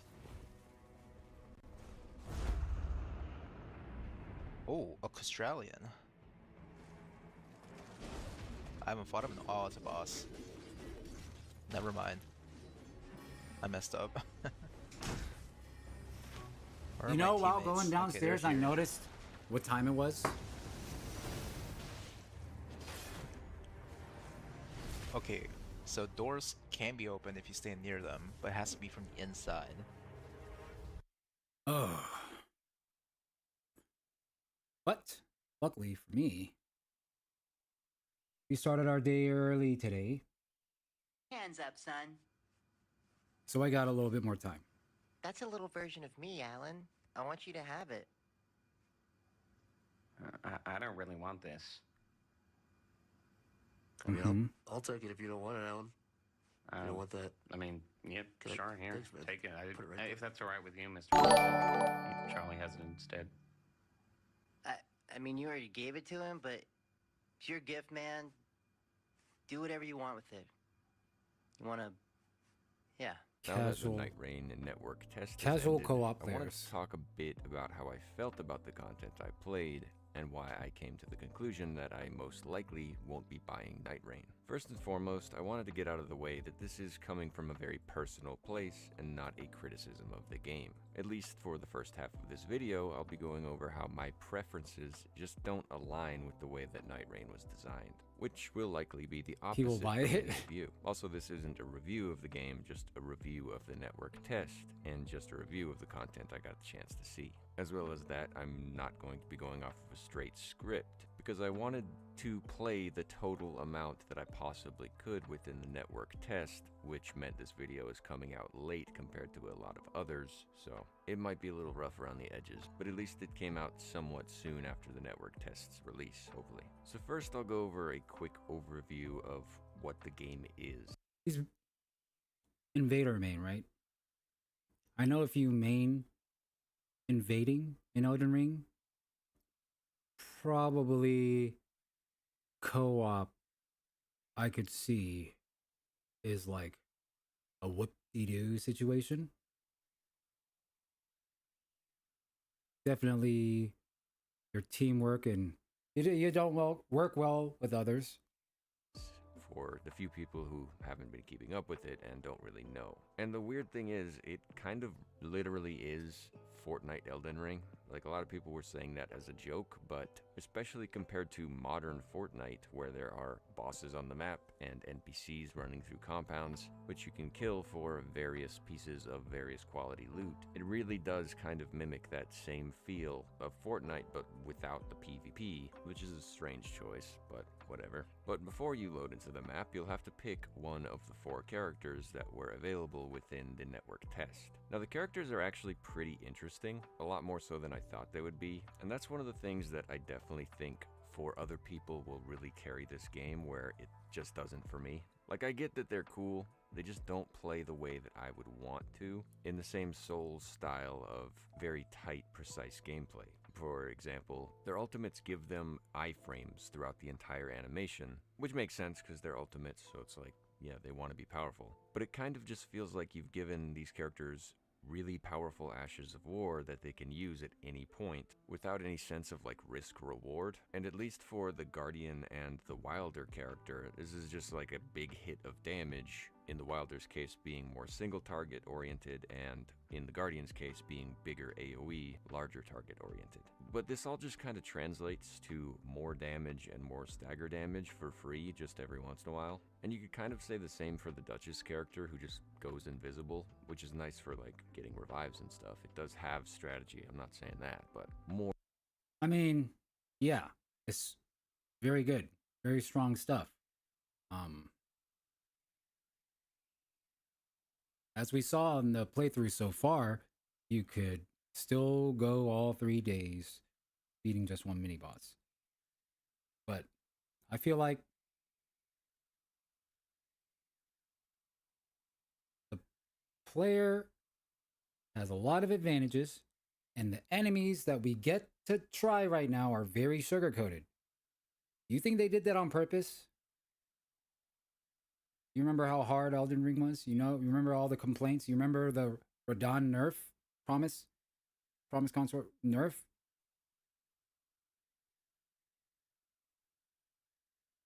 So, like, I don't know. Very strong opinions to lay down, assuming, like, this is what we're going to give. No, this is what you're allowed to see. Again, I'm not a fortune teller or anything, but you're this strong for what's to come. And if you think they're OP now, just by yourself, there's timings, there's synergies that you don't even have to worry about yet. So I don't understand this entire segment right now. More or less, if you're just going to be spamming it, which you should to get the most utility out of it whenever its cooldown is over, it just means that the bosses will start attacking nothing while your whole team, if they're close enough to proc it, will just wail on the boss in the meantime. And that's the thing with Souls. There's not a crazy amount of utility you can get out of anything other than just healing your teammates maybe, or dealing damage on the boss. I will be interested to see how the other characters' ultimates will play. I'm not sure how many there are, maybe like 8, but I'm just going on memory, so I don't know. But there's certainly room for cool potential ultimates that other characters might have that could add utility to different situations. Potentially speed boosts to help you get the most out of the map area and make the most out of your time, considering the game is on a timer. But of the ones we saw, they're kind of just damage dealing, with slight strategies for each one, such as the Guardian being able to resurrect their teammates, even if they have the full resurrection bar from dying 3 times in a row, which is super valuable, and might make the Guardian the most powerful character for being able to both deal damage to bosses and act as a support character. While I do criticize the implementation of the characters that we've seen in this demo, or network test, whatever, I feel like people are going to get upset at the fact that I'm treating it like a demo, because it, to me, kind of was. I don't know. It's a big chunk of the game, I imagine. Maybe not big, I don't know. It's safe to assume that every area, every major explore area in Elden Ring will probably get reworked, which means at least we can expect the Limvale map, which we saw, a Liurnia map, a Caelid map, a Altus Plateau map, potentially a Mount Gelmir. I doubt we'll see the capital. Maybe that'll be part of Altus Plateau, Consecrated Snowfield, and potentially, like, I don't know, Those are a 3 lot. more DLC areas? Maybe, if Those they are a choose lot. to do that. So maybe we saw 1/10 of the game, with room for improvements in total overall mechanics. But the way I see it, I don't know. If you're complaining about people saying that this is a demo and judging the game based on this pretty massive piece of content we got to play, I feel like you're just running damage control for a game that you kind of know is going to be lower quality. No offense, but I don't know. That's just my base level take on the matter.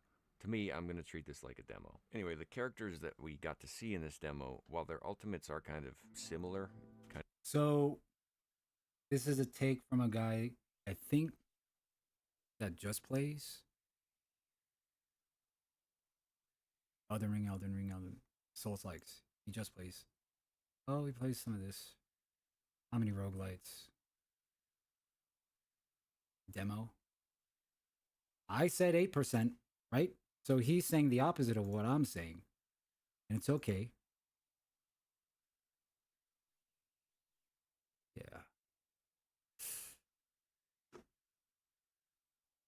kind of disappointing. That's just like saying Spelunky. You're only allowed to go through the first part. You're only... If you have never played a roguelite, oh my goodness. Is a demo like a big chunk? Spelunky, playing it through once. Act 1, would that be considered a demo if it's Spelunky?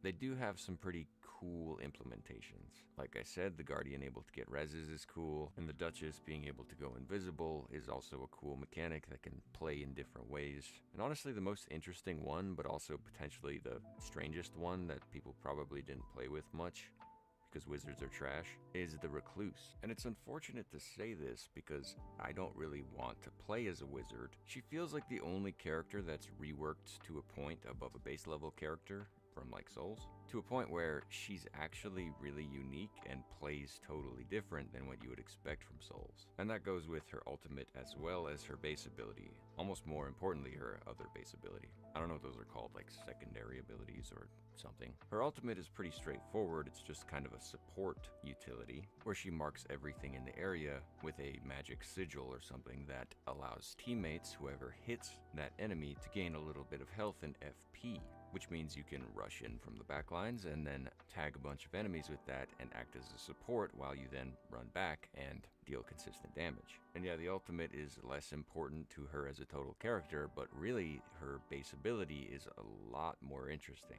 You see, being a wizard, she doesn't really have all that much utility without this ability. There's not a crazy amount of ways to restore your FP in NightReign, and so you can only get like 5 spells off before you run out as a level 1. And this really feels like shit at first when you first start playing this character and you think, oh, I'm gonna be a wizard, and then you run out before you even get the boss to like a quarter Highest health. skill cap I don't for know, sure. Seems kind of strange, but within her base ability, she gets a completely reworked utility for her combat. Her base ability essentially allows you to suck off whatever element the enemy was last hit with, or your teammates. And since you can deal magic damage, you can apply that attribute by hitting them with magic or whatever spell you're running, and then suck Triple off recluse that magic, build, which gives sucking you each some other. small You could FP suck, back, suck. roughly the same amount of FP that it would cost to cast Glintstone Pebble or something similar. Alongside this, I also got one of the... It's gonna take some time to explain. When you beat the game, you get some sort of magic stones. I don't know, it's just like perks. A placeholder for perks that you can apply to your characters. And these feel really strange in the demo because they roll with different utilities, sometimes utilities specific to characters. You get 3 slots per character, and often the colors don't match the stones that you get. And I'm not sure exactly how that mechanic will play out in the full game. Maybe there's a way to re-roll your character's base stone colors. But yeah, I ended up getting a bunch of stones with abilities that I couldn't apply to characters, which make them feel useless. I don't know. It's one of those things where we're clearly not at the level to fully understand how the mechanic will play out because it was just a demo, but I managed to pull from one of my runs a perk which triggered Terra Magica underneath my feet anytime I used the suck ability, which is a pretty powerful stone. Like, honestly, you're not moving around much as Recluse if you've got your teammates fighting the boss, so you just constantly get a damage buff. And on top of that, I'm sucking off the boss a lot in between every cast almost, which means I'm pretty much permanently buffed with this stone, which is kind of interesting. So maybe I have a skewed idea of the Recluse because I got this stone before I even played her. But the base level abilities have this combat where you're kind of like trading ability for attack over and over again, utility creating combinations. a more interesting combat loop that plays really not like he well has into to. her base It's pretty abilities, other good build. utility, which is after Play sucking style. off 3 elements from whatever assortment of enemies you've hit or teammates that have been hit. You then cast a random, almost random, you then cast a spell of some kind based on the combinations that you used. And that's where the implementation gets kind of wacky, because you can't really tell unless you're playing solo somewhere and just get 3 magic hits in a row. You can't really tell what spell you're going to cast. Yeah, you And can. after a quick overview on the wikis that have been established, one of those is Bloodhound Step. If you get 3 lightning strikes, He uploaded this 12 hours ago, and all the combinations, lightning, this, and that, all this is already, people already know. which is kind of strange. I don't know why you would want to just Bloodhound Step when there are like damage dealing options on the table, but it does add a kind of interesting like random wild magic effect flavor to this character, which alongside the more interesting combat that you'll get out of the base utility of the character, this one really stands out as like something unique that's not just Soul's character with damage ability plus random weird utility like the grapple hook. Yeah, I don't know if this guy's played like team-oriented games before, really. He's kind of cooking with some of these takes, but it's very close-minded. It's very close-minded because he hasn't experienced things that are like this. The only like this a part of his equation is Elden Ring. That the Wilder will get. Anyway, she was the standout. I hope there are other characters that have similar ways of reworking the entirety of the gameplay, such as we can assume that the deflection, Sekiro deflection style character will play that we can assume is in the game based on the trailer. Above all else, it's just really not for me to play like a hero style game in a Souls game. I get that it's pretty action packed and it's nice to have those cutscene-esque iframe moments where you get to deploy a huge ultimate move. It just kind of makes the gameplay a little more sloppy than I would want. Like, I don't really have to care what the boss is doing at any Sloppy, you don't have to care what the boss is doing.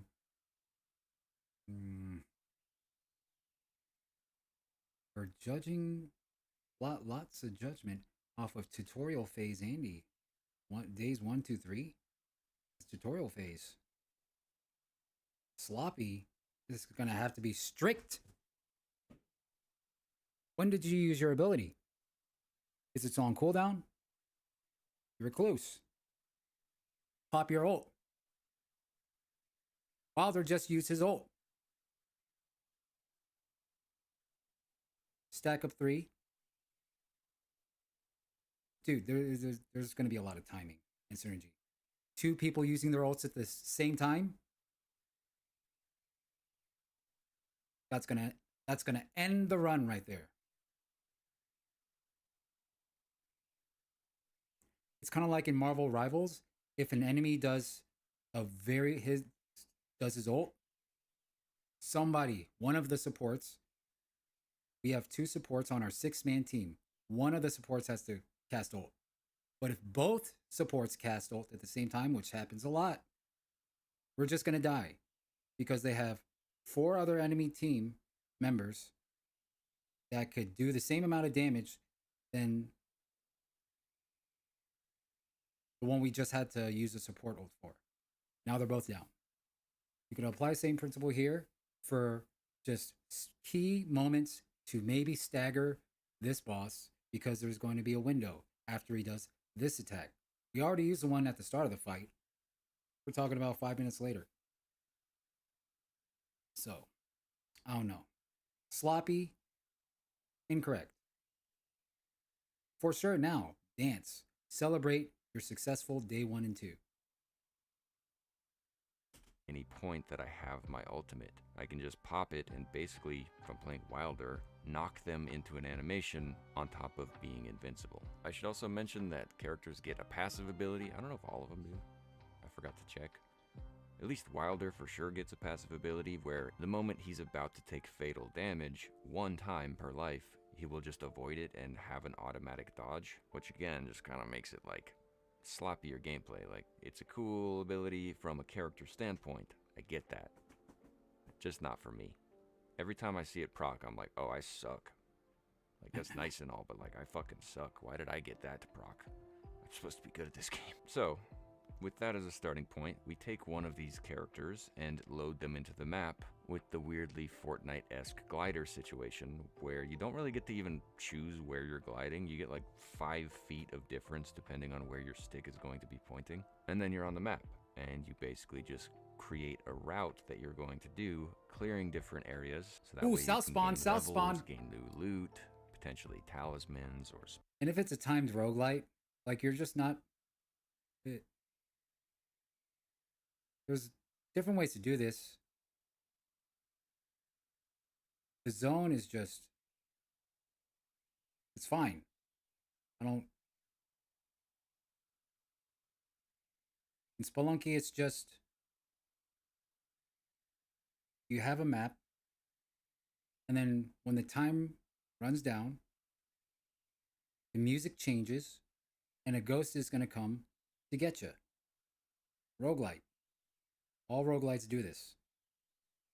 This isn't a 2D platformer. This is 3D, and you got this big, beautiful map, and eventually, you got to meet the boss.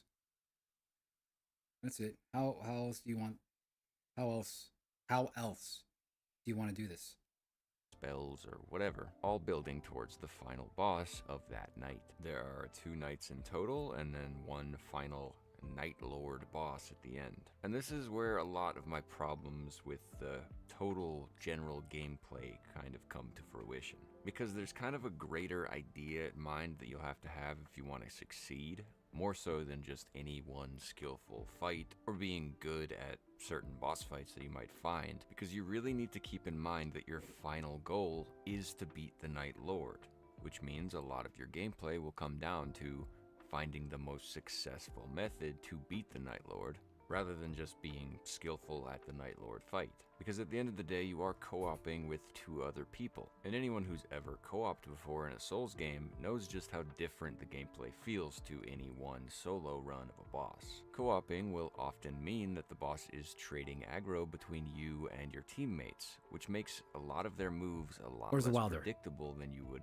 want them to be. Again, this all comes down to a much sloppier gameplay than what can be expected from any other Souls game. And on top of all of that, anytime your teammates go down, you then have to take time out of potential damage openings on the boss to safely resurrect your teammate. And so you can't really go in with the mindset that you'll just flake things out until the very end and then clutch up on the night boss. A significant portion of your potential success comes down to your preparation in the 2 nights leading up to the Night Lord's fight. And so in that way, I would say that your total success comes down to about 25% game skill and 75% preparation, which mostly comes down to finding a efficient path through the map, depending on which spawn you get. For example, an efficient run that I might make through the spawn where you spawn next to the stronghold of fire people would be to first take down the boss inside that arena. Hopefully, all stuff we've already talked about,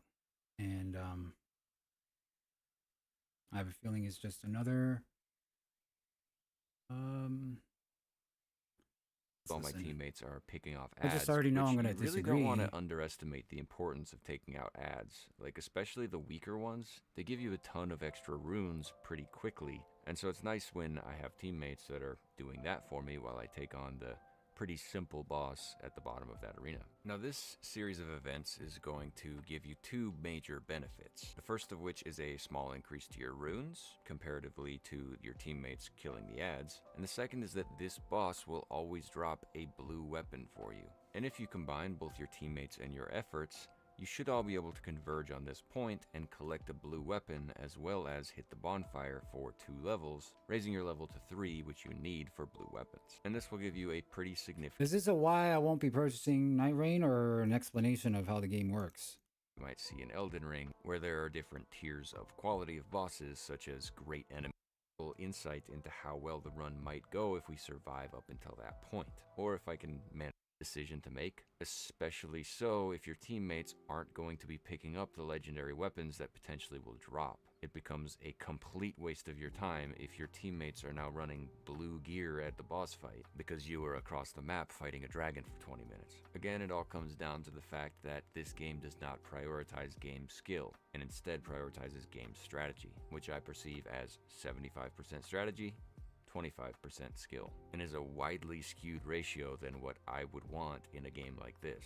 Either that, or maybe I just wouldn't want to play a game like this. I much prefer high skill and taking your time. And this leads me to the final boss fights of the Knights and the final boss fight with the Night Lord. You see, these are the moments where you actually get to take your time and appropriately address the boss fight in front of you. The problem is that these boss fights are really not designed to be taken with all that much tact or skill. It's kind of the inverse of what you would want from something like this, because these fights are designed so that you will be taking them down with 3 people. You're given infinite time, and your team is conglomerated to this area, and so there's one of 2 things that can happen, essentially. Either you'll be fighting a Elden Ring style boss that has been outfitted in a way that makes it more difficult for 3 people. And this either manifests in adding gank aspects to the fight, such as with the demi-human queen, demi-human swordsman fight, where even more gank gets added at like half got the kill count when a bunch of ads just he's the spawn. kill leader. Or such as in the fight with the Fell Omen, a couple of his attacks are outfitted with insane AoEs, such as his Cursed Blood Slice, which is a giant massive wall of sloppy explosive damage.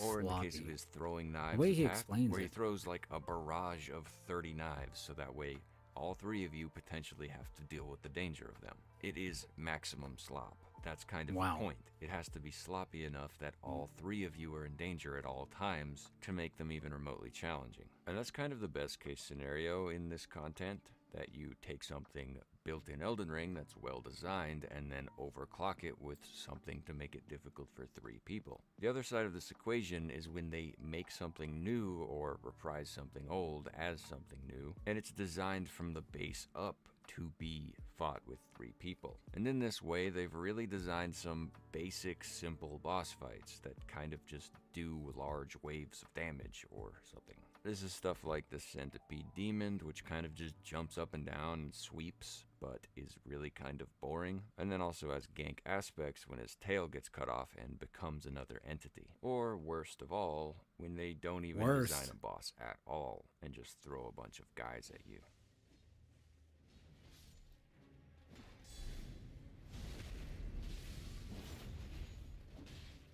Who's to say that good hitboxes aren't the next thing to go? I mean, fuck it, right? Why design a boss at all when DS2 got away with 12 dudes in a church?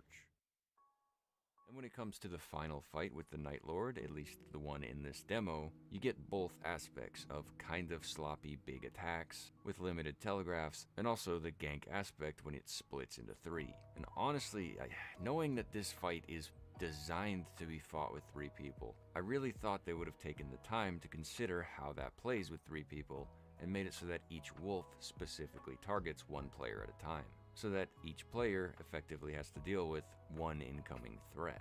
But it's pretty convincing. It seems to have taken a much more generalized approach, and at any one moment, the bosses will trade aggro, and these takes are pretty good. Any one of all 3 of them. And this can be especially bad when you've got a Duchess on your team who goes invisible in the middle of the gank phase. Man, this was very close-minded. There really isn't a single because boss fight you could just that tell I how really felt all that satisfied to beat at any point in any of the runs that I did during the network test. There were either good fights that I had. It's like someone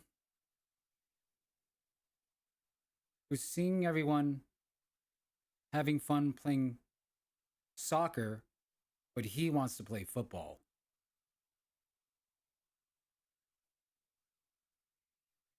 That's the tone.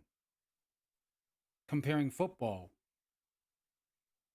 to, and like, you know, comparing football, giving facts, giving opinions, and it's all good. It's all well. There's nothing false about it.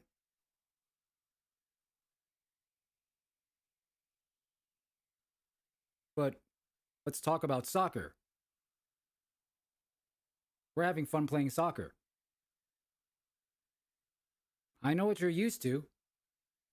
I know we're not getting the body contact.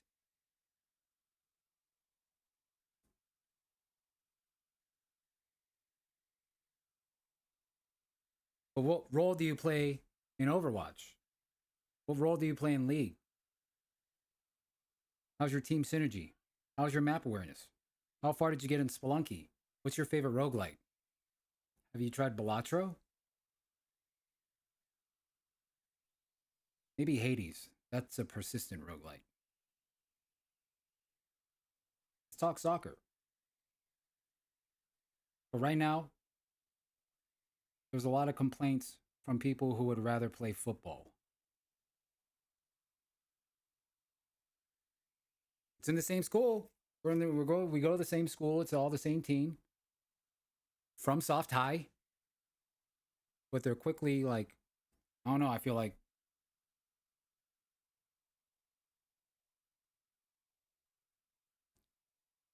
quietly talking shit about their high school because it's soccer season or something.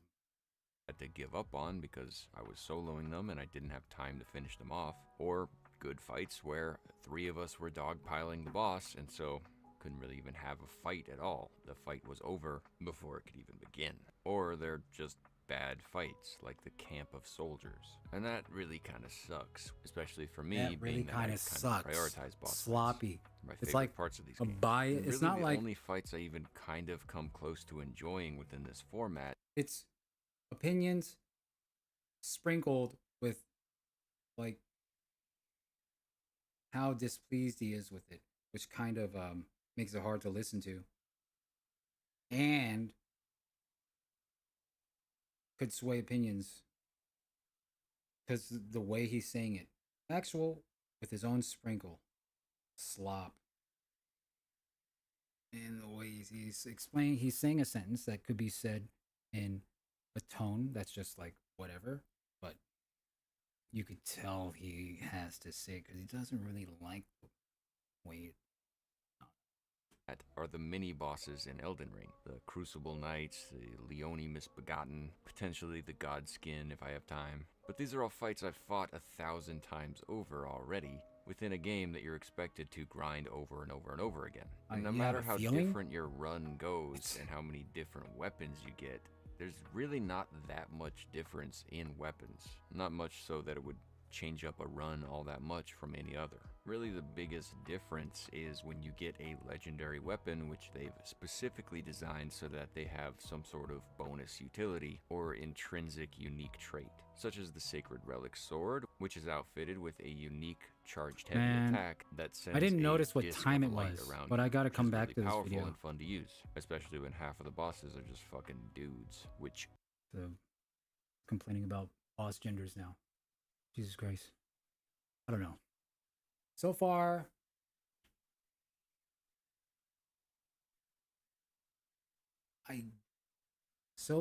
his everything he was talking about, I just really disagree with. I mean, you know, it's everyone can have their own opinion, but it's just like slop. Just L takes. You could disagree with about the sun and how hot it is, but I'm kind of liking how warm it is because it's always cold where I'm from. So, you know, you can have your opinion about the sun and how much you're sweating, but you know what? Summer's my favorite season. It's always cold where I'm from. Close-minded opinions. This is probably why I won't buy NightReign, and I hope players like him don't. That's just my opinion. Because I don't want that trash on my team. Ladies and gentlemen, the time is 3:32 p.m. Eastern Time, February 18th, 2025. Gotta bounce. God bless, Godspeed. Good games. Have a good afternoon or night. I'll see you when I see you. We'll finish that video later. But until then, peace.